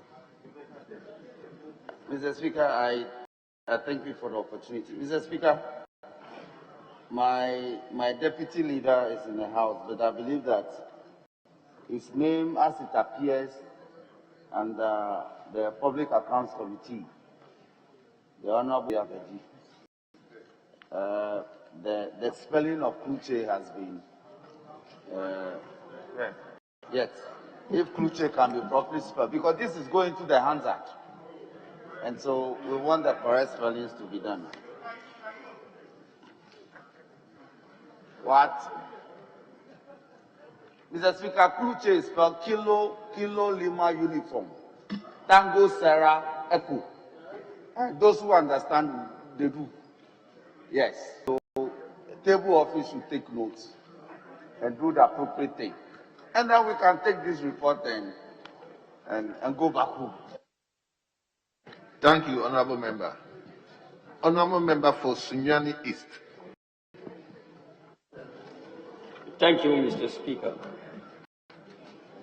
Mr. Speaker, first of all, I want to thank the leadership team under the chairmanship of the Speaker. Mr. Speaker, the composition of committees has always been a challenging one. So no doubt the minority chief whip says that it's more challenging this time because of the parity that both sides almost have. Mr. Speaker, I still believe that there's still some more work to be done about what we are considering. But in of time, we may give approval to the composition with the corrections as both chief whips have effected. Glancing through, I see that some members are serving on 3, 4 committees. Others are serving on 2 committees. We may need to have a second look at all so that we have equitable representation on the committees. The second thing I want to draw attention to is that some members, maybe for one reason or the other, were not able to attend upon the House today. Those who are here have gone through the document and have pointed out some deficiencies that they see in the document. If all the members were to be here, probably the changes could be more. But for want of time and the fact that tomorrow is budget day, we'll have to approve of this. I know that Mr. President will soon also be nominating deputy ministers. That will also cause some changes to be made to the composition as we have now. I have personally communicated to the majority chief whip a reservation I have. I will not make it public, and I want that thing changed. But for now, I will take it as it is. But beyond the approval today, when we meet again to consider a recomposed committees of the Parliament, I want to see the view that I have expressed reflect in the document. I support support the motion, the document. But very soon, we'll have to come back and effect more corrections and improve the document. Thank you.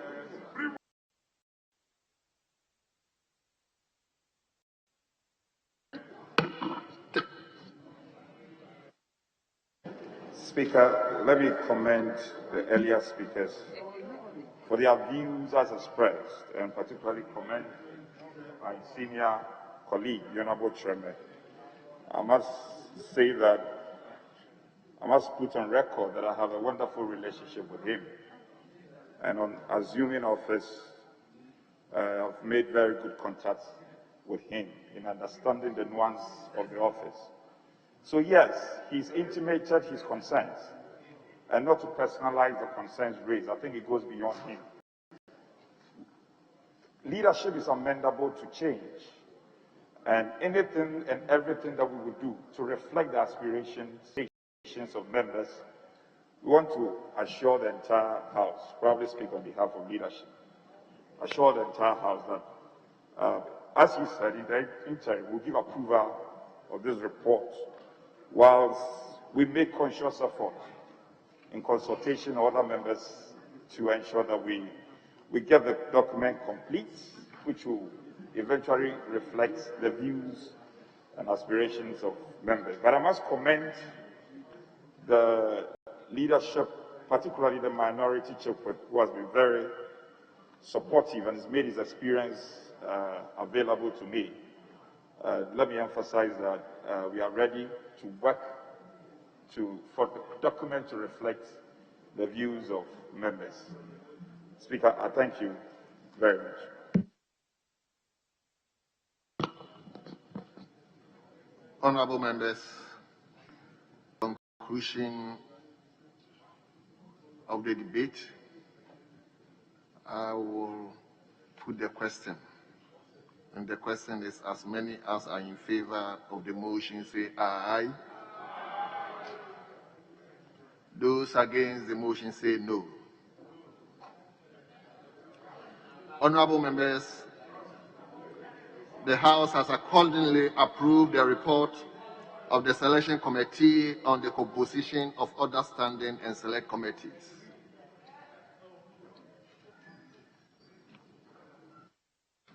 Leadership, any indications?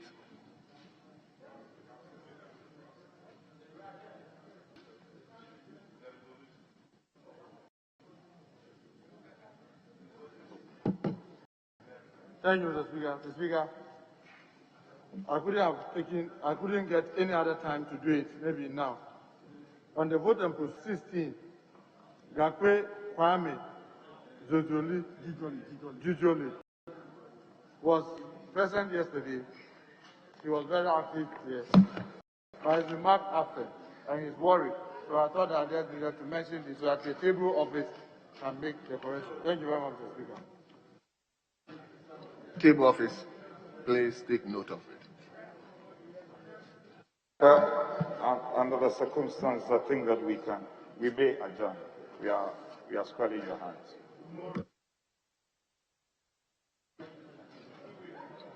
Minority.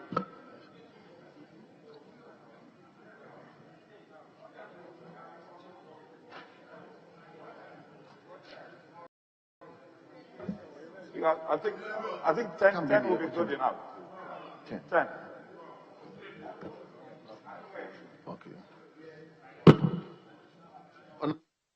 Mr. Speaker, like my colleague Raji said, we are in your hands because we've gone past our agenda time, so we are in your hands. Honorable members, thank you very much. The House is accordingly adjourned to tomorrow 10 a.m., 10 o'clock in the forenoon.